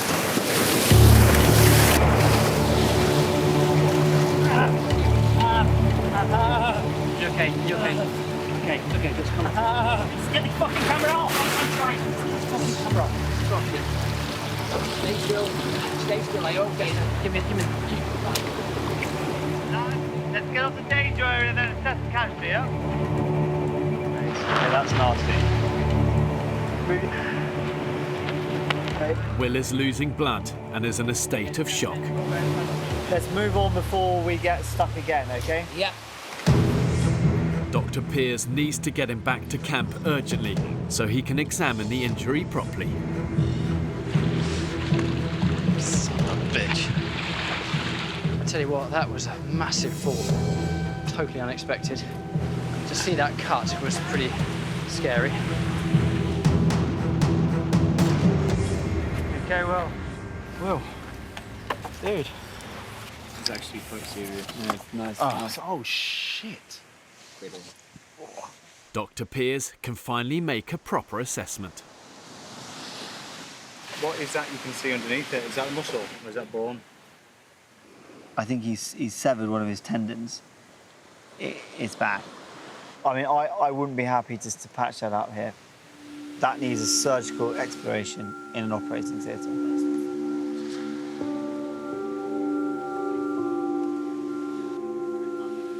If I have to go, I'm really devastated.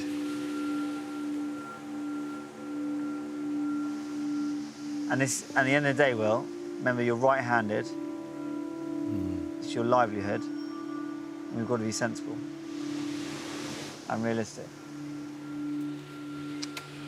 Fuck. Not good at all, this. Okay, guys.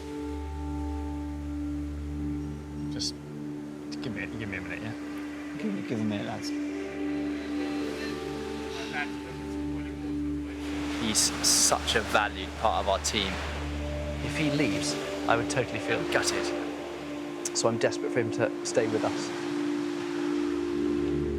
Knowing Will's injury is serious, Dr. Piers has no option but to call the emergency paramedic team for a second opinion. Do you think he's going off your hands? I do, yeah. I want him to go, in fact. It's something that can't be dealt with on the island, okay? You need a surgeon that's trained, you need a sterile operating theatre. It's a real no-brainer.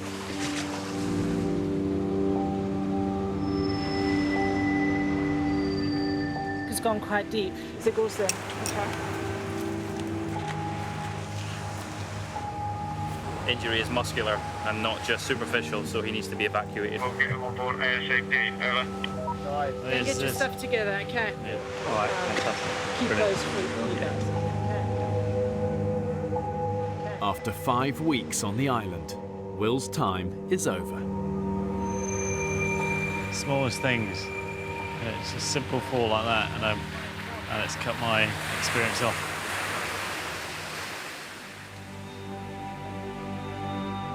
Oh, mate, I'm so fucking sorry. You've been a fucking hero, mate. You really have. Guys, we need to go right now. I don't care what anyone says. We've effectively had a leader out here, and it's been well. He's led by example. He's led by inspiration. When people can't be asked or don't want to do something, he's done it himself, and he's filmed the whole thing as well. The man's been a machine. I think we'll regress to kind of ape men when now he's gone. See you soon, Will. Oh, he's got a sob on, hasn't he, bless him? Yeah, I think he's upset. See you soon. Good luck, Will. Good luck. All right, fella? Yeah? No, listen, it's how it works. You did your best, that's how it works. I never imagined that I'd be so gutted, so disappointed, so kind of upset with one of us leaving. Especially in the last few days, I've got on with him so well, and I've really made a really good friend there.